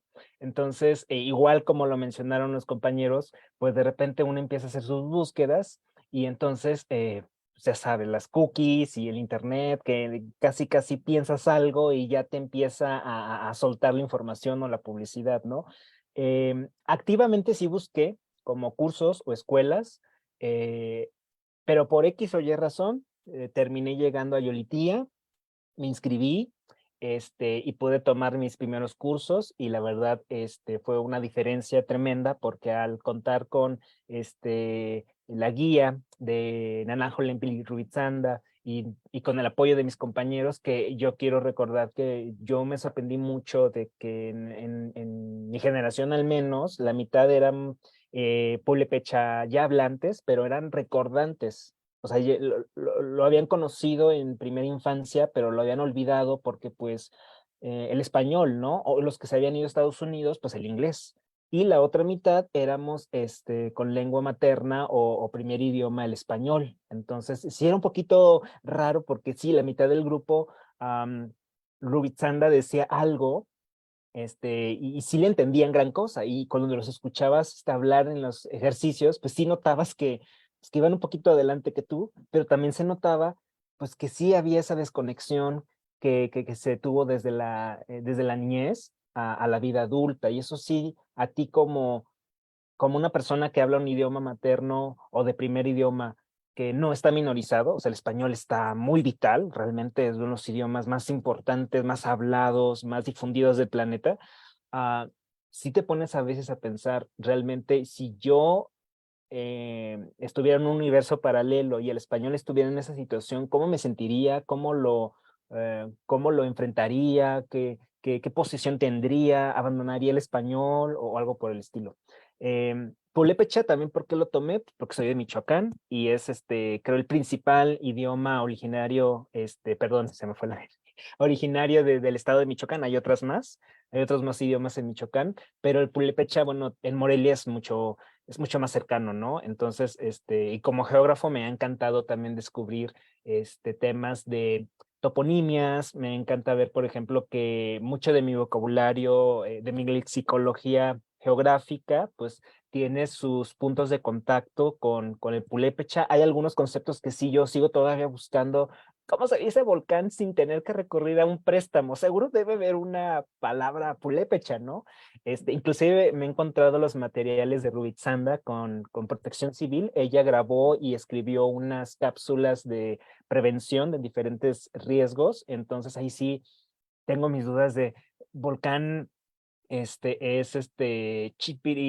Chipirihuata, que yo no sé si sí sea o no, ¿verdad? O sea, Cerro de Fuego, pero no sé, la verdad, porque Rubitzanda también, como buena guía, nos decía, nos ayudaba, por ejemplo, a nosotros que éramos los de nuevo uso del idioma, porque era nuestra primera vez, que no era esta lingüística o enseñanza de idiomas, porque el purépecha es un idioma, como el náhuatl, como el Guxárica, como el Sitza, Beni Sitza y otros más, ¿no? Pero nos decía, miren, pues como son usuarios, bueno, el purépecha tampoco está grabado en roca, ¿no? Hay cosas pues que sí, algunas se han perdido, otras se están retomando, otras se pueden hacer, se pueden construir porque hay bases en el idioma actual. Entonces la invitación era de pues apréndanlo, sumérjanse, tengan esa libertad, hagan lo suyo, porque pues eso es lo padre, estamos aprendiendo idiomas pues para usarlos. Digo, a mí me cuesta trabajo porque aquí en Lechelo pues casi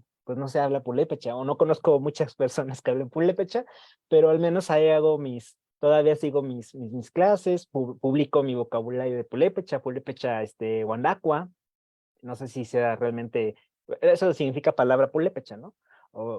Entonces, bueno, hago mis pininos todavía para mantenerme activo y me ha dado muchas satisfacciones. La verdad me ha dado muchas satisfacciones. Todavía me complica, todavía me impone, porque tiene sus complejidades como cualquier otro idioma, pero lo poquito que sé me llena, me alegra mucho. Entonces, es lo que les quiero compartir por el momento. No sé si después haya otra oportunidad para participar. Me llamo Cor. Sí, sí, va a haber otra. Es la primera pregunta de 100 que tenemos acá. Ah, es cierto. Erendira,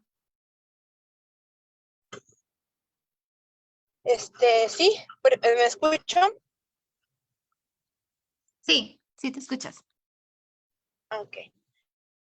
Bueno, es un poquito más personal, porque, bueno, toda mi familia es de Michoacán. Entonces, mi acercamiento a la primera lengua indígena como tal, per se, fue el purépecha, pero ni siquiera fue directo. ¿Por qué? Porque me acuerdo que mi abuelita siempre me llevaba a la fiesta del Señor de los Milagros en San Juan Nuevo. Y entonces, pues se hacían muchas cosas ahí, entre los vagos recuerdos de mi infancia. Y entre un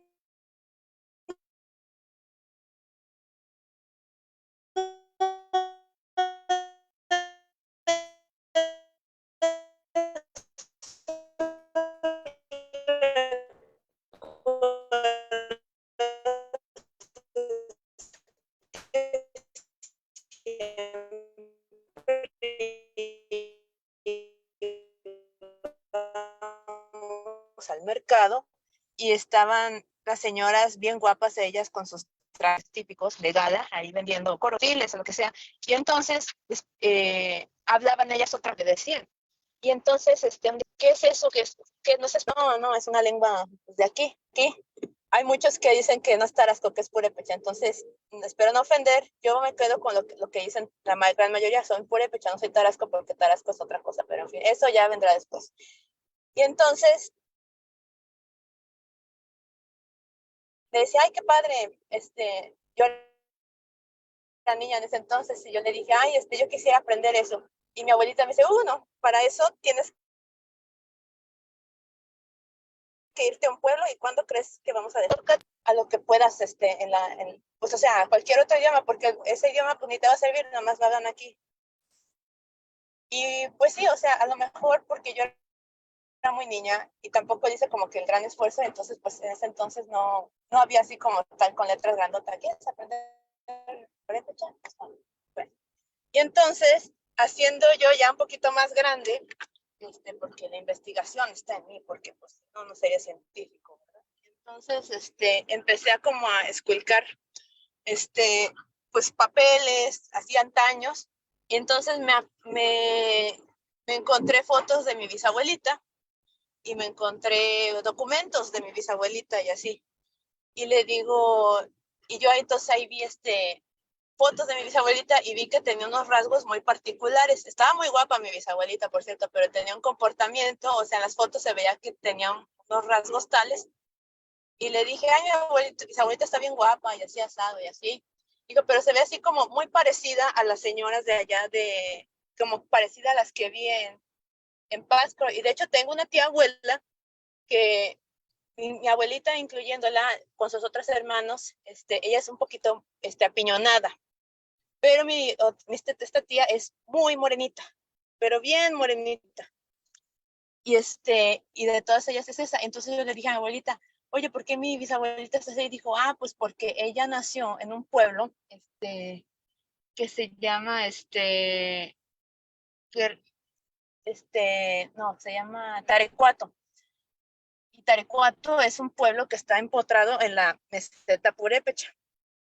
Yo dije, entonces mi abuelita es indígena, mi bisabuelita era indígena. Dijo, no, tu bisabuelita era mestiza al 100%. Su papá era español y su mamá era indígena al 100%. Y yo digo, ay, abuelita, pues ¿por qué no me contaste eso? Por ahí hubieras empezado. ¿Te sabes alguna palabra o así asado?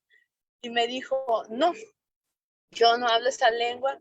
Y mi mamá sí la hablaba porque me tocó verla en los mercados hace ya muchos años, que cuando la persona no le hablaba en español, pues mi bisabuelita empleaba el purépecha.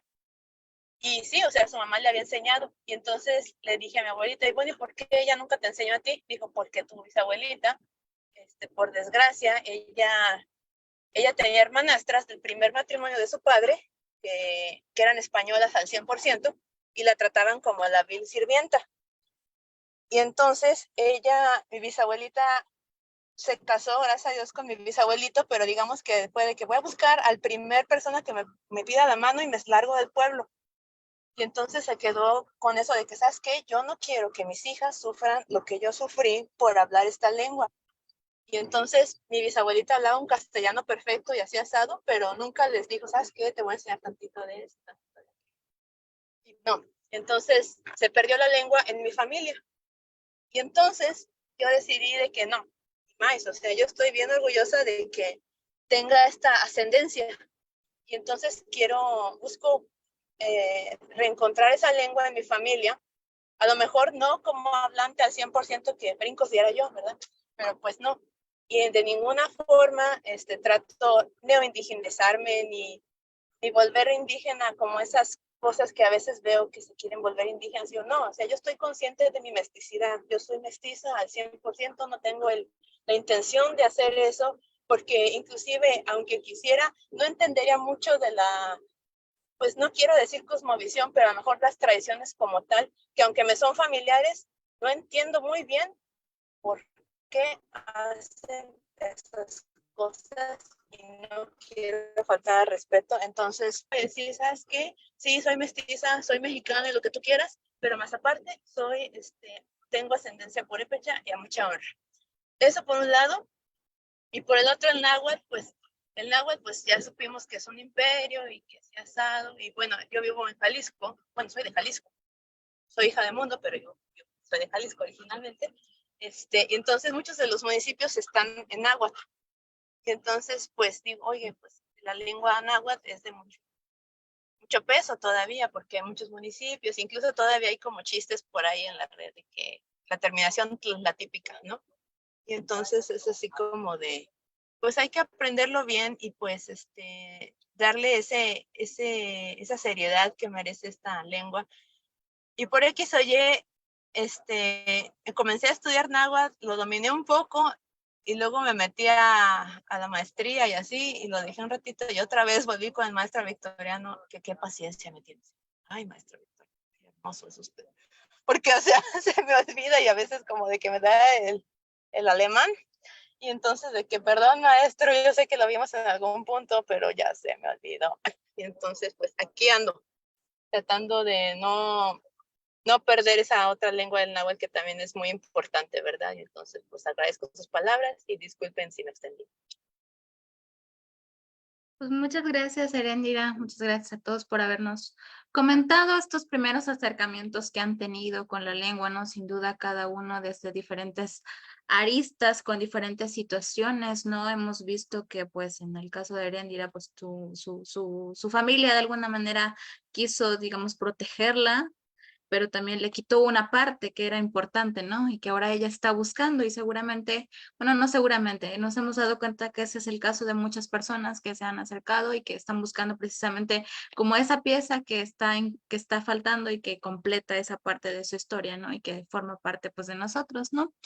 Bueno, la siguiente pregunta está un poco vinculada a lo que ya comentaron ustedes y nos gustaría saber cómo vinculan, cómo relacionan la lengua con la profesión con la que ejercen, o si a lo mejor en este momento no hay un vínculo directo, tal vez, cómo piensan hacerlo, o si más que nada eso, ¿no? ¿Cómo piensan ustedes que pueden vincular este aprendizaje que ustedes tienen, a lo mejor no solo con su profesión, sino con cualquier otro ámbito que ustedes tengan, ¿no? A lo mejor tienen aparte otra actividad y ahí sí la pueden aplicar, ¿no? O cómo les gustaría a ustedes vincular esta lengua con las actividades que ustedes están haciendo.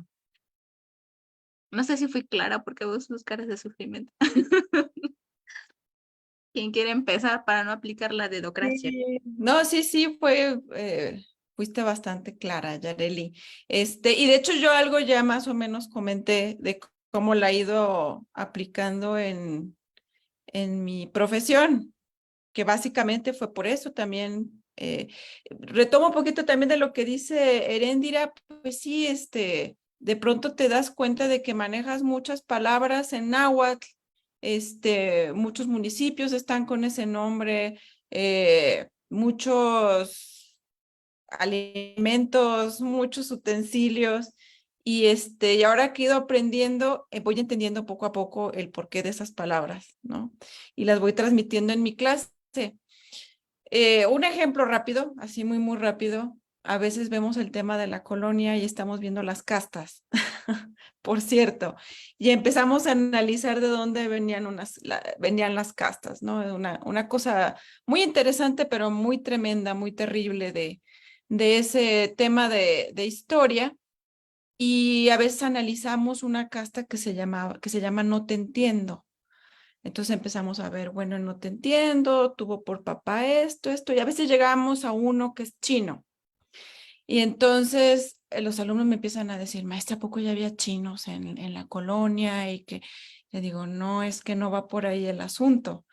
Y ahora que aprendo náhuatl, digo, es que chino viene de una raíz de una palabra náhuatl que es chinoa. Y bueno, chino es quemado.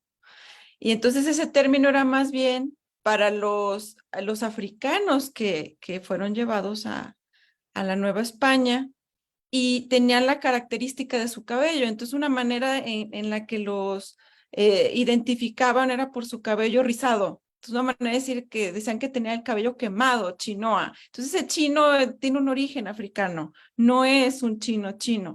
Es como que eso me ha ayudado a aportar más a mi materia, ¿no? Que yo sentía, ok.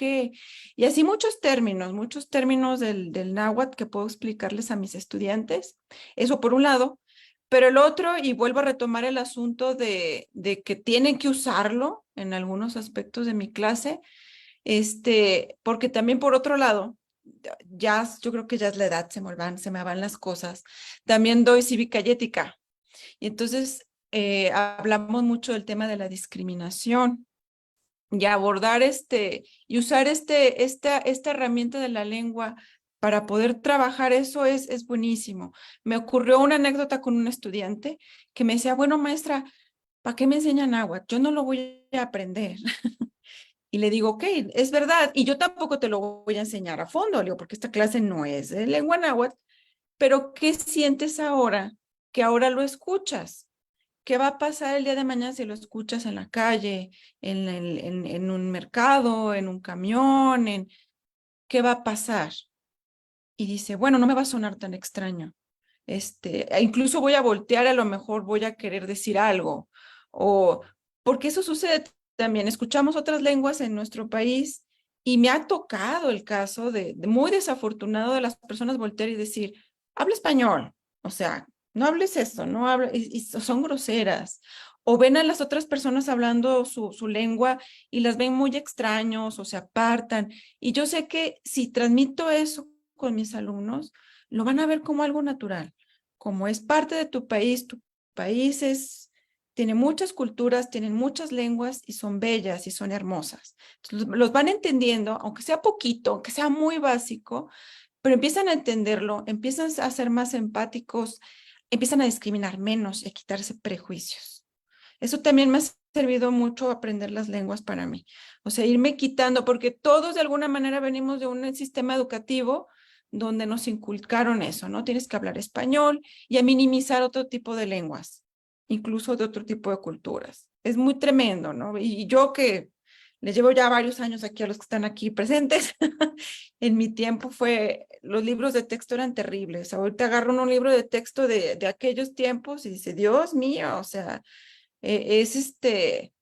era sobajar, era minimizar muchas de esas lenguas y de las culturas de muchos pueblos en México.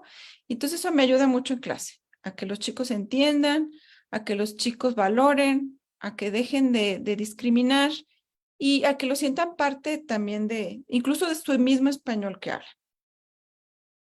Gracias. Gracias, Carla. Nos vamos así. ¿Quieren ir así como aparece o pongo la emoción yo y los nombro? Bueno, Tzitziki. Bueno, pues actualmente yo trabajo como perito. Como tal, con mi profesión ahorita no he tenido un acercamiento con ambas lenguas, pero también estudié la carrera de Derecho y por qué no en algún tiempo o a un plazo más largo, no poder ser traductora, ¿no? De ambas lenguas. ¿Para qué? Pues para un buen acceso a la justicia, ¿no? Asimismo, para también dar información acerca sobre los derechos que tienen las mujeres, los niños. Entonces, pues de alguna manera creo que es importante poder aprender y sobre todo para que nuestras lenguas se sigan visibilizando en nuestros pueblos originarios. Creo que esto nos ayudaría mucho. En la comunidad de Santa Fe, en mi comunidad de Santa Fe, hay una radio comunitaria en la cual creo que uno de los proyectos muy buenos que hubo durante el COVID fue que empezaron a realizar spots de cómo prevenir el COVID, pero desde nuestra lengua, desde el purépecha. ¿Cómo lo pueden prevenir? Si es el caso de que tienen COVID, de qué deben de hacer. Y sucesivamente, pues yo creo que es muy importante que pues lo aprendamos para que se siga visibilizando y no se pierda, más que nada que no se pierda, porque si de alguna u otra forma nuestros padres nos siguen hablando en esta lengua, pero en la escuela, pues desgraciadamente es muy complicado. Como ya lo han comentado varios compañeros, aunque sean escuelas bilingües, a veces no hay profesores bilingües, ¿no? Entonces creo que pues es muy importante seguir aprendiendo. Gracias, Chichiki. Erendira.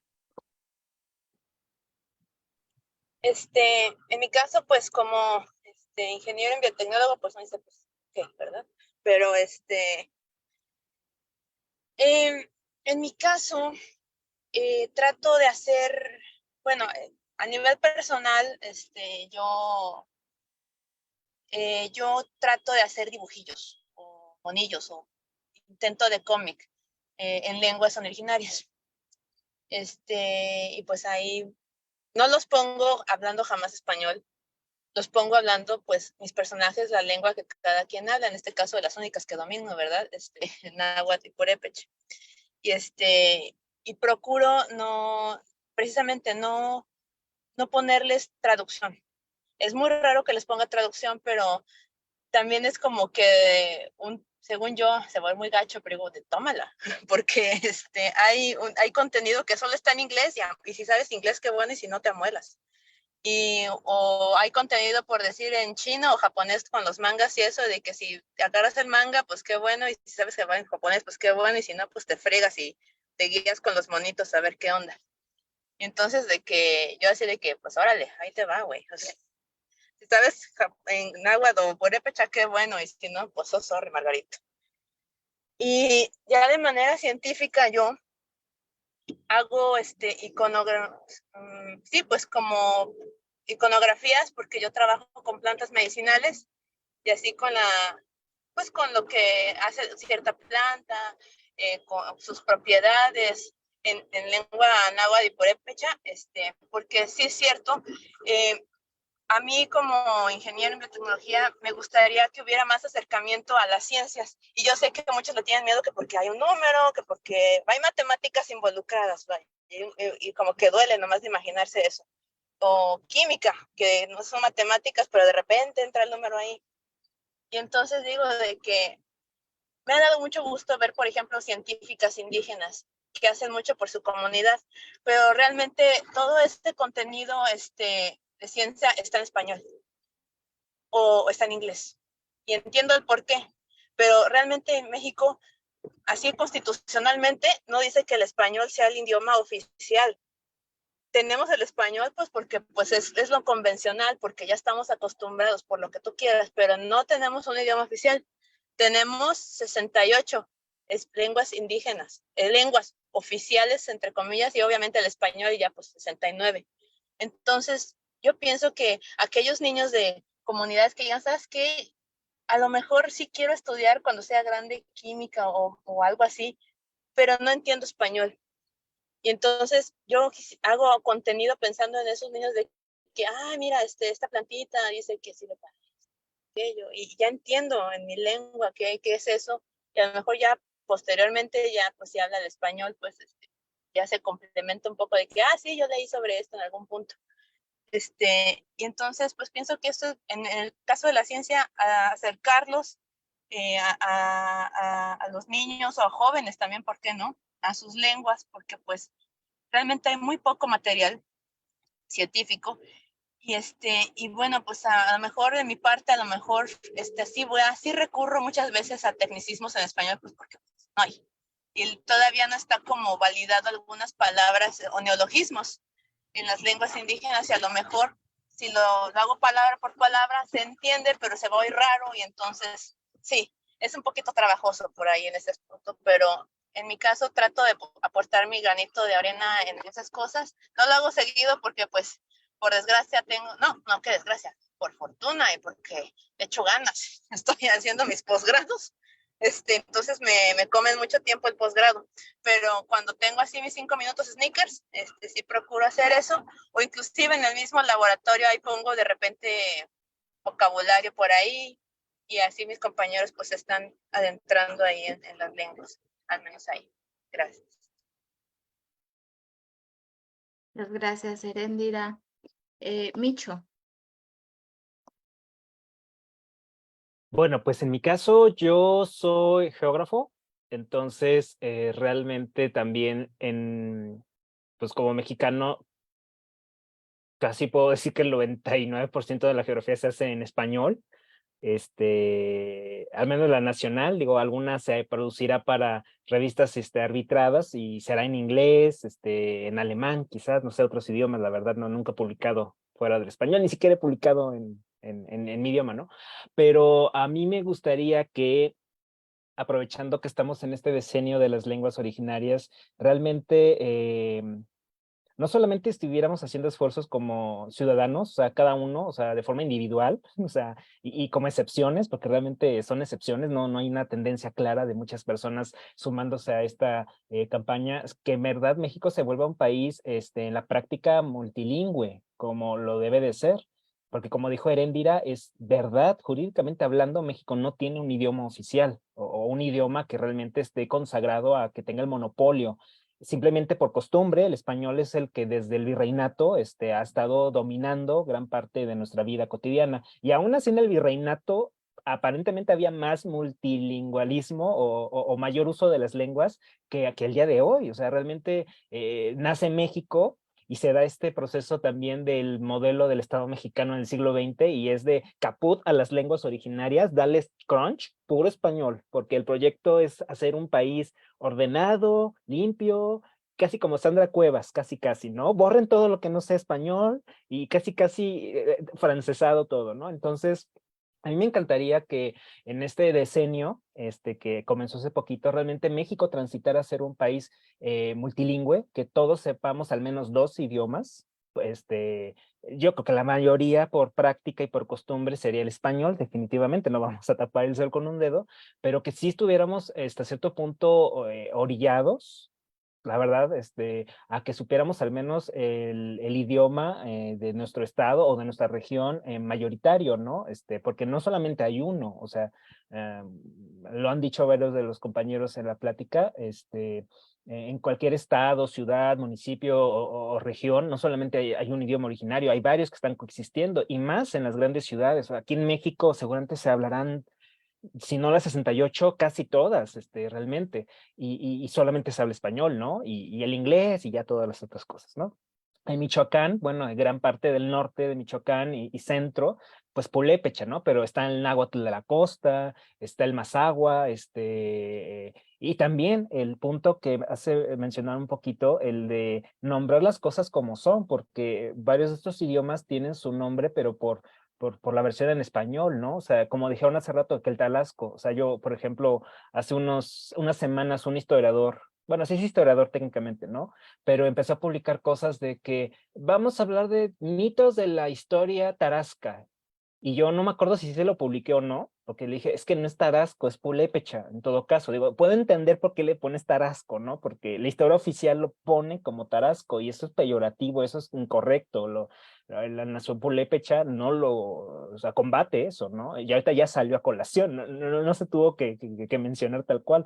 Entonces, pues llamar a los idiomas también como ellos mismos se autoescriben y lo solicitan, ¿no? El Benisitza, como dijimos hace rato, el náhuatl, hay diferentes versiones de náhuatl, El Salvador es náhuatl sin la L, pues con la T muy marcada. Eso es respetar, eso ya es empezar a respetar, no tolerar, respetar, y que los utilicemos indistintamente, que yo pudiera poder hablarlo, o sea, ahorita, y cambiar rápidamente a Micho Nicolás Cascani, y de Cascari Chero, o cosas por el estilo, y que todo el mundo me entendiera, o la mayoría me entendiera, eso sería ideal, ¿no? Que el Estado dejara también de aplastar o de minimizar los otros idiomas, de forma activa, porque sí, realmente el Estado, a través de la escuela pública, a través de la burocracia, pues no hay una forma viable o de poder utilizar los otros idiomas de nuestro país. Realmente en trámites, realmente es como un hito histórico, una excepción cuando puedes ver que alguien en Twitter publica, obtuve mi acta de nacimiento en mi idioma. ¡Wow! Pero es una excepción, o sea, esa persona se tuvo que enfrentar a muchísimos obstáculos que, aunque están consagrados esos derechos y esa obligación de México como Estado de darle su acta de nacimiento y su idioma, tienes que exigirla 3, 5, 10, 15 veces con amparos y haciendo manifestaciones públicas y haciendo periodicazos y a ver si así funciona, ¿no? Entonces, a mí me encantaría realmente que llegáramos a ese punto de que México realmente fuera con todas las reglas en la práctica multilingüe, de verdad. No necesitar estos esfuerzos de que casi nadamos contracorriente cuando realmente perdemos todas las personas perdemos cuando un idioma muere y ya no hay forma de rescatarle, ¿no? Entonces, hay idiomas más en peligro que otras. El purépecha está en un cierto peligro, pero realmente comparado a otros, realmente no. Hay mucha gente que todavía lo habla, hay mucha gente que todavía lo quiere aprender, pero realmente no me gustaría, al menos ese idioma en particular, pues verlo más marchito, como otros que de plano ya quedan decenas, o me sobran dedos de las manos y los pies para contar los hablantes. Entonces, esfuerzos como Yolitía para ayudar a que la gente, como lo han mencionado, que nos cuesta trabajo encontrar una escuela, y luego también en línea, que esa es otra, que sea flexible, que nos ofrezca alternativas cuando existe el deseo, pues que se multipliquen y que Yolitía crezca y que realmente el decenio termine en México en mejores condiciones que como lo empezamos realmente. Es lo que yo pudiera compartir. Muchas gracias, Micho. Jorge.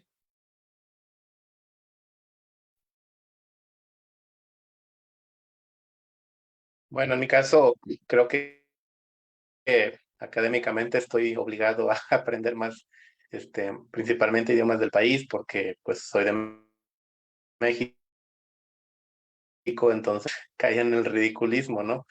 O sea, sí puede uno aprender, no sé, ruso, pues creo que empezando por México. Y también creo que pues lo que he estudiado en lingüística son herramientas de las lenguas, entonces pues sería un desperdicio no aprender un idioma mesoamericano, pues habiéndome formado en eso, ¿no? Y lamentablemente pues no trabajo con idiomas mesoamericanos, para mí, los idiomas mesoamericanos no se pueden expresar en las europeas o en las asiáticas. A veces comparten rasgos, pero hay muchas cosas que son únicas del purépecha o de las lenguas mixtecas o del náhuatl o de las lenguas mayas. Entonces, sí es pues yo creo que es como un compromiso tanto académico como moral, tal vez diría, el aprender idiomas del país y más con la cantidad de idiomas que tenemos en el país, porque no tenemos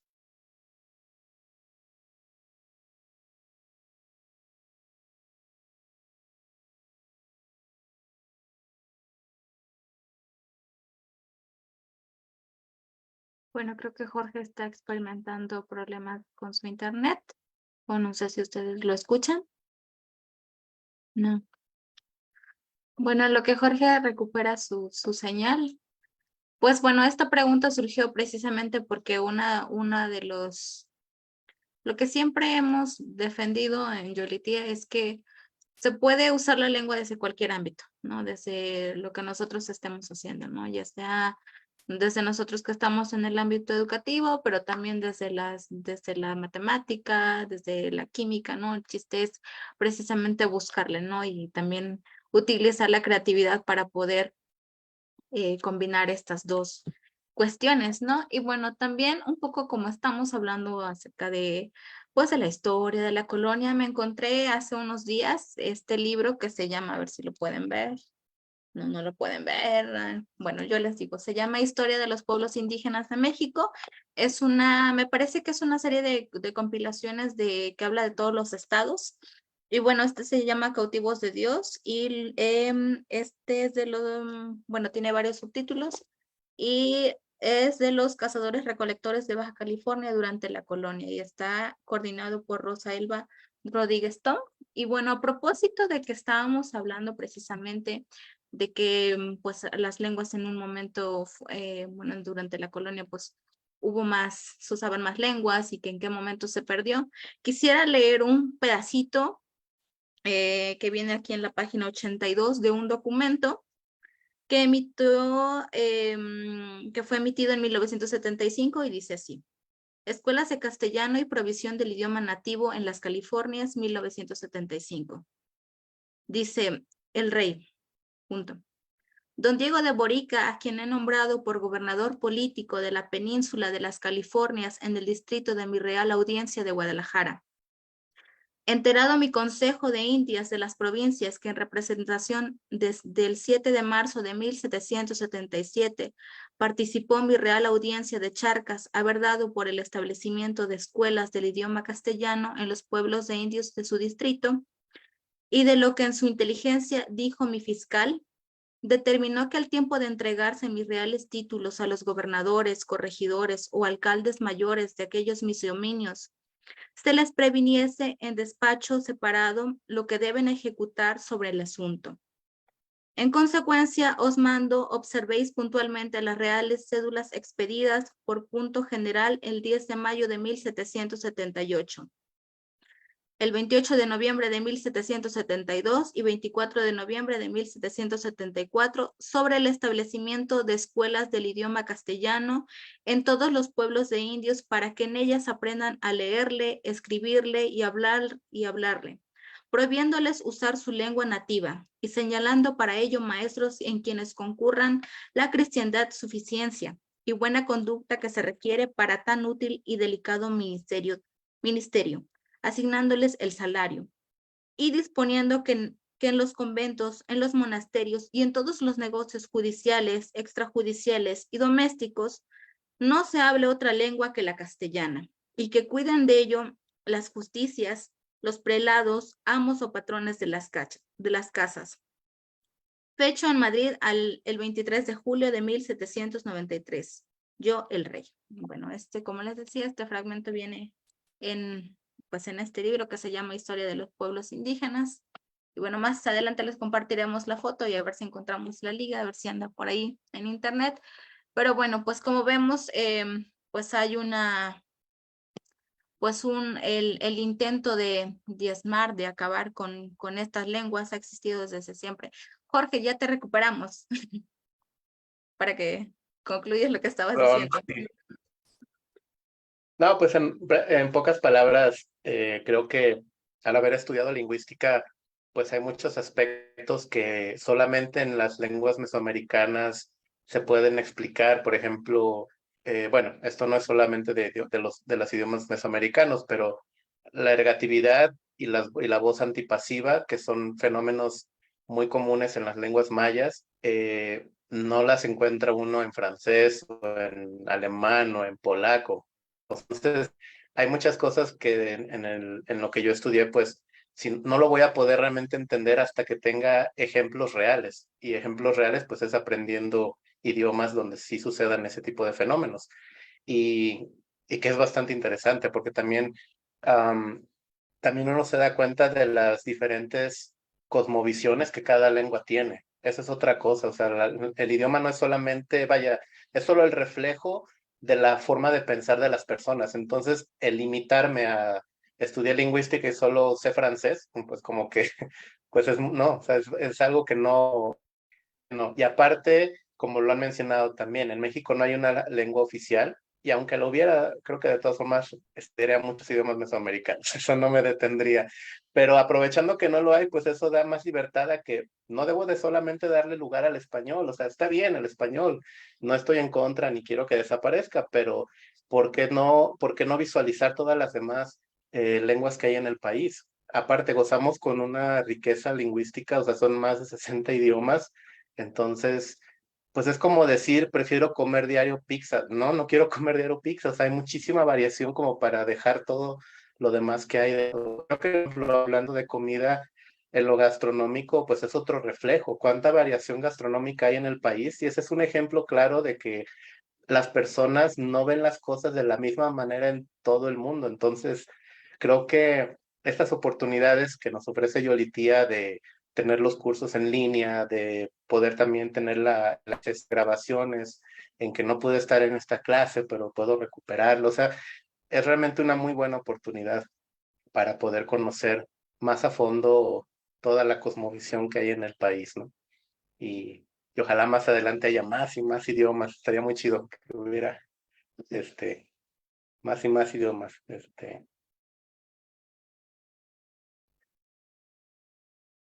Muchas gracias, Jorge. Bueno, y ahora que ya sabemos más o menos cuánto tiempo llevan aprendiendo la lengua, cómo vinculan la lengua con lo que ustedes hacen, también nos gustaría saber cuáles son esas estrategias que ustedes utilizan para poder, pues, aprender esta lengua, ¿no? Un poco para que las demás personas se animen, ¿no? Porque muchas veces nos dicen, no, está muy complicado, es difícil. Por ejemplo, hay muchos sonidos que el español tiene y digo que las lenguas indígenas tienen y el español, ¿no? Por el caso de la TL, ¿no? Por ejemplo, que a veces a algunos se les complica. Pero, por ejemplo, ¿qué estrategias nos podrían compartir ustedes con la audiencia, con las personas que nos ven y que nos van a ver y que están interesadas a lo mejor en aprender una lengua, pero que hasta ahorita no se han animado? No sé quién quiere empezar. Casi siempre empiezo. Digo, pues ya, en orden, ¿verdad? Como en las clases. En mi caso que ha sido bastante difícil, porque digo, yo no soy, no nací con esa facilidad ni ese gen que tienen muchos de, hace un ratito una de las maestras mencionaba, ay, tuve un alumno que hablaba 9 idiomas, no sé si era Jorge, no sé, pero hablaba 9 idiomas y yo, wow, ¿no? Yo difícilmente hablo español, me cuesta trabajo, mi lengua materna. Pero bueno, creo que a mí me ha ayudado mucho el usarlo con mis alumnos, evidentemente, ¿no? Porque lo estoy repitiendo, ellos lo repiten, yo se los corrijo y yo creo que es muy importante de pronto sí buscar alguien, un grupo de estudio para poderlo aprender. Pero también los medios tecnológicos son muy buenos. Yo me grabo yo en audios y cuando voy manejando o estoy haciendo ejercicio, estoy escuchándome a mí misma y repitiendo las frases. Sobre todo yo creo que no hay que tenerle miedo, pues, a aprender una lengua. Y vaya que lo digo yo, que no es muy fácil. Sí se puede, nada más cuestión de disciplinarse, de ser constante. Y mucho viene de que tú quieras también, que tengas esa convicción. Pero ya cuando empiezas a entenderlo, esa lengua, le empieza a hablar, le empieza a agarrar un poco de amor, cariño y ya no te puedes despegar de ella. Diría también que te acerques a esa lengua en el aspecto cultural. Creo que también Yoliltía nos ha acercado a aspectos culturales, porque no nada más es la pura clase o todos los recursos que dejan grabados. Todo el tiempo nos están haciendo de conocimiento de eventos. Conéctense, va a haber tal conversatorio o hay conferencias aquí.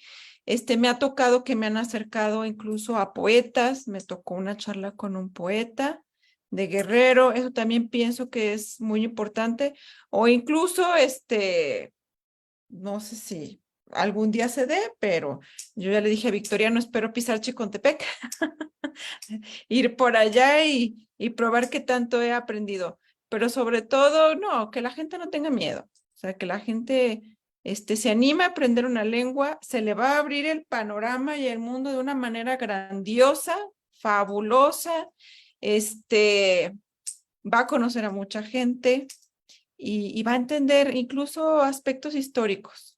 Va uno a aprender cómo es uno, en su personalidad, en su cultura, en toda su esencia. Entonces ahí está la invitación para que muchos se anoten, se apunten. Y sobre todo aquí en Yoliltía que te enseñan con mucho corazón. Gracias, Carla. Bueno, vamos a ir hacia atrás. Vamos a empezar. Micho.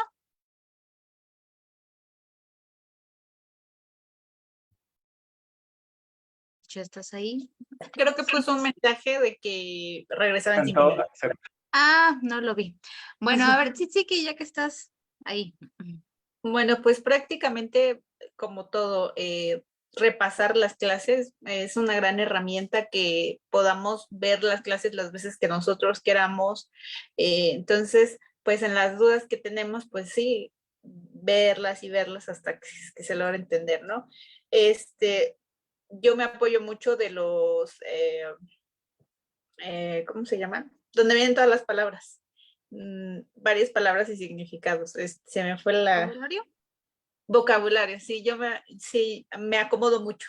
Como que para mí es una herramienta muy grande, alguna palabra que como que lo tengo, lo visualizo y digo, pero me falta esta palabra. Entonces es como lo busco en el vocabulario y pues los profesores siempre nos dan los vocabularios como para que también nosotros sigamos aprendiendo fuera de la clase, ¿no? Aprendiendo nuevas palabras. Entonces, pues prácticamente eso. Y de alguna otra forma, mi familia a mí me habla en purépecha o en náhuatl. Entonces, eso es una forma también de practicarlo y de alguna otra forma que no se me olvide. Porque pues ahora yo radico en el estado de Tlaxcala. No vivo ni en Michoacán ni en el estado de Veracruz. Entonces, pues es un poco más complicado. Pero el tener la comunicación en nuestra lengua, pues eso ayuda mucho. Chiqui, solo por curiosidad, ¿de qué comunidad de Chicontepec eres? ¿O en qué comunidad? De Zapotal somos Espinal. paisanos, yo creo. ¿Dónde? De Zapotal Espinal. Gracias, sí, estamos relativamente cerca porque yo soy de Benito Juárez, Victoriano es de Teposteco, entonces estamos en la zona. Sí, estamos en la zona. Bueno, Jorge. Bueno, en mi caso, pues para empezar, cuando me anoto para un curso de un nuevo idioma, separo cuadernos, un cuaderno nuevo porque es un idioma nuevo, o sea, no, para no revolver y a darle como su lugar al idioma, ¿no? Y todo lo que vemos en clase lo anoto, pongo traducciones, a veces comentarios o notas sobre lo que estamos viendo. A veces recurro a las grabaciones, aprovecho en que aunque estuve en la clase, no me quedó claro, vuelvo a revisar la grabación y ya de esta manera lo refuerzo. También hay algunas aplicaciones como Wordwall, con el que yo mismo hago actividades para mis alumnos de alemán o de chino, pero también lo aplico para los idiomas que estoy estudiando. Entonces, a veces de hecho les comparto a mis compañeros en los grupos algunos juegos que hago para unir, no sé, definición y significado o diferentes ejercicios, ¿no? Para reforzar. Y pues digo, estaría genial tener, a veces digo, tener un poquito de mayor acercamiento a través de canciones, por ejemplo. Entonces a veces también cuando nos comparten ciertas canciones, pues también ya lo veo como una herramienta adicional. Y también, claro, los materiales que luego nos brindan, que algún vocabulario, algún diccionario, algún libro incluso de algunos investigadores que trabajan con ese idioma. Entonces trato de ir juntando las herramientas para... Digo, ahorita creo que lo que me falta es tiempo, porque sí necesito dedicarle bastante tiempo para llegar a un nivel alto, ¿no? Pero pues poco a poco, lo que sí, pues es dedicarle tiempo. Como comentaban previamente también, no es como tal difícil, pero sí tiene uno que dedicarle tiempo y hacerlo pues con gusto, porque realmente es una experiencia muy bonita y claro, al inicio pues uno todo lo ve complejo, eso siempre es normal, de cómo empieza esto ahora, pero con el tiempo uno se va familiarizando con el idioma y las estructuras ya empiezan a tener más sentido, ¿no? Recuerdo mucho que, por ejemplo, tiene mucha fama el alemán de que dicen que es una lengua aglutinante, que todo se pone junto y así. Pero pues, realmente solo son los sustantivos. Y en el caso del náhuatl, ahí sí es todo. Ahí sí toda la oración queda junta. Entonces, digo, aglutinante el alemán no es gran cosa, o sea, pero el náhuatl, ahí sí dice, mira, este es un buen ejemplo de aglutinación. O por ejemplo, el chino tiene fama de ser difícil en pronunciación, bueno, también la escritura, pero la pronunciación. Pero cuando estudié con la maestra Elodia Mixteco, no, pues fue un parteaguas. A ver, cómo está, esto sí es de verdad todo un reto fonológico, porque los tonos que tiene el mixteco, mil respetos, o sea, es una lengua muy, muy interesante y han sido experiencias muy interesantes, ¿no? Que a la vez me motivan a seguir y también, pues tengo que dedicarle, ¿no? Dedicarle tiempo, creo que como todo, como un deporte o como hasta aprender a hacer de comer algo, no sé, digo, necesito tiempo para cuajar, por así decirlo. Gracias, Jorge. Erendira.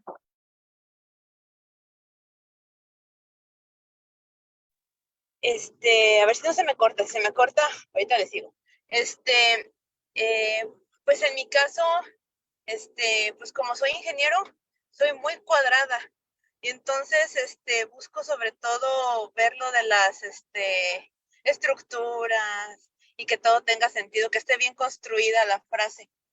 Entonces, a mí me funciona bastante escribir, o con esto de que hago material didáctico o que hago monillos, me fijo mucho cómo lo escribo con cuidado, para que haga sentido y hacerlo lo más, natural posible. O sea, que por decirle que un hablante lea el texto y diga, sí lo entiendo bien, y que no se sienta así como forzado. Busco, yo creo que es un toque mío que tengo de que lo más bonito y perfecto posible, que pues trato de eso. Pero en mi caso, en el caso del purépecha, bueno, yo cuando vengo a Michoacán, me voy en friega al mercado. Y entonces ya tengo gente que me conoce y entonces ya han de decir, ay, ahí viene la muchacha esta otra vez. Ya. Y entonces,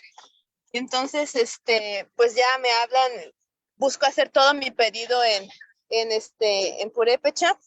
Y ya si de repente no puedo, las señoras, pues muy amablemente, pues me ayuden. Y ya sobre eso amplié un poquito mi vocabulario. En el caso del náhuatl, pues ahí con mis notitas, con algunos libros, porque sí hay libros que tiene en náhuatl y gracias a Dios he tenido la oportunidad de conseguir algunos ejemplares y ya sobre eso pues leo y tomo nota, busco significado y así, pero en el purépecha pues me cuesta un poquito porque casi no hay, entonces mi experiencia es más hablado o más escrito por mi cuenta. Pero en el náhuatl espero algún día tener un poquito más la experiencia hablante, ¿verdad? Que es lo que a mí me cuesta trabajo porque en escrito, todo lo que quieran, hasta dormida. Pero ya hablado ya es otro boleto. ahí se vuelve el Tarzán en mí de que yo, Erendira, tú, Jane, y Victoria no me mira con cara de que, ¿qué pasó, Erendira? Tantos años, y pues sí, Victoria, sorry, así pasa, pero al menos esa es mi técnica, estar tratando de pensar en ambos idiomas, o cuando voy por decir en la calle diciendo, esto se dice así en tal lengua, esto se dice así en otra lengua, o si no, para después lo busco. Y pues esa es mi experiencia en lo personal, pues como para tratar, al menos en mí, estas lenguas, pues porque como no son parecidas a las occidentales que estoy acostumbrada. La inglés, ¿cómo la adquirí? Me pasó de noche, porque esa fue impuesta, ni me gustaba, y de repente ya la pude hablar. Y el francés, pues fue más de leer películas y hablar con los maestros. Pero en mi experiencia con lenguas indígenas es esa.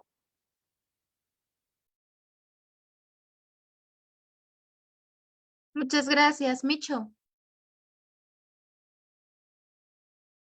A mí realmente tengo, la verdad es un privilegio el haber juntado tanto material de purépecha desde que tuve el gusto de querer saberlo. Entonces tengo,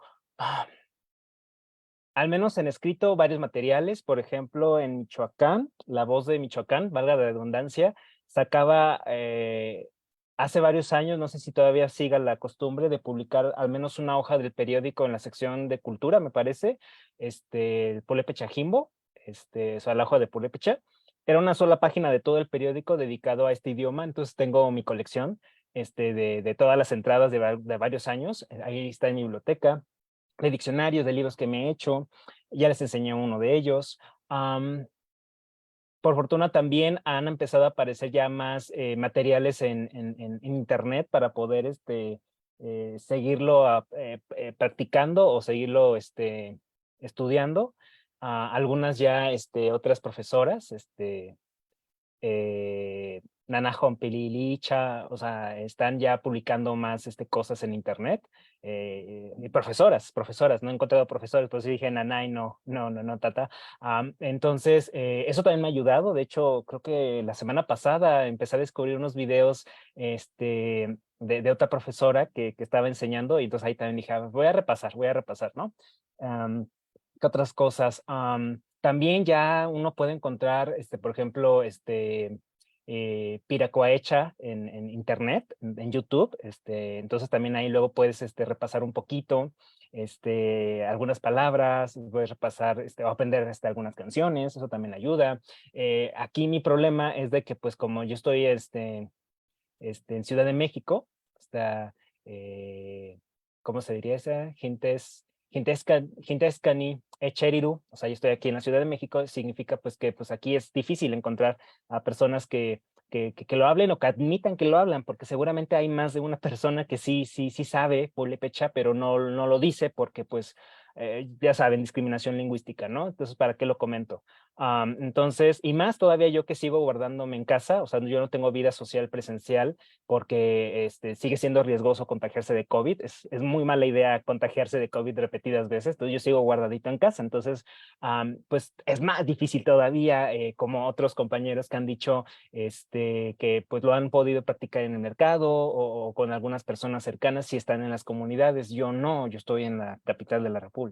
Entonces, he tenido que hacerlo por medios remotos, y yo a su vez, pues me he tomado la libertad de, a lo mejor en mi Twitter y en mi Mastodon, estar publicando casi diario una palabra purépecha. Entonces también me ha ayudado a que no se me oxide.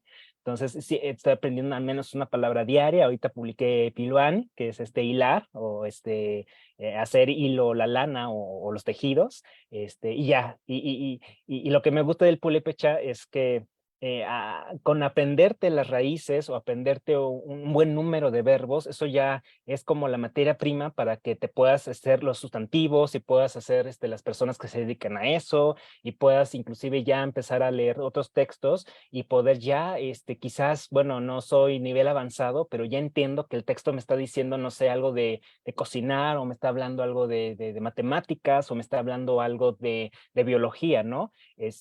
A pesar de que no haya tantos préstamos, porque eso sí he visto, de que aunque hay algunos préstamos por ahí, la mayoría de textos de purépecha que yo he leído, casi todos purépecha, o sea, sí he visto que hay como mucho cuidado en en que, bueno, sí, o sea, la salida fácil sería tomar préstamos a mansalva, pero pues no, o sea, si hay una forma, o sea, por ejemplo, está este otro libro de Tata Felipe Chávez Cervantes, que me compré en antropología.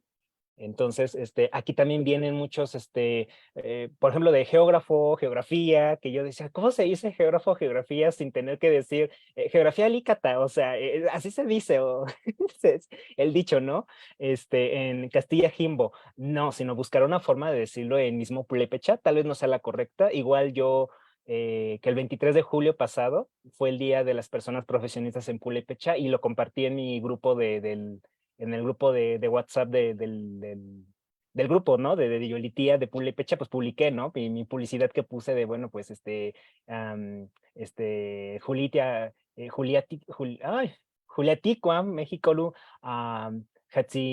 Hatzingalicua, no, Parakpin, Minda, Hatzingalicua, Anchicoalicua, Anchicoalicha, Juliaticua, México. O sea, más o menos lo que intenté decir ahí, que es el Día de las Personas Profesionistas o Expertas en el conocimiento del mundo, porque, bueno, también ahí tengo mis problemillas de que es que Echeri es suelo, ¿no? También puede significar mundo, pero Palakpin es mundo, pero también se puede decir universo. Entonces, los sedafólogos, pues esos serían más como Echeriminda, Jalili, no, Hatzi Ingalicua, Anchicualicha, o sea, los profesionistas o expertos en el conocimiento de los suelos, ¿no? Entonces, diario me encuentro con estos esfuerzos, estos retos de, bueno, úsalo, Micho, no nada más te quedes en que como algo extra, como algo que se quede ahí en tu memoria, ¿no? Sino que se tiene que usar, lo mismo que digo, que se vuelve un país multilingüe, pues úsalo, ¿no? Úsalo y eso me ha ayudado también a mantenerlo verde o fresco, a reserva de que pues no tengo otras personas con cuales compartirlo, ¿no? Y sí, los sonidos es otra parte rapidísima que me gustaría compartir. Ese era uno de mis frenos cuando yo quería aprenderlo por mi cuenta, porque pues, tú agarras el texto, o sea, la gran mayoría, todos los textos de Purépecha, los ves y tú que no sabes nada, es de pollito chicken gallina. Entonces, ya cuando escuchaban a Rubitzanda, a Nana Jolempiri hablar, a mis compañeros que son recordantes, dije, pues no es tan difícil, digo, el purépecha no es tan difícil comparado a otros idiomas, tiene unos sonidos distintos al español, pero son poquitos, realmente son muy poquitos, casi todo es muy cercano, inclusive hay letras que no se usan, o sea, que no están en el alfabeto, son poquitas letras, ¿no? Pero salvo la I con diéresis, la U, o sea, la que es como entre E I, la sexta vocal, las consonantes aspiradas que tienes que hablarlas como, a veces como la T, ¿no? La T aspirada es como la TH del inglés, como aspirado, o sea, una cosa es tamu y otra cosa es tamu. O sea, tamu, ¿qué significa? Bueno, la tamu, no me acuerdo qué significa decir tal cual, y tamu es 4. Entonces, si tú no dices bien, si no aspiras bien, puedes cometer una burrada. Entonces, también eso me detenía. La consonante NG también, que es una misma consonante y en español la separamos. O sea, para nosotros eso un sonido distinto, ¿no? Decimos mango, ¿no? Pero en purépecha, cuando divides en sílabas, no, es la NG junta, o sea, no van por separado. Y también entender la dificultad de que es tan vasto cada idioma, de que cuando lo ves escrito, dependiendo la variante, el dialecto de purépecha, o cómo lo escribe cada grupo, por ejemplo, esa NG, a veces sí la ponen como en español, otros la ponen como NH, otros usan una grafía completamente nueva, como una N con un ganchito abajo, ¿no? O sea, hay diferentes maneras y eso también te obliga a que si tú eres un poquito inflexible, te tienes que volver flexible porque no hay una forma correcta, son diferentes formas de representar un mismo sonido y no es como en otros idiomas, es que está mal dicho dijiste.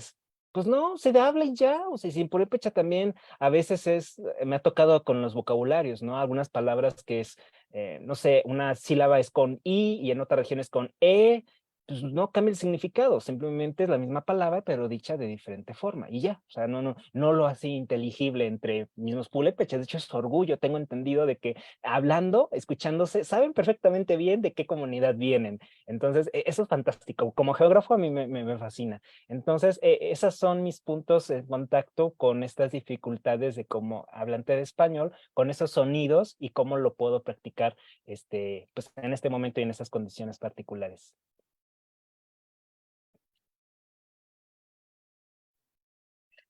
Gracias, Micho. Gracias, Jorge, Tzitziki, Erendira. Y bueno, Carla, que se tuvo que retirar por estas palabras que nos han dedicado el día de hoy. Sin duda, bueno, esta pregunta fue un poco tramposa esta última pregunta, porque queríamos saber qué estrategias están utilizando para que más personas se interesen, ¿no? Para aprender las lenguas, ¿no? Y que no se queden con la idea de que aprender un idioma, pues es algo súper complicado. Como ya bien lo dijeron, pues sí necesitamos tiempo, necesitamos dedicarnos si queremos aprenderlo, pues hay que dedicarle tiempo, como a todo lo que cuesta, ¿no? A todo lo que tiene valor, pues hay que dedicarle tiempo, ¿no?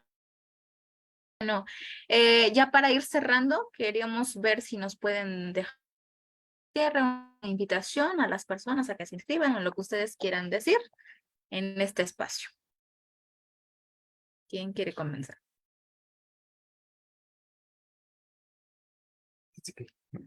Bueno, Tzitziki, ¿quieres empezar tú? Sí, bueno, pues antes que nada, invitar a todas las personas que nos están viendo a que se unan a Yolaltía. Es una gran herramienta para las personas que queremos seguir aprendiendo sobre nuestras lenguas maternas desde otras ciudades, ¿no? Desde otros lugares, ¿no? Como ya lo comentaron varias personas, pues nos dan las herramientas, asimismo tienen muchísima paciencia con nosotros y pues yo los invito a que se unan a Yolaltía. Gracias, Jorge. Pues para mí, Yolaltía, pues como lo he mencionado, ha sido una experiencia muy buena y me ha permitido conocer diferentes idiomas, incluso idiomas que no esperaba conocer o que no tenía contemplado por las dificultades o la distancia geográfica entre las comunidades y todo. Si no me equivoco, pues bueno, al menos yo en Yolaltía pues he tenido oportunidad de estudiar maya cachiquel, maya yucateco, maya celtal, tzotzil, purépecha, náhuatl, triqui, totonacu y creo que ya. Y realmente han sido muy buenas experiencias y en todas las clases que he estado siempre siguen la misma dinámica, son muy organizados, se crea un grupo de WhatsApp, se graban las sesiones, tienen un acceso a las grabaciones, entonces, pues todas esas herramientas son muy buenas y pues realmente sí valdría la pena que quienes tienen curiosidad de conocer idiomas del país se animaran para formar parte del grupo y pues también se le da continuidad, ¿no? Cuando me ha pasado en algunos grupos que quieren continuar a un nivel 2, nivel 3 y pues se siguen abriendo los niveles. Entonces sí es una muy buena oportunidad a mi punto de vista para que se anime la gente a aprender el idioma o los idiomas mesoamericanos que les interesen. Gracias, Jorge. Micho. Pues más fácil no se puede, con todas las facilidades que nos ofrecen, en línea es muy accesible, la verdad. Muchas veces, con o sin COVID, es complicado a veces ir a un centro físico para reunirnos con alguna profesora o profesor para estudiar un idioma, y más como lo hemos compartido todos, que es difícil encontrar una escuela que tenga todos estos idiomas juntos. Entonces, también las facilidades de pago también, o sea, tampoco son tan cuadrados en ese aspecto. Cuando hay dificultades, a veces se nos cruzan algunos imprevistos, también son muy flexibles en esa parte. Los profesores y profesoras, bueno, al menos en Purépecha a mí me ha tocado Nana Hollen Piri Rubitzanda, es muy accesible, muy abierta, exigente cuando toca hacerlo, entonces también tampoco es que sea un paseo de rosas, pero como dice el dicho, azul celeste, quien quiera azul celeste que le cueste, ¿no? Entonces, también todas las campañas que hacen, entonces también sigan a Yolitia en sus redes sociales, porque no solamente son las invitaciones a los cursos, a los diferentes idiomas, a los diferentes niveles, también comparten eventos como estos, ¿no? En donde compartimos tanto estudiantado, como magisterio, como otros personajes, estas charlas, estas convivencias, ¿no? Porque no nada más es aprender el idioma, sino luego también ver estas conversaciones que a veces pueden llegar a ser incómodas, a veces son alegres, entonces para entender, ¿no? Dónde estamos parados y hacia dónde queremos llegar. ¿Qué otra cosa? Pues, pues agradecerle a Yolitia la oportunidad y bueno, seguiremos adelante con los siguientes cursos cuando haya oportunidad y muchos saludos a todos, la verdad. Inscríbanse. Muchas gracias, Micho. Erendira.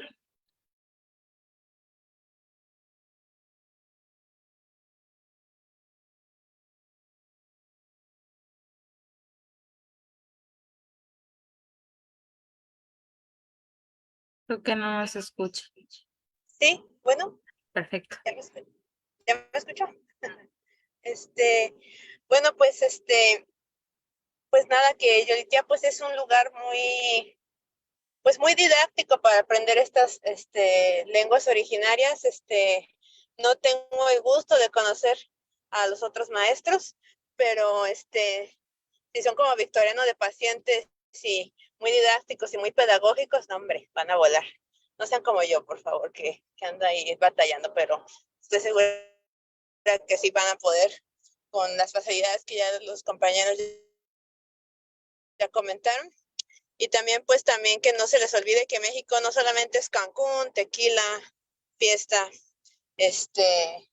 y otras cosas ahí extrañas de los pueblos mágicos y no sé qué otra cosa. Si quieren llamarse realmente mexicanos, aprendan una lengua originaria. Y ya, ahora sí se van a llamar mexicano, porque decir que hablo español mexicano, eso es una burrada. Es un dialecto del español, no es una lengua como tal. Entonces, anímense a estudiar una lengua originaria, no se van a arrepentir y no caigan en la burrada de que no te va a servir en la vida. Te va a servir y mucho en la vida esto. Muchas gracias, Erendira, Jorge, Micho, por este tiempo que nos dedicaron, por esas palabras que compartieron hoy con nosotros, por sus estrategias y por abrirnos, ¿no? Un poco a este panorama, como ya bien lo dijeron, ¿no? Aprender una lengua no solamente implica aprender la gramática, sino implica muchísimas otras cosas, ¿no? Entender el contexto que está detrás y que rodea precisamente a la lengua, ¿no? Y que se puede ver ahí la riqueza que tiene, ¿no? Entonces, pues muchas gracias por su participación. Esperamos contar con ustedes más adelante en otras charlas que tengamos, porque los eventos siguen. Bueno, también invitamos a las personas a que si tienen alguna duda nos dejen sus comentarios en la red social, en el Facebook. No sé si hay alguna pregunta hasta ahorita. Que creo que, bueno, no sé si hay. No como tal. Solamente también tenemos el teposteco6@gmail.com si alguien nos quiere escribir, tanto para diferentes cursos o traducciones. También varios de los docentes hacen traducciones, entonces si alguien necesita un texto que sea traducido a alguna de las lenguas o bien de otras lenguas, podemos hacer contactos con otras personas, pues con gusto podemos apoyarlos. Bien, pues muchísimas gracias, Jorge, Tzitziki, Micho, Erendira y también desde luego Carla e Isaí, quienes están aquí desde a temprana hora. Igual Elid Suárez, muchísimas gracias. Enseguida, ahorita a las 5, viene el compañero hablante de la lengua náhuatl, que está en la Ciudad de México. Sin embargo, pues igual pueden quedarse ustedes. Enseguida Yareli va a mostrar unas diapositivas, un poco cómo surge Yolitia. Entonces vamos a mostrar enseguida un poco el recorrido, ¿no? De cómo vamos dando estos pasos. Así que pues adelante, Yareli. Muchísimas gracias y desde luego pues ya tenemos los reconocimientos. Enseguida les enviaremos a sus correos y también de manera digital vía WhatsApp. Muchas gracias. Adelante, Yareli.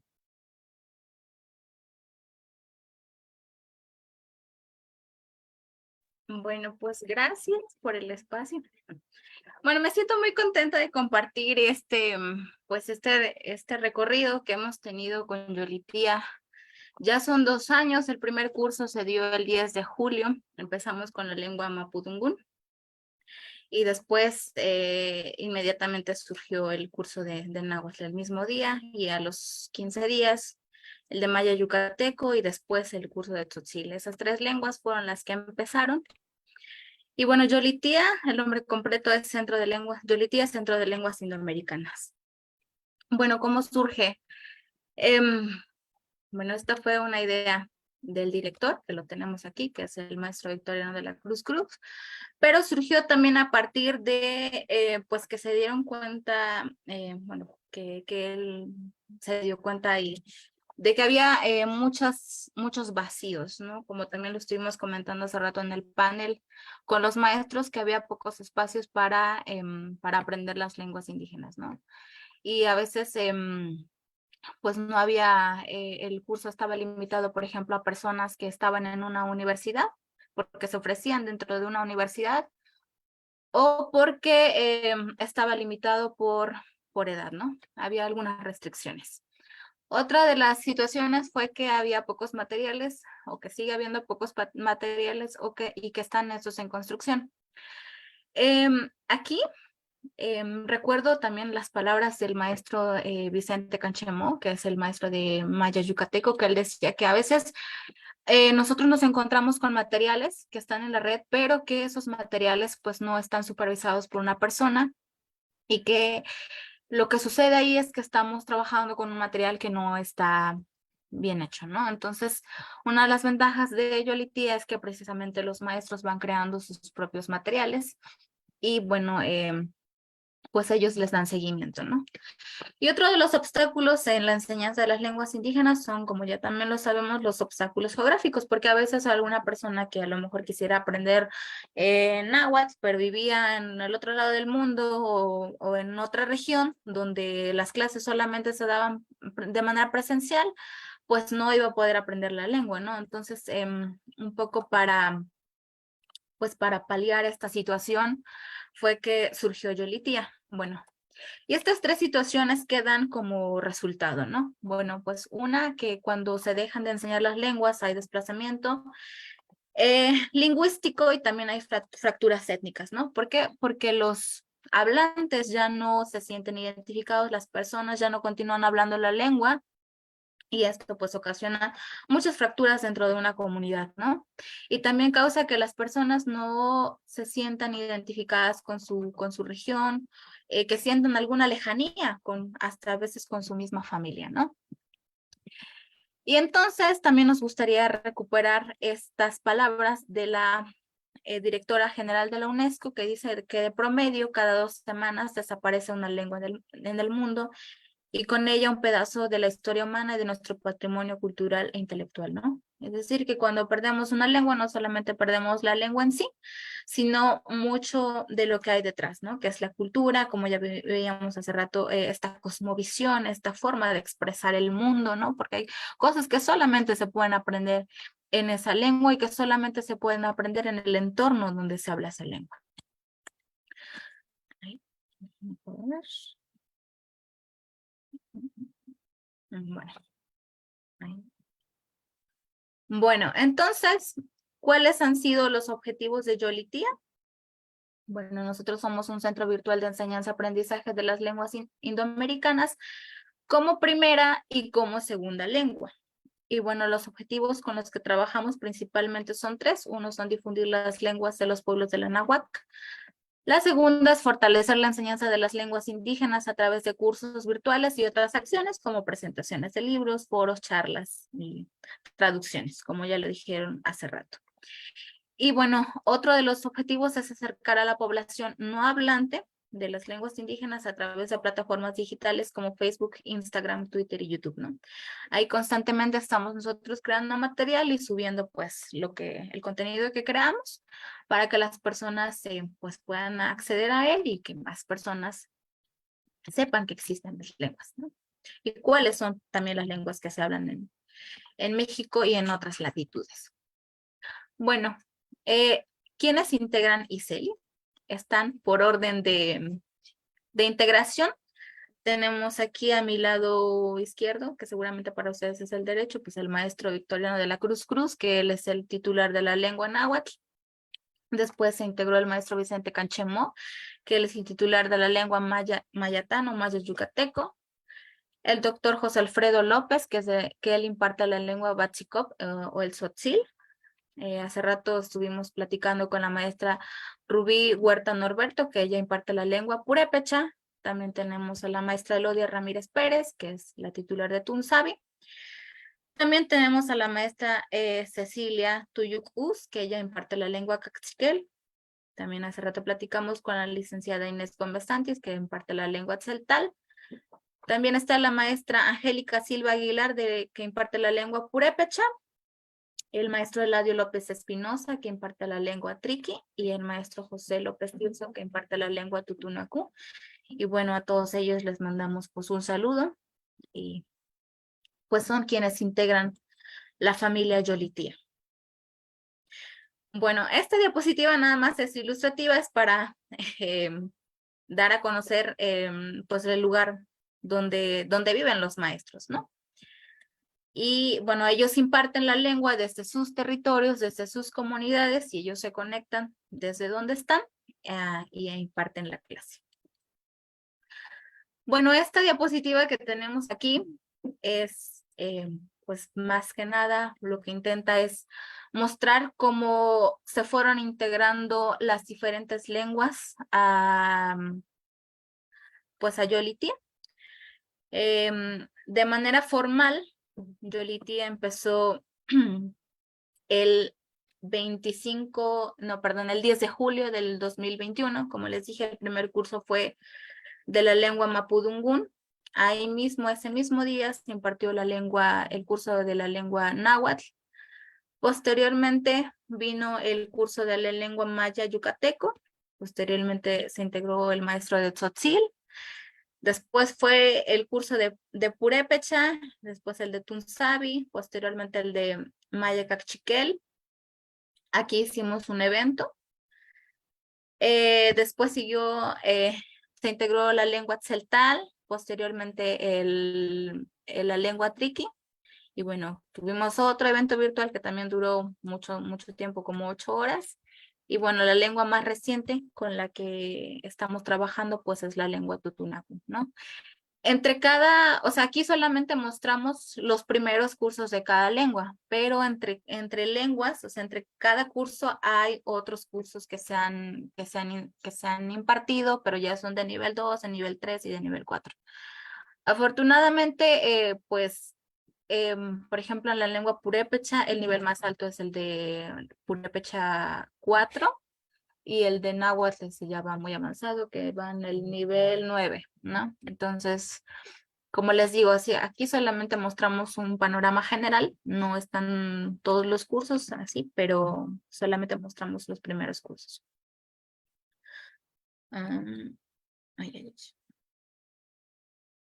Y bueno, aquí son un poquito, como les decía, tenemos diferentes niveles de diferentes lenguas.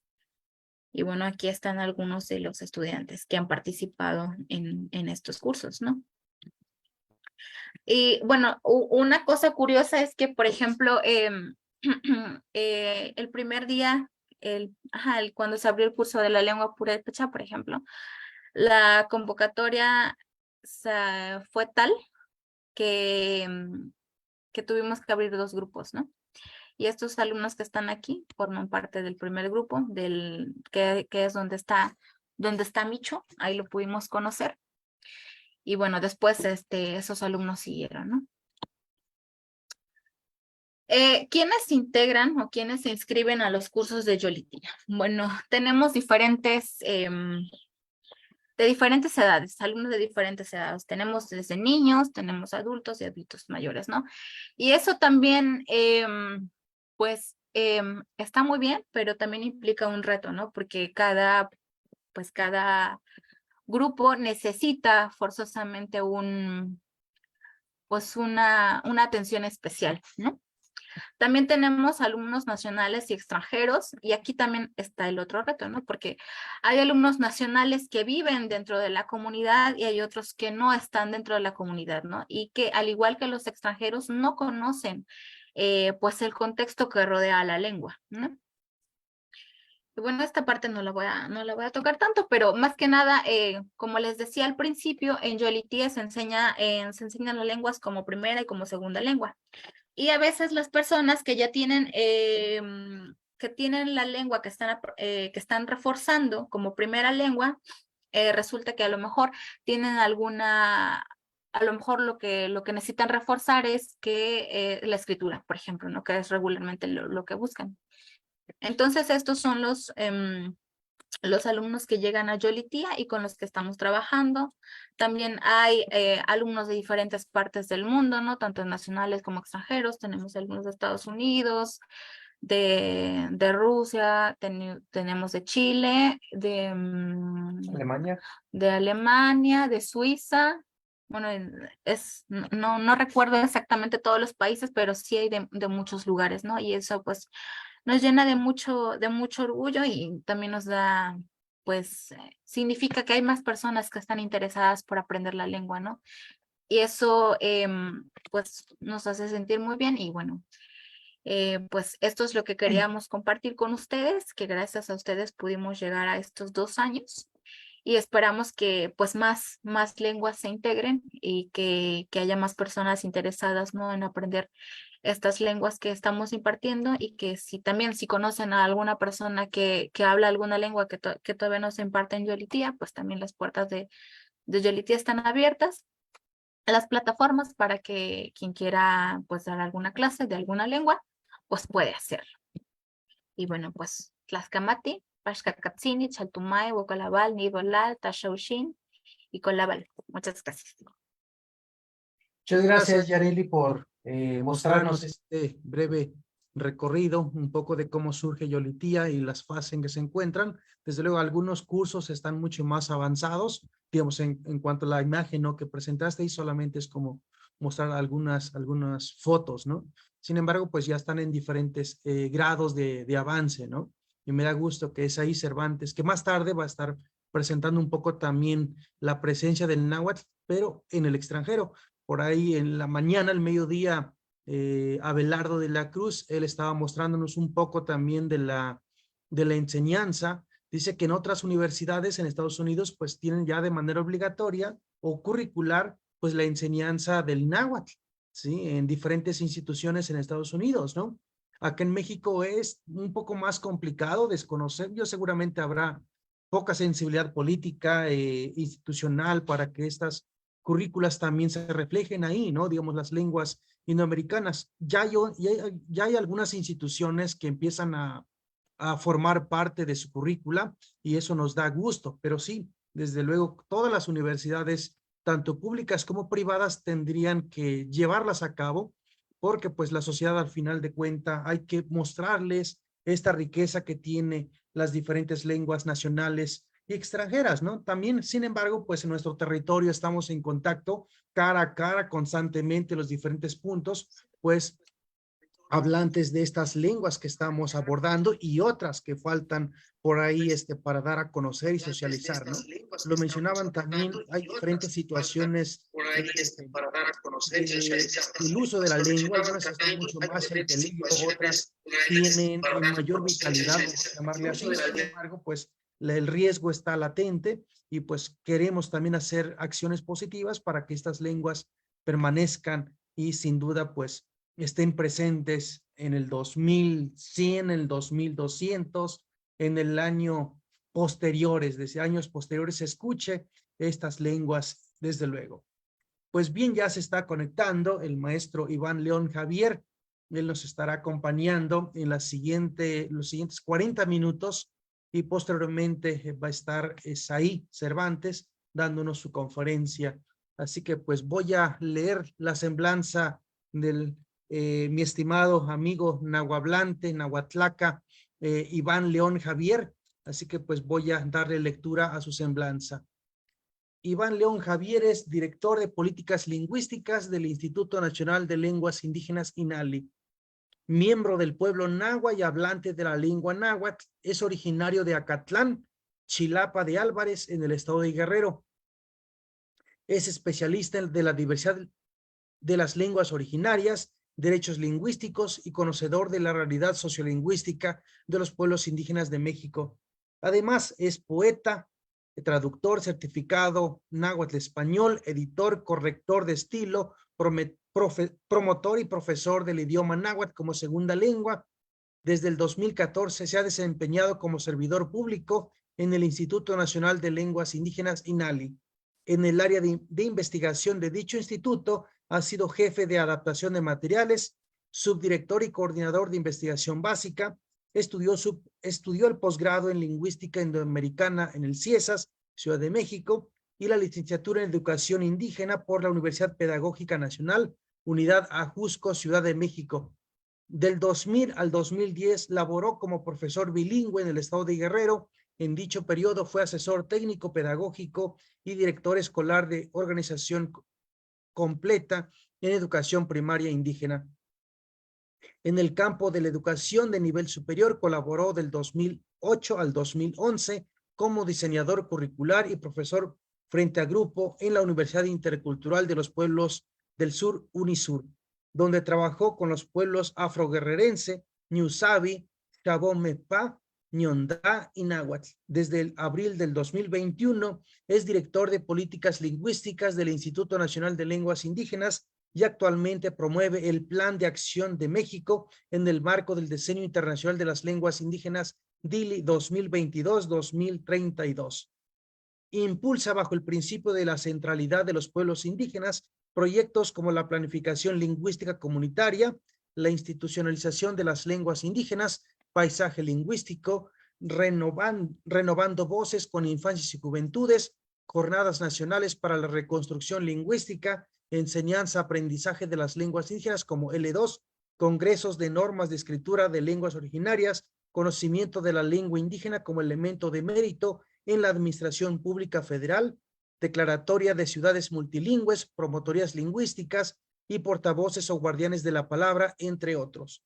Lo anterior a fin de crear las condiciones de infraestructura sociolingüística en México en aras de garantizar los derechos lingüísticos de los pueblos indígenas para el fortalecimiento, desarrollo y revitalización de las lenguas indígenas. Así que pues hoy, esta tarde, nos va a presentar una charla titulada La política del lenguaje a través de la promoción de la normalización de escritura para la institucionalización de las lenguas indígenas. Estimado Javier, Tlaxcamati, Tlaxtlahui, Pampaipanin, Tiotlak, Titechnextilis, Huantlenon, Inquichihticate, Nepa y Pan Instituto Nacional de Lenguas Indígenas, Huanquino y Cayolpaquistica, Timetzelia. Con el agrado de siempre, un saludo, estimado Iván León Javier. Tlazocamati.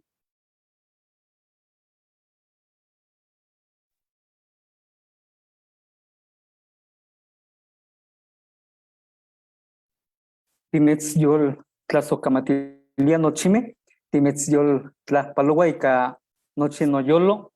Buenas tardes, los saludo con todo el corazón, con toda la fraternidad. Yo también celebro que Yolitía, enseñanza de lenguas indoamericanas, esté festejando su aniversario. Es de reconocer que en nuestro país ustedes son un ejemplo, ya que se necesitan más espacios como este para acercar la diversidad lingüística a la ciudadanía mexicana. Es un ejemplo de que estamos pasando a un país multilingüe y plurilingüe. Yo le deseo mucha vida a este colectivo, a esta organización.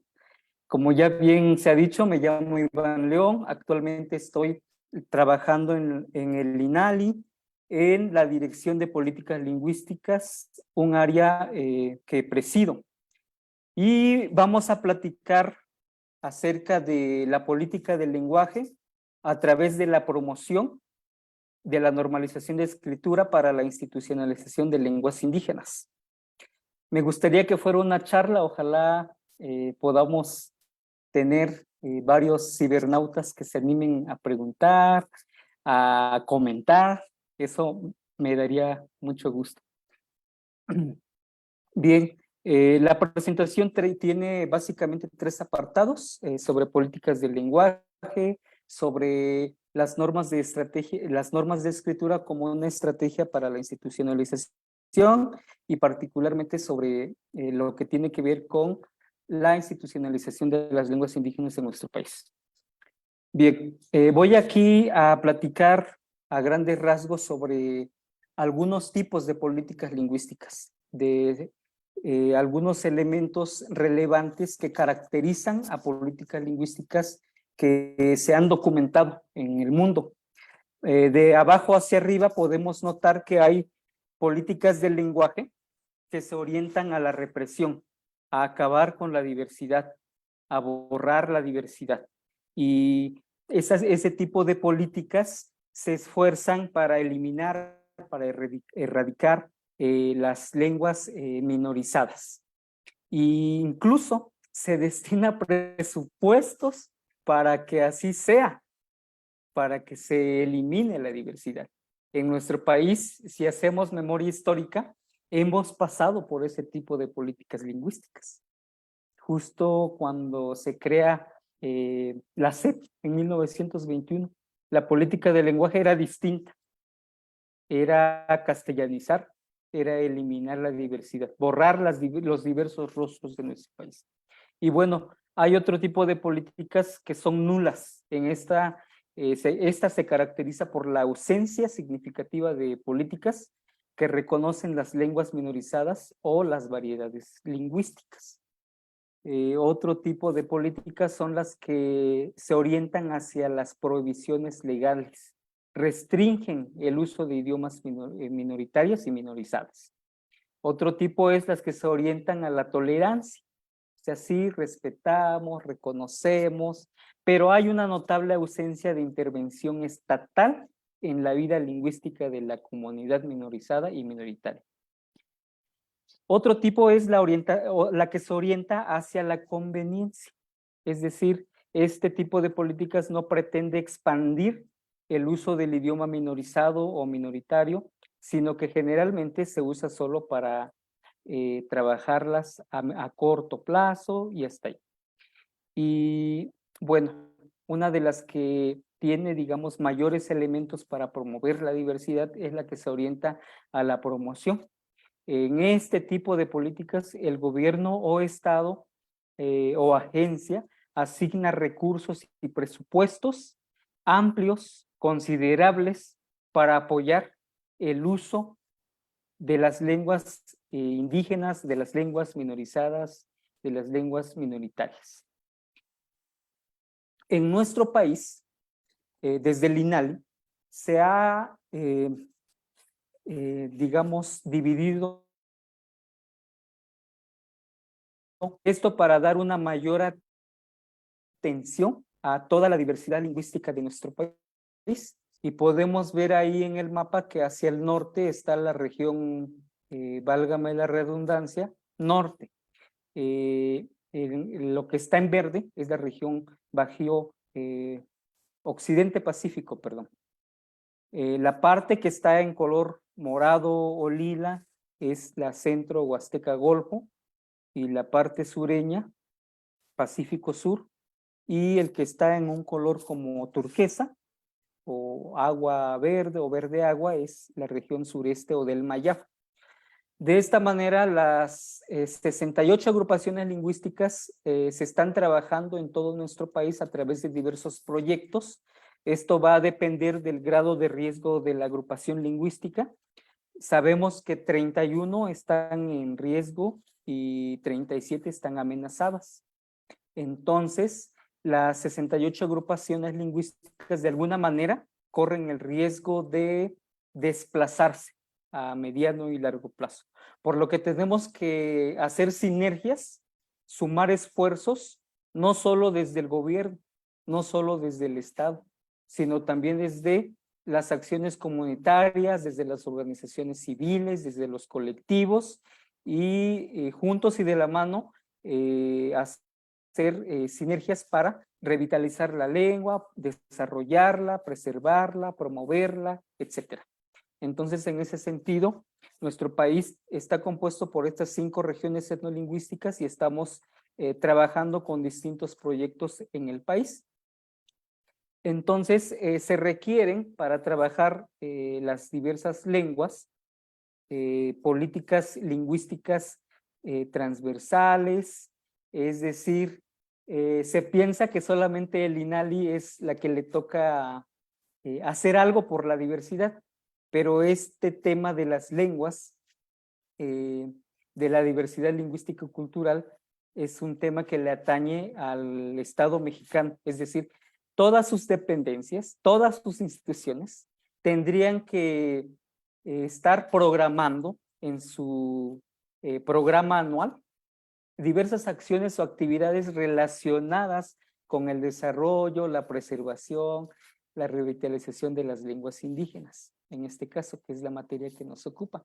Y se requiere ahí esfuerzos de corresponsabilidad institucional, de que haya presupuestos etiquetados, y bueno, esa es la idea. Políticas policéntricas, donde la soberanía lingüística, por supuesto que radica en los pueblos originarios, bajo el lema nada para nosotros sin nosotros. Entonces tendrían que ser políticas lingüísticas distintas que surgen desde la base comunitaria, y esto va a depender del estado de la lengua en la que se encuentra, de su situación sociolingüística. Bien, también se requiere trabajar con políticas lingüísticas diferenciadas, es decir, aquí remarcaría que no existe una sola política lingüística. Esto va a depender del enfoque de política pública diferenciada y debe tener esa pertinencia cultural y lingüística. O sea, no es lo mismo trabajar la cosmovisión del náhuatl, trabajar desde la estructura y pensamiento del náhuatl, desde su filosofía, desde su literatura, desde su historia, que trabajar, por ejemplo, el mayo, ¿no? El Yoremnoki, tiene otra concepción cosmogónica, tiene otra historia, tiene otra literatura. Entonces, se requieren políticas policéntricas. Diferenciadas, con distinta pertinencia cultural y lingüística según la lengua que se trate, interculturales, es decir, que sean multilaterales, que fomenten la diversidad lingüística como una tarea de todos los mexicanos. Para acabar con este clasismo, el racismo, la discriminación que predomina en nuestro país, tenemos que trabajar con los más de 100 millones de mexicanos que somos en nuestro país. Es decir, ese tipo de políticas lingüísticas, en el caso del INALI, no va solo enfocado, y en las demás instituciones también, no deberían estar enfocadas solo hacia los pueblos indígenas, sino traspasar estas fronteras, ir más allá de los pueblos originarios, de trabajar con todos los mexicanos y mexicanas de nuestro país. Políticas emancipadoras, de reivindicar y renovar conciencias, de que las juventudes y las infancias podamos contagiarlos del orgullo de hablar una lengua indígena, de su origen, y de que las lenguas indígenas son contemporáneas, son modernas, y con ellas nos pueden abrir puertas en distintos espacios, como por ejemplo es mi caso, que no debería ser yo el único, ¿verdad?, de tener un buen empleo y de poder estar trabajando en una instancia federal, y de que pues nuestras lenguas indígenas nos abren puertas y nos pueden desarrollar, puede tener un impacto económico en nosotros, en nuestra familia, y debemos de ver de esa manera a la diversidad, al hablar una lengua indígena, de una manera positiva y propositiva. O sea, no son lenguas del pasado, son lenguas del presente. No son dialectos, son idiomas, son lenguas. Cada idioma o cada lengua tiene distintas formas de hablar, y esos son las variantes lingüísticas o dialectos, como se les conoce desde la lingüística. Entonces, también el español tiene sus variantes lingüísticas, pero hay que valorar nuestras lenguas indígenas. Políticas reconstituyentes, que nos permitan reconstruir nuestra identidad, nuestra cultura, nuestra lengua, y de que entre variantes no nos dividamos, de que podamos trabajar en conjunto. Aunque seamos de distintos estados, por ejemplo, en el caso del náhuatl, tenemos que lograr reconstruirnos, reconstituirnos, restaurarnos, vernos como un conjunto y no vernos de manera atomizada. Por allá la variante del norte, por acá del occidente, por allá del sur, etc. Entonces, ese es el reto de reconstituirnos. Políticas a mediano y largo plazo, es decir, que no sean acciones aisladas que se tengan que hacer en abril y se acabó, sino darle un seguimiento.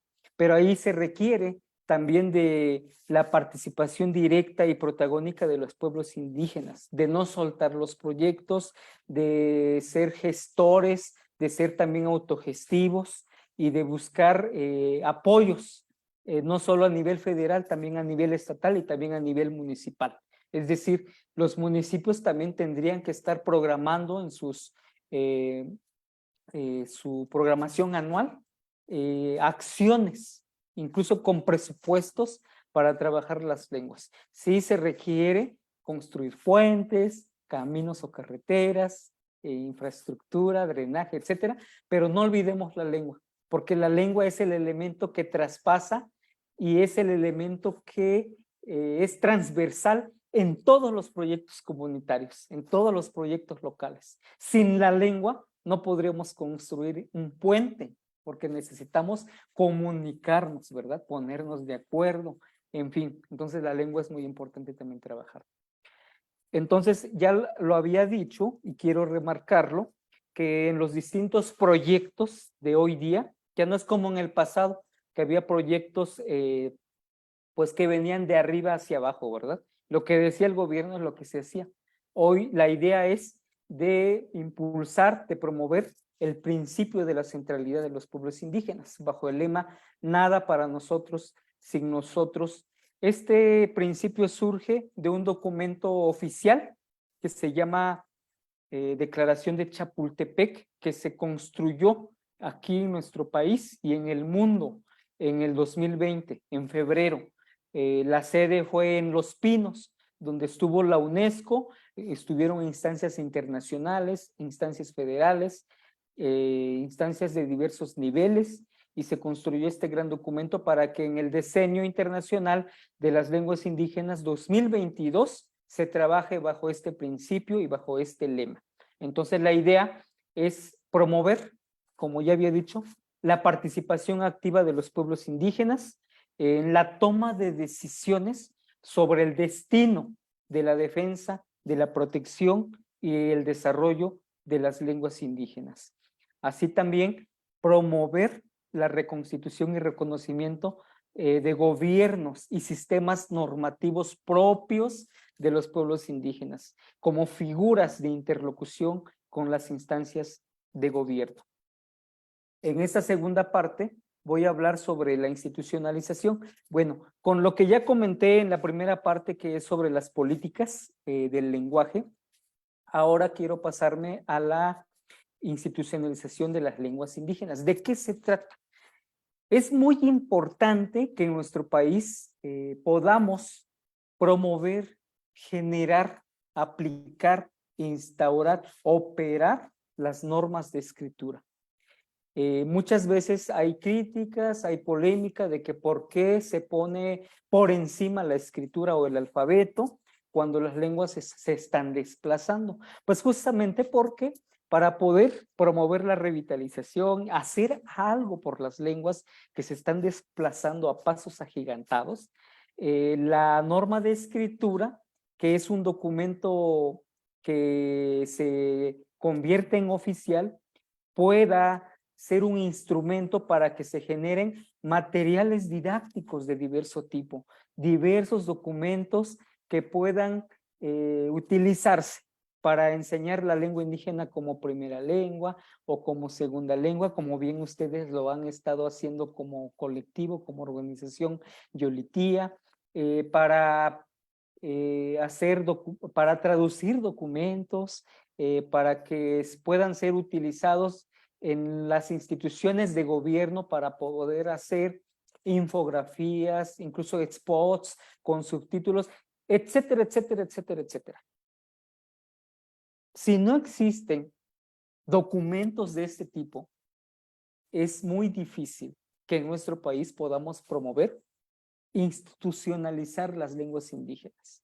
Es decir, poner las lenguas indígenas a nivel de escritura y a nivel oral en las instituciones para que se usen, para que haya servicios, para que se puedan hacer trámites en lenguas indígenas.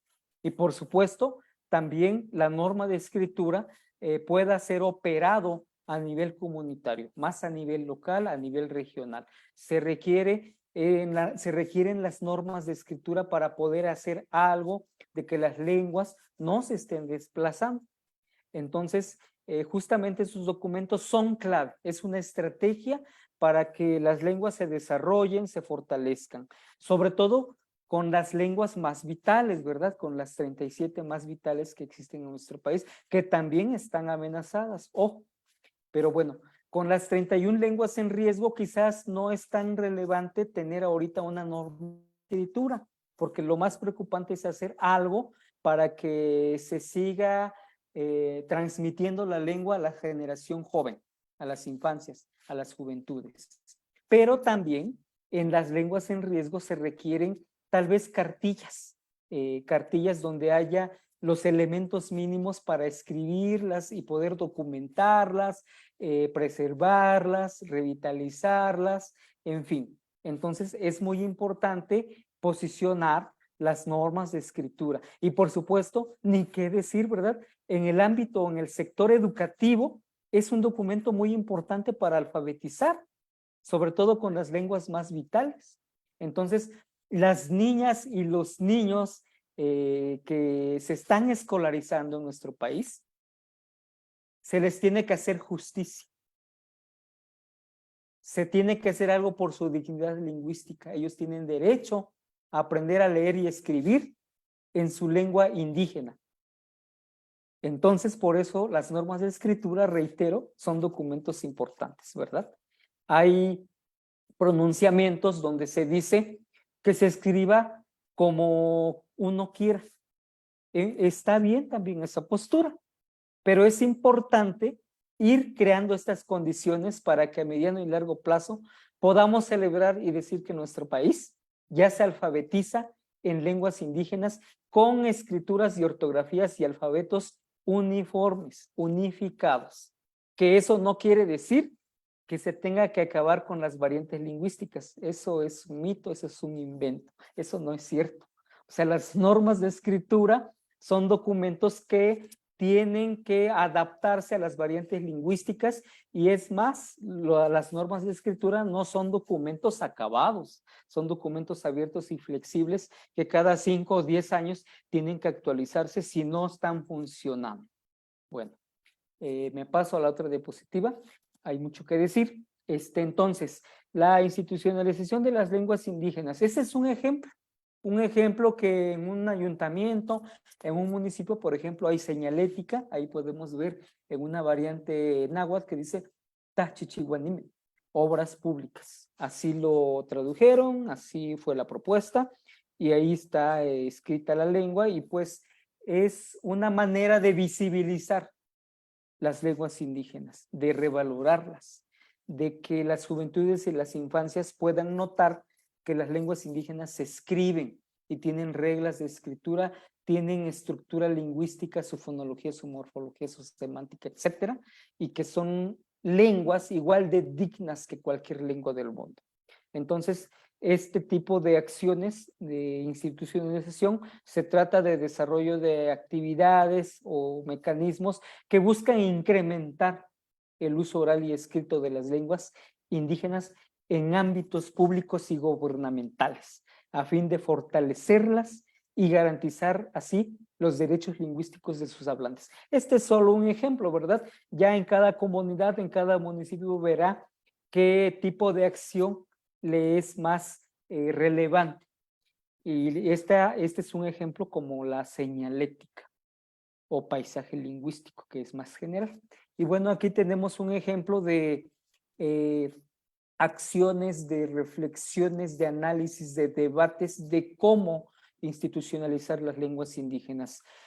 Como INALI hemos promovido y hemos hecho eventos a nivel nacional donde dependiendo de la lengua que se esté trabajando, se hace un ejercicio de interpretación simultánea. Ahí arriba a la derecha podemos ver una intérprete que en tiempo real, mientras se lleva a cabo la ponencia o la conferencia magistral en lengua indígena de un especialista indígena, ella a su vez la está interpretando en tiempo real al español para aquellos que no entiendan la lengua indígena, o viceversa. Si la ponencia o la conferencia se está llevando a cabo en español, la intérprete, que en este caso pues es un ejemplo del Tunsavi, está haciendo la interpretación a la lengua indígena. Entonces, este tipo de acciones empoderan la lengua y es importante hacerlas en los distintos eventos, tanto virtuales o presenciales, de que las lenguas indígenas son útiles y funcionales hoy día. Y para que ya no caigamos en el error, yo por ejemplo ahorita debería estar haciendo mi ponencia, mi plática, mi charla en náhuatl, ¿verdad? Y que me estuvieran interpretando al español, por ejemplo. Entonces, aquí se pone sobre la mesa un ejemplo exitoso, una experiencia que lo hemos hecho y comprobado de que sí se puede hacer. Y tenemos ese derecho de hacerlo, pues, ¿verdad? Garantizando nuestros derechos en lengua indígena, la interpretación simultánea.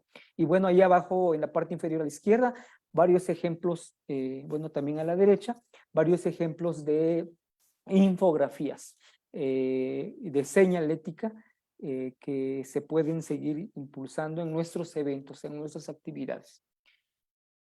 Aquí vemos también en pantalla de cómo los Ñusabe, por ejemplo, se reconstituyen, ¿verdad? Se habla en Guerrero, en Oaxaca, en Puebla, y ellos nos están dando un ejemplo. Podemos ver que hasta tienen su emblema, una bandera, con sus signos, sus símbolos propios, y bueno, para ellos es un orgullo de poder, pues a nivel nacional en este caso, que es un evento que se hizo en Los Pinos, de mostrarse ante el mundo como una nación, como un pueblo original. Entonces ellos nos están dando un ejemplo y fíjense, es un idioma, una lengua que tiene más de 80 variantes y lo lograron. Incluso ya generaron su norma de escritura y lo están implementando de manera autónoma y soberana. Por supuesto, es un trabajo que es a mediano y largo plazo, no se puede hacer todo de un día a la mañana, pero ellos nos están dando un ejemplo de que sí se puede. Y desde acciones soberanas, autónomas, comunitarias, no le están pidiendo permiso al gobierno de lo que tienen que hacer. Ellos gestionan. A veces no les resulta, buscan otras posibilidades y bueno, las instituciones tendríamos que acompañar a los pueblos originarios para que se sigan fortaleciendo, para que se sigan desarrollando. Y bueno, ahí podemos ver en la gráfica, en el esquema, diversas acciones que promueven la institucionalización de las lenguas indígenas y de que eso se establece en el artículo 4 de la Ley General de Derechos Lingüísticos. Entonces, las normas de escritura como estrategia, la corresponsabilidad, el conocimiento de las lenguas indígenas como elemento de mérito en las solicitudes de empleo. Aquí quisiera decir que la Secretaría de Cultura, que es nuestro sector, firmó un convenio con la Administración Pública Federal para los que conozcan o dominen una lengua indígena, sean considerados como personas que tengan una ventaja, digamos en unas palabras sencillas, para ser contratados en la Administración Pública Federal y de que se les reconozca el dominio de lengua indígena como un elemento de mérito en las solicitudes de empleo. Entonces yo aplaudo a todas aquellas personas que están aprendiendo una lengua indígena como segundo idioma porque les va a servir para su currículum. Y los que ya dominamos una lengua indígena, hay que seguirla fortaleciendo y transmitiendo a nuestra descendencia para que ellos también puedan tener esta oportunidad de que se les reconozca a sus lenguas indígenas como un elemento de mérito en el servicio profesional de carrera. Entonces, también como parte de la institucionalización de las lenguas indígenas está la acción de publicar en el Diario Oficial de la Federación y en las gacetas estatales las normas de escritura para que tengan oficialidad en su uso. Bueno, y hay diversas actividades que se pueden hacer para continuar con la institucionalización de las lenguas indígenas. En otras, digamos, palabras más puntuales, la institucionalización de las normas de escritura como estrategia es de poner en práctica los derechos y obligaciones, tanto para el Estado mexicano como para las comunidades indígenas, personas hablantes. La institucionalización de servicios lingüísticos y la generación de una cultura lingüística de igualdad frente al español.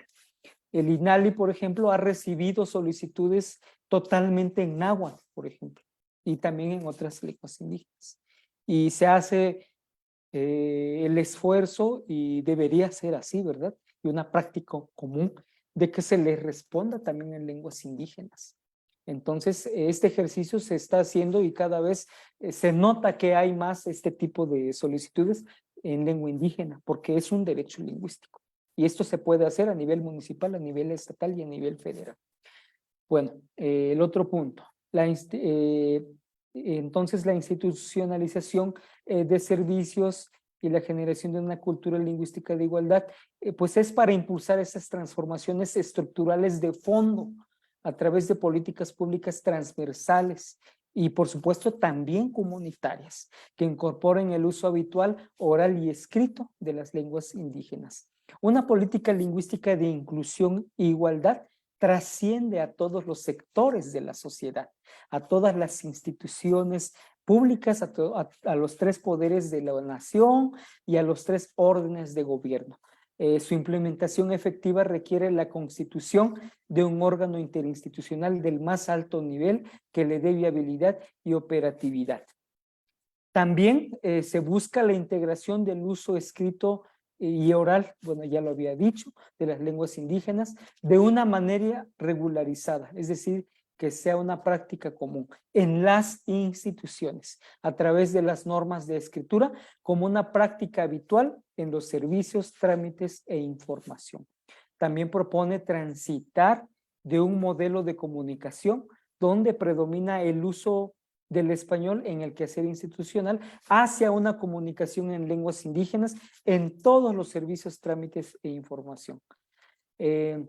Representa una oportunidad histórica y trascendental para articular políticas públicas que provean el soporte institucional necesario para el desarrollo de lenguas indígenas. Plantea también una amplia transformación en la vida social del país para contribuir a la consolidación de un Estado efectivamente pluricultural y multilingüe.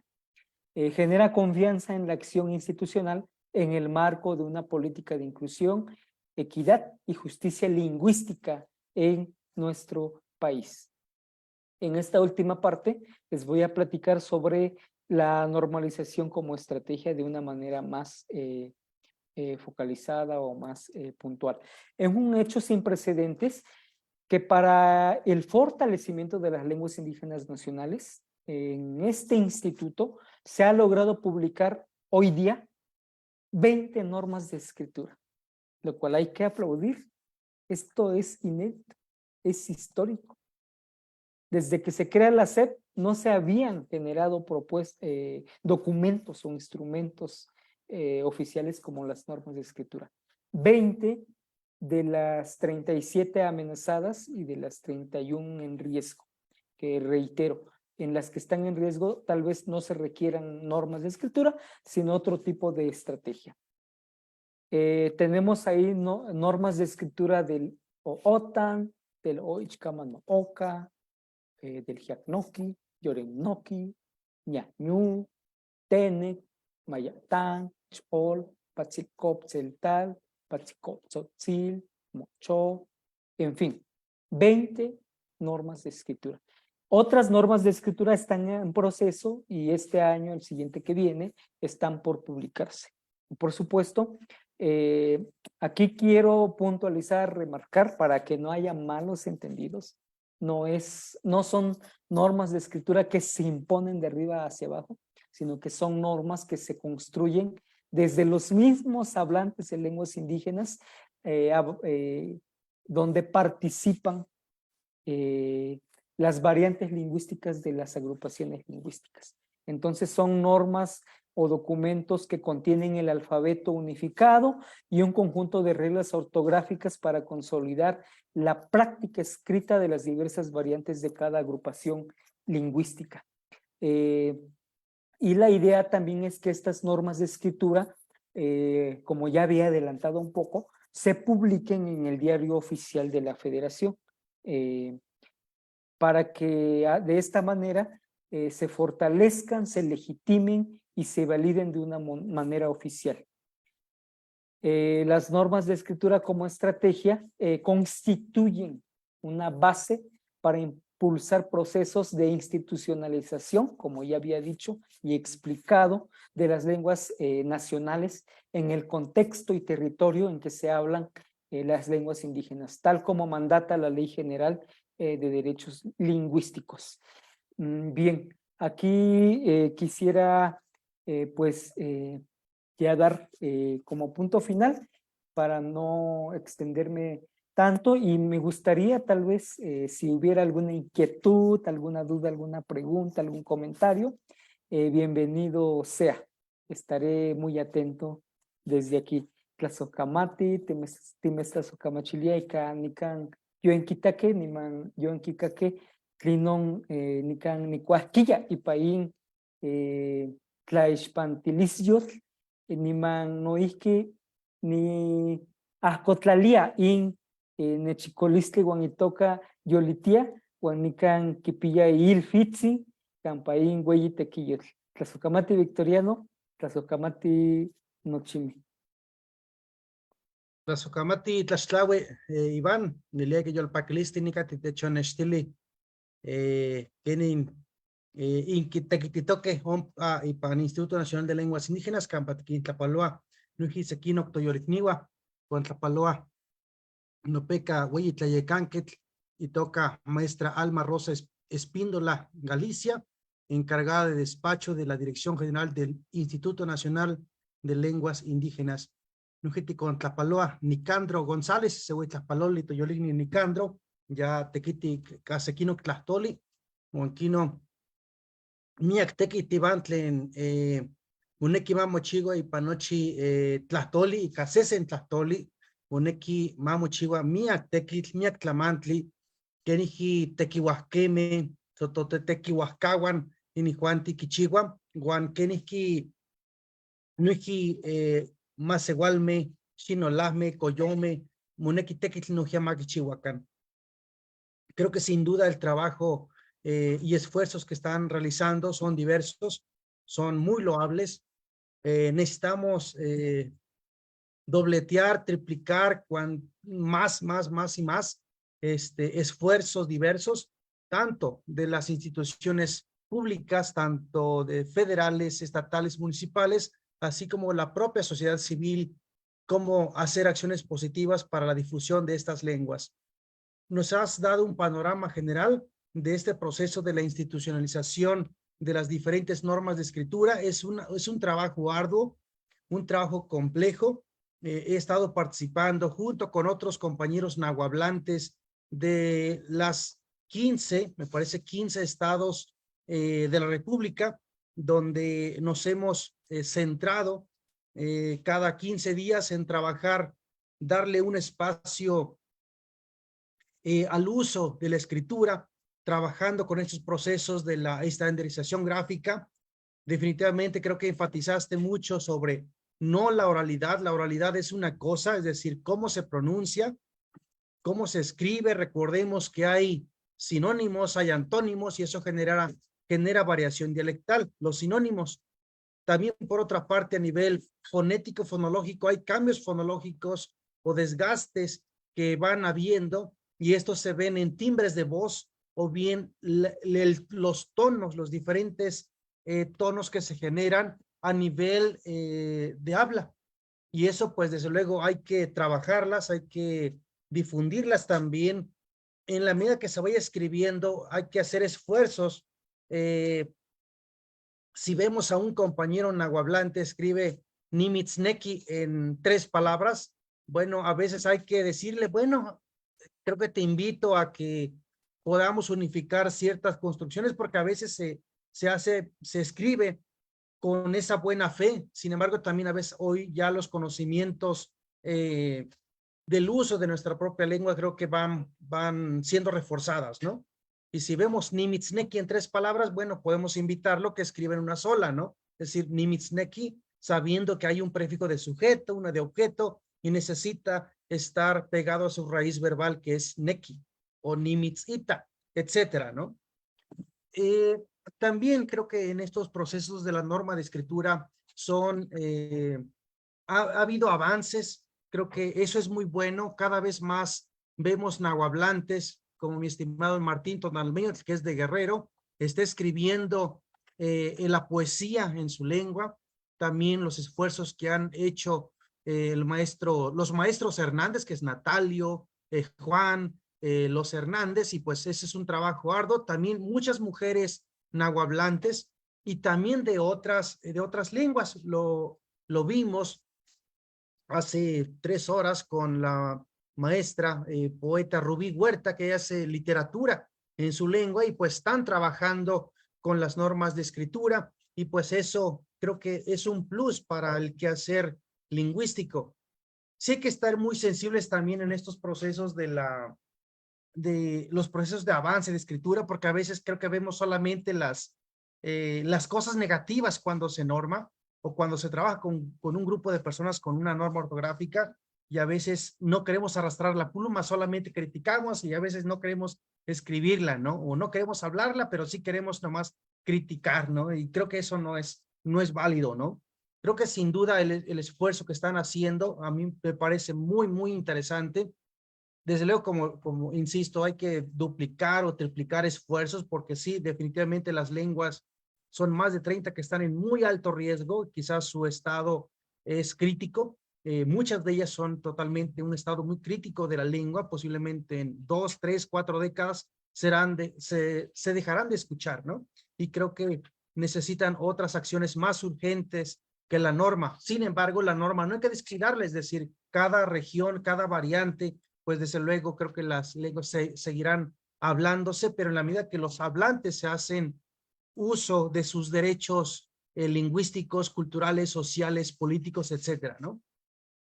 Iván, pues una reflexión final con respecto a esta institucionalización de la norma ortográfica. ¿Con qué te quedas, Iván, con esta reflexión que nos estás aportando? ¿Qué te gustaría concluir con esta charla?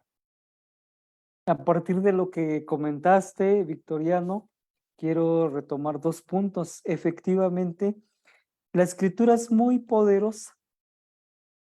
Con la escritura nuestras lenguas indígenas se expanden, y los escritores que en nuestro país los ubicamos, los conocemos, que muchos de ellos, si no es que todos, son nuestros amigos, nuestras amigas, nuestros aliados. Están haciendo un trabajo muy importante para desarrollar las lenguas indígenas a través de la escritura, desde las literaturas. Nuestras lenguas, si no es el caso de todas, se están expandiendo también desde la escritura. No solo desde la escritura, por supuesto, también desde el arte, las artesanías, en fin. Por ejemplo, los wixárika, a través de sus obras de arte, también se expanden y se dan a conocer en el mundo, no solo en nuestro país. Entonces, continuemos sumando esfuerzos, no dividirnos, reconciliarnos. Sabemos que no es fácil. Al español le llevó siglos normalizarse. Las lenguas indígenas no van a normalizar su escritura en una década. Va a llevar más tiempo.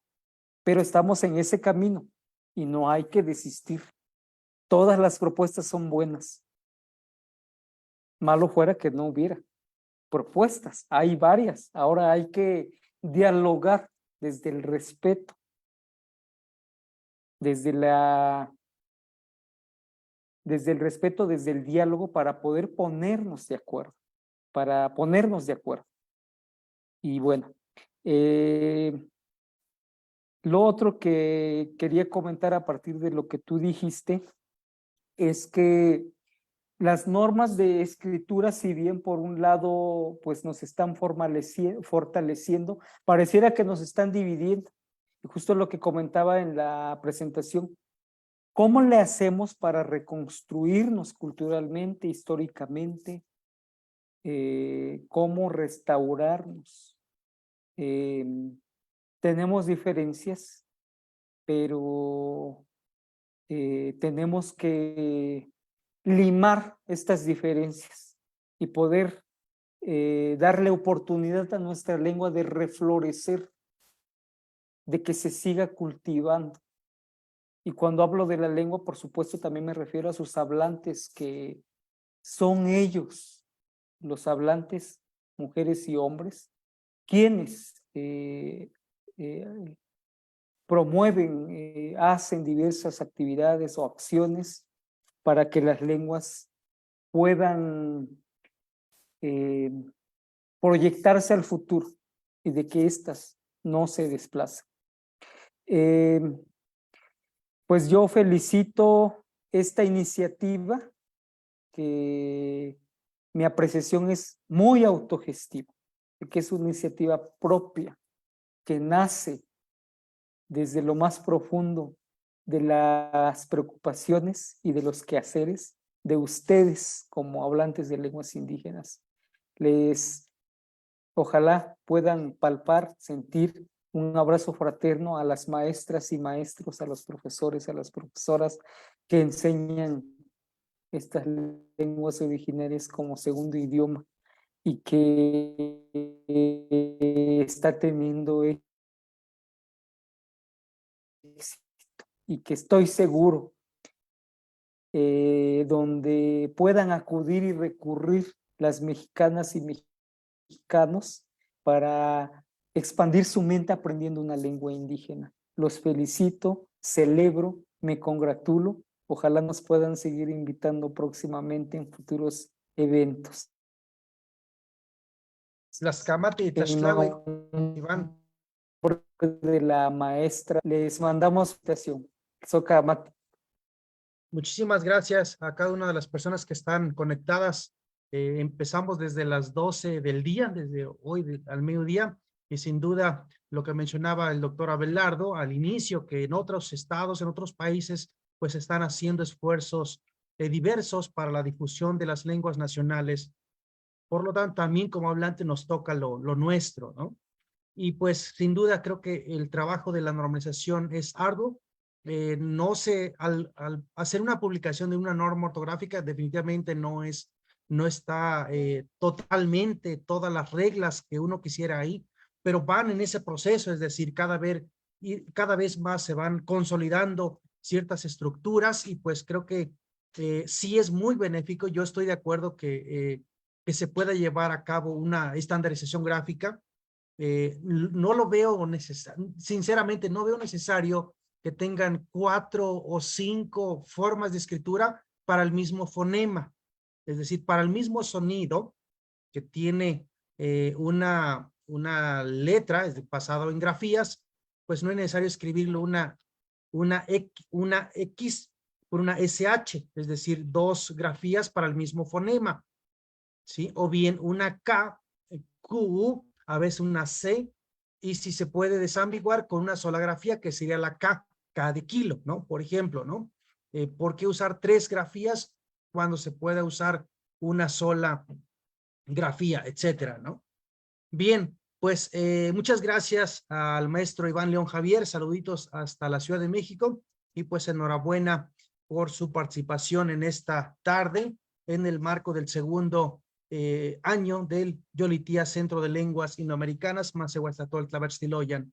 Y pues vamos a cerrar con una ponencia y pues sabemos que el náhuatl está presente en territorio nacional, en México, en El Salvador. También saludamos a nuestros hermanas nahuas en El Salvador y pues también pues hacen esfuerzos como Nahuatlastol Tlapazoli allá en los Estados Unidos, en Los Ángeles, justamente pues están ya difundiendo las grafías, las construcciones de las diferentes variantes del náhuatl, así que pues me da gusto recibir al maestro Esaí Cervantes. Enseguida Yareli dará lectura en voz alta de su semblanza. Adelante. Esaí Cervantes, un mexicoamericano de segunda generación en Estados Unidos. Vive en Los Ángeles, pero sus raíces vienen de Michoacán. Él es un estudiante y asistente de la lengua náhuatl para Tapazoli, un colectivo de náhuatl que enseña náhuatl al público en el centro de Los Ángeles, California. Esaí tiene un título en biología y antropología de Whittier College. Esaí quiere ser un profesor de náhuatl y también de historia y culturas indígenas.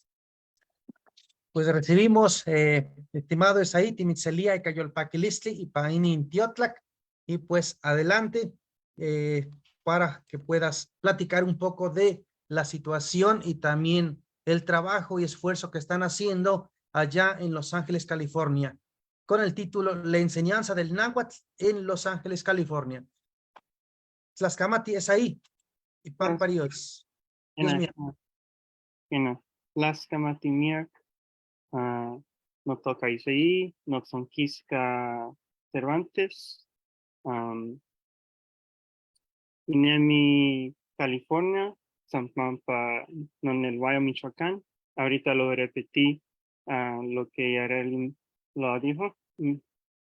Pues yo empecé a estudiar el náhuatl desde 2016 y lo decidí hacerlo porque había un vez, este es muy relativo con muchos mexicanos y centroamericanos acá en los Estados Unidos, que es su propia raíz.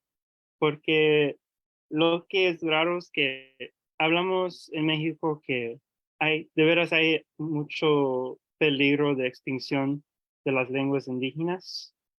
Igual también en los Estados Unidos, pero acá en los Estados Unidos, español está considerada como una lengua étnica acá. Y hay mucho trabajo solamente para mantener el castellano español acá. Y siempre hay promoción para el castellano, para español, para mantenerlo y tantos programas. Y por tanto esfuerzo para guardar el castellano, se olvide de nuestros propios lenguas indígenas.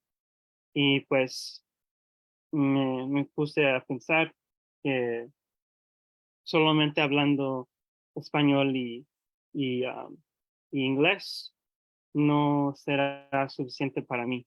Y por eso quise estudiar náhuatl, algo que puedo decir que lo que es yo propio. Y eso fue un gran reto para mí porque inglés es mi primer idioma. Y tuve que ponerme otra vez de aprender una otra lengua. Y pues, y por eso yo trabajo con Tapazoli porque hay personas que vienen pues por supuesto la mayoría son mexicanos, pero vienen de muchos, tienen su propio historias, tienen su propio, pues, diferentes edades. Hay algunos que han nacido acá por generaciones. Hay unos que, pues, que sabe tiene una padre o abuelo, abuela que hablan náhuatl, pero como lo que me ha dicho como una hablante pacífico. Y no hay esto, ¿cómo puedo decir? No hay urgencia o tener ganas que le aprendería náhuatl porque ya pues solamente él piensa que el inglés es la lengua pues del futuro, es el cómo pueden subir socioeconómicamente, pues. Y por eso el náhuatl es un poco, es un reto poco diferente acá en los Estados Unidos comparado a México, porque por lo que ha dicho, ya tantos programas de enseñar español se olvide los otros lenguas, que no.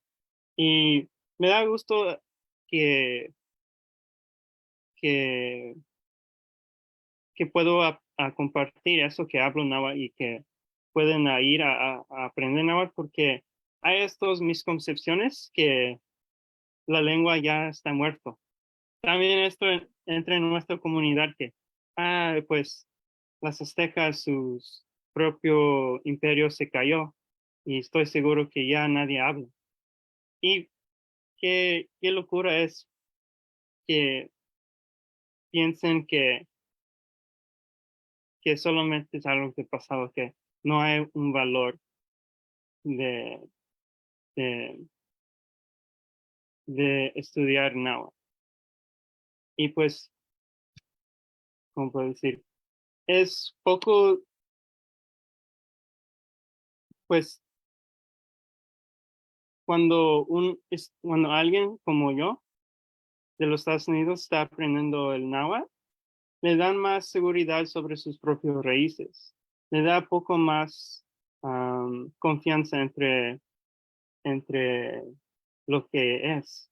Porque acá en los Estados Unidos no hay una diferencia entre indígena y mestizo, solamente somos una misma comunidad, pero a la misma vez no se enfoca contra las diferencias o las disparidades entre las comunidades. Me gusta que hay este esfuerzo. Y pues yo quise agregar algo que Nacho me dijo, pues no, le dijo a todos nosotros, que México tiene que ser un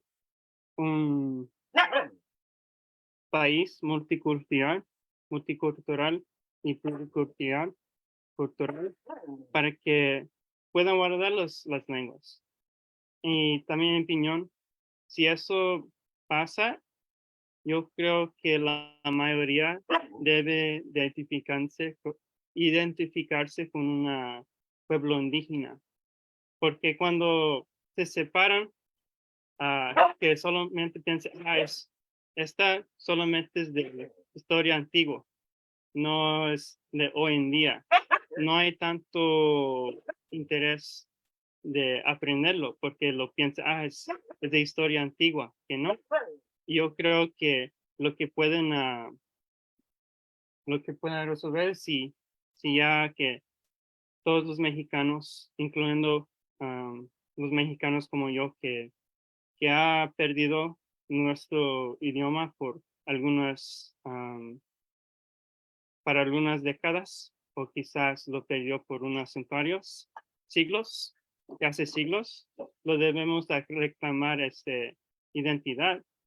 Y es poco difícil de decir que identifico como indígena o amerindio en Estados Unidos para personas como nosotros, porque hay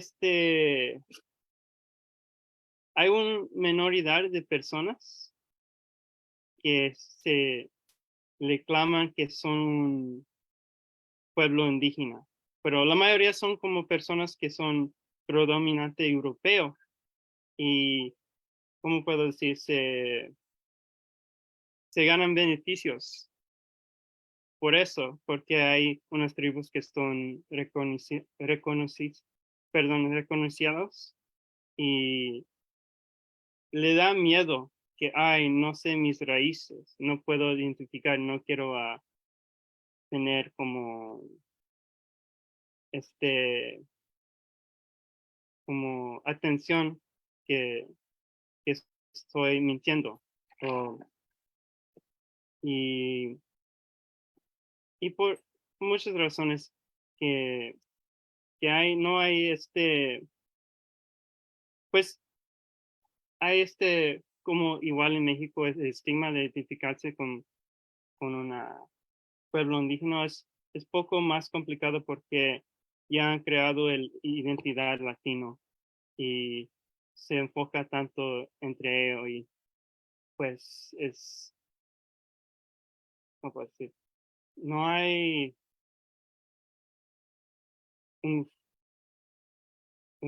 puedo decir, perdón, no hay un parte en este país, como puedo decir,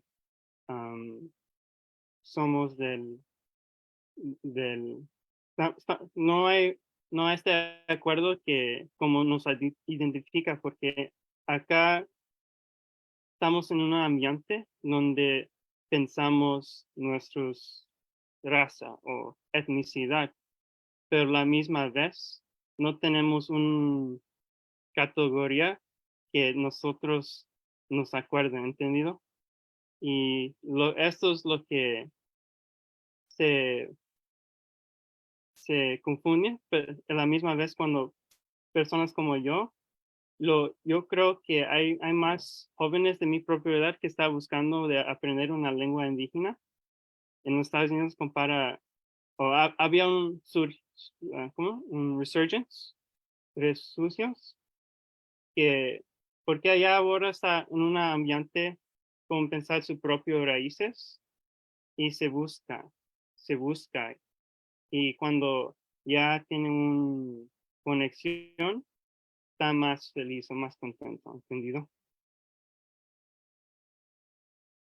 Y solamente enseñando un lengua indígena como náhuatl es un vínculo, una herramienta para todos nosotros que está acá en el norte.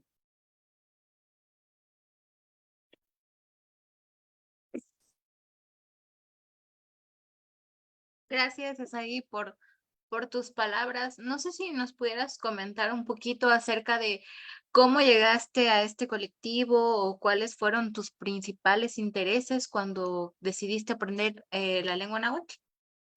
Sí, claro, la encontré por las redes sociales. Y pues, perdón, ¿puedes repetir la pregunta? Sí, que ¿cuál fue tu interés por aprender esta lengua náhuatl? Pues solamente de tener un siento de dónde yo pertenezco, porque yo sé que español no viene de México, viene de España. Y no he sabido mucho sobre mis raíces, solamente yo sabía que el estado de Michoacán viene de náhuatl y pensaba, oh, quizás mis ancestros hablaban náhuatl. Y yo también no estoy contento identificarme como latino, yo quiero identificarme como de veras como donde mis raíces pertenecen a México y por eso lo quise aprender náhuatl. Bien, y en este colectivo en el que estás tú, hay como cuál es la población que está, o sea, ¿hay más jóvenes, hay más niños o hay de todo? ¿Cómo ves? Pues la mayoría son como en la población como yo, de mi propia generación, como jóvenes que están ahorita estudiando en la universidad o un colegio o apenas ha graduado, son la mayoría, pero también recibimos personas que son mayor de edad como en el medio de edad y algunos son un poco más mayor. pero la gran mayoría son personas de mi propia generación. Y depende. No hay tantos que son consistentes, pero personas que vienen consistentemente son como 10 o 15. Bien. Y mencionaste que desde el 2016 estás estudiando, ¿no? Sí. Lo escuché mal. ¿Y cuáles consideras tú que fueron tus principales obstáculos al aprender esta lengua? ¿Qué fue lo que más se te dificultó? Pues lo que era más difícil para mí era como el gramático, como de ser una lengua aglutinada, porque pues como el inglés y el castellano hay palabra para eso, pero en la aglutinación y también algunos sonidos como el TL y el she, pero sí, como el gramático aglutinado fue la más, lo me costaba más.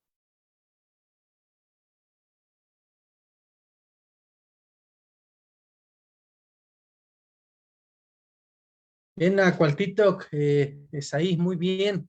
Pues cuéntanos un poquito más de Náhuatl Tlahtol Tapasoli, cómo lo integran, quiénes ofrecen las clases. Claro, pues en Tlahtol Tapasoli reunimos cada domingo a las 12 de la tarde en el tiempo pacífico y pues para los beginners, para los que no hablan, empezamos como a las 12 y para los que son más avanzados, empezamos como a las 3. A veces 2:30. Y sí lo hagamos en lo que llama Plaza de Cultura y Artes, es en el centro de México, en el Plaza Olvera, si ustedes lo conocen. Sí. Y pues el servicio está gratis y alguien puede entrar en el museo gratis, solamente le piden el zip code.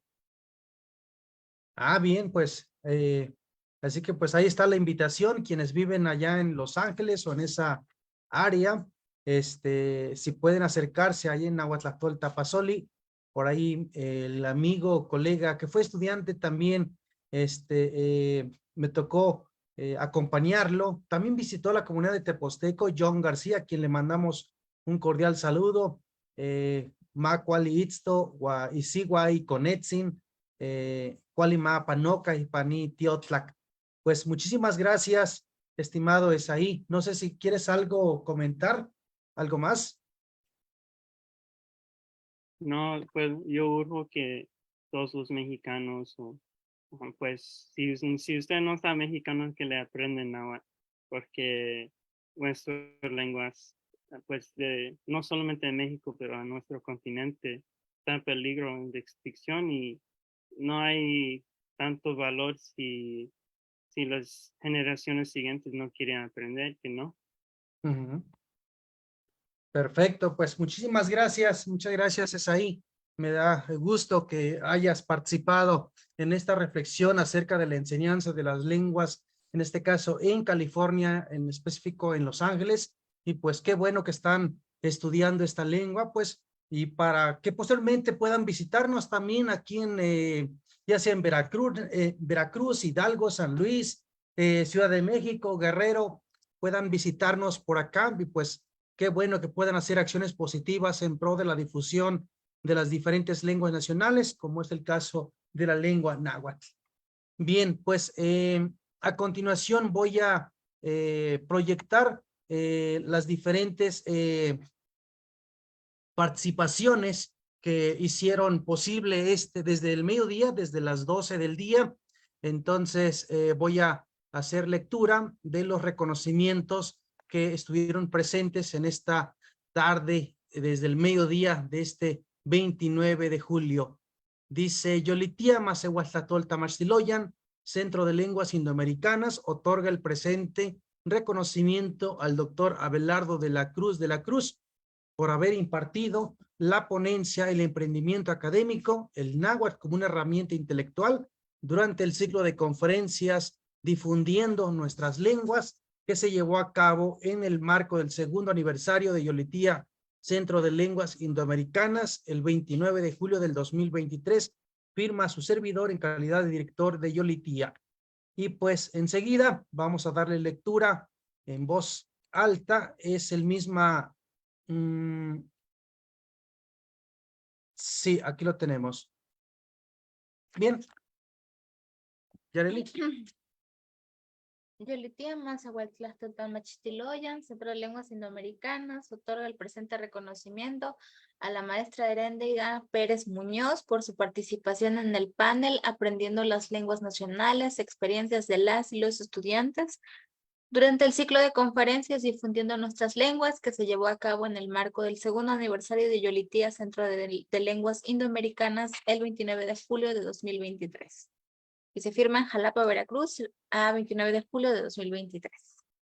Muchas gracias. De igual manera, le vamos a mostrar aquí nada más el reconocimiento a Micho Nicolás Lemus Villarreal, quien también estuvo participando en las experiencias de las y los estudiantes en este ciclo de conferencias.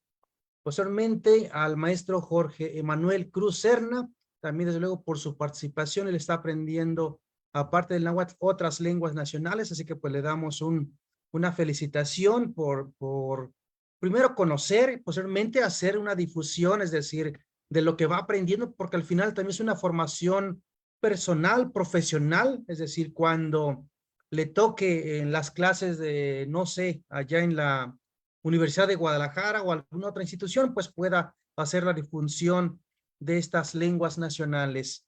También a la licenciada Tzitziki Máximo Hernández, que también estuvo participando en el panel de los estudiantes. Enseguida. A la maestra Carla Vidrio, que también, Carla Vidrio Montes, que también estuvo participando en el panel. También al maestro José López Tirso, quien también estuvo apoyándonos para que se pueda hacer esta difusión. Y pues por diferentes razones no pudo estar, en este caso de actividad sobre todo, pero le entregamos y fue generado su reconocimiento en este marco de la enseñanza de las lenguas indoamericanas, experiencias y retos. Él es docente de la lengua Tutunacú. Bueno, también participó con nosotros en el panel de los maestros la licenciada Inés Gómez Santis, que ella estuvo en el panel La enseñanza de las lenguas indoamericanas, experiencias y retos. La maestra Elodia Ramírez Pérez, que es titular del curso de Tunsavi, también estuvo participando en este mismo panel. Y también la maestra Rubí Celia Huerta Norberto. Sí, desde luego que nos está acompañando esta tarde al maestro Esaí Cervantes y desde luego pues les haremos llegar de manera digital su reconocimiento por esta participación y pues sin duda creo que el esfuerzo, este es un trabajo colaborativo, es una participación colaborativa a Yoletía y desde luego para la difusión de las diferentes lenguas nacionales. Es un poco de su aportación también para que se pueda seguir difundiendo las diferentes lenguas. Bueno, también contamos con la participación del maestro Iván León Javier, que él estuvo impartiendo la ponencia La política del lenguaje a través de la promoción de la normalización de escritura para la institucionalización de las lenguas indígenas. Muchas gracias al maestro Iván León. Y también estuvo el doctor Jesús Villalpando Quiñones, que impartió la ponencia El papel de las lenguas yuto-aztecas en la delimitación del área lingüística mesoamericana. Muchas gracias. Y pues esto sería todo, así que pues desde luego a todas las personas que estuvieron presentes desde muy temprana hora, dándose cita en esta plataforma virtual que usamos para pues hacer la difusión de las diferentes lenguas nacionales, así que pues con el gusto de siempre me da un grato poder compartir pues la palabra con todos ustedes y pues síganos ahí en Yoletía Centro de Lenguas Indoamericanas en nuestra plataforma virtual. Y sin duda, pues, si ustedes tienen interés especial en unas de las lenguas que nos mostró Yareli hace un momento, es Tutunacú, Triqui, Tzeltal, Tzotzil, Maya Cachiquel, Tunzabi, la lengua náhuatl, la lengua purépecha. Si hay una otra persona que quiere integrarse a Yolitia, pues sin duda podemos hacer un espacio para poder difundir la lengua, y ojalá que los o las estudiantes, los interesados, las interesadas en cursar o aprender una de las lenguas, pues puedan ahí dejarnos sus comentarios y sus sugerencias también. Sin duda, pues será muy enriquecedor para cada uno de nosotros, también para los estudiantes, compartir estrategias de aprendizaje. También los docentes puedan conocer otras dinámicas de enseñanza que se requiere. Así que pues creo que es lo que nos permite también estar en contacto, y pues nuestra preocupación es el uso de la lengua. Ma caquistitotlastol, ma caquistitotlastol, campahueli, campahueli. De verdad, queremos que nuestras lenguas se escuchen en todos los espacios y que se vean escritas en todos los espacios, y eso creo que nosotros hacemos especial énfasis. En nuestro caso, hacemos la difusión de las lenguas. Otras personas están resistiendo o están difundiendo desde la medicina tradicional. Otras personas están escribiendo artículos científicos en estas lenguas. Otras personas están haciendo trabajo de la agricultura en sus diferentes espacios. Otras son las parteras que están haciendo acciones para su lengua, usando sus prácticas comunitarias ahí para el cuidado y de la salud. Así que pues muchas gracias a Yareli, que me estuvo acompañando todo este mediodía, esta jornada maratónica. Yareli, ¿algunos comentarios? Pues muchas gracias a todas las personas que se pudieron conectar a través de Facebook, también a las personas que nos acompañaron esta tarde, es ahí porque te conectaste desde las 12 del mediodía, estuviste aquí con nosotros resistiendo esta tarde. Y bueno, también a los invitados que estuvieron compartiendo sus conocimientos el día de hoy. Sin duda creo que hablamos de diferentes temas, cada uno fue un tema diferente y que va a enriquecer este conocimiento que ya tenemos, ¿no? Hablamos de diferentes situaciones y cada una pues abona a nuestro conocimiento y a nuestro entendimiento de lo que rodea el contexto de la enseñanza de las lenguas indígenas. Y bueno, pues muchas gracias por el espacio, por estar aquí, y bueno, pues ya nos veremos próximamente en otro evento que tengamos. Claro que sí, pues agradecemos la conferencia, el emprendimiento académico, el náhuatl como una herramienta intelectual, impartida por el doctor Abelardo de la Cruz de la Cruz. También felicitamos y damos abrazos a Jesús Villalpando Quiñones, el papel de las lenguas yutoaztecas en la delimitación del área lingüística mesoamericana. Posteriormente nos acompañaron las maestras con el título La enseñanza de las lenguas indoamericanas, experiencias y retos, la maestra Rubí Celia Huerta, Elodia Ramírez, Inés Gómez Santis, y pues posteriormente nos acompañaron estudiantes aprendiendo las lenguas nacionales, experiencias de las y los estudiantes, Carla Vidrio Montes, Tziki Máximo Hernández, Jorge Manuel Cruz Serna, Micho Nicolás Lemus Villarreal, Heréndira Pérez Muñoz. Posteriormente participó el maestro Iván León Javier, la política del lenguaje a través de la promoción de la normalización de la escritura para la institucionalización de las lenguas indígenas. Y finalmente, Esaí Cervantes nos da unas reflexiones también acerca de la enseñanza del náhuatl en Los Ángeles, California. Así que pues muchísimas gracias a cada uno de ustedes, y pues quedamos atentos a sus comentarios, también sugerencias. Estén atentos también a la difusión que vamos a estar realizando constantemente, tanto en las diferentes plataformas, tanto en Facebook, también en Instagram, en YouTube y en Twitter. Así que pues pueden seguirnos en estas diferentes plataformas, donde estaremos haciendo otras acciones para la difusión de las mismas. Tlaxcamati no Guampoyoa y Cayolpaquiliste Panitiotlak Timosejahuase. Entonces nos vamos a descansar. Esaí Cervantes, ya puedes ir a comer. Estuviste desde el mediodía.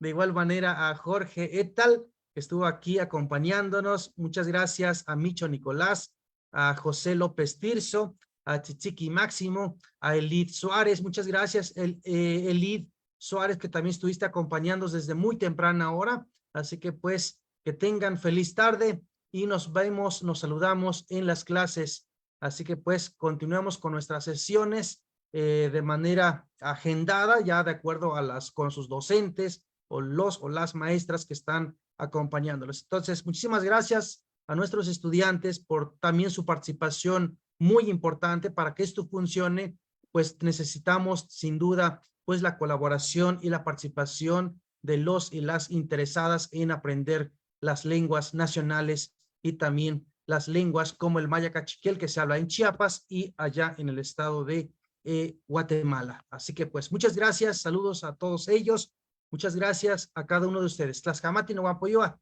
¿cuál es toca? Feliz tarde, muchas gracias. Cortamos la transmisión para redes sociales. Tlaxcamati. Tlaxcamati mía. Tlaxcamati.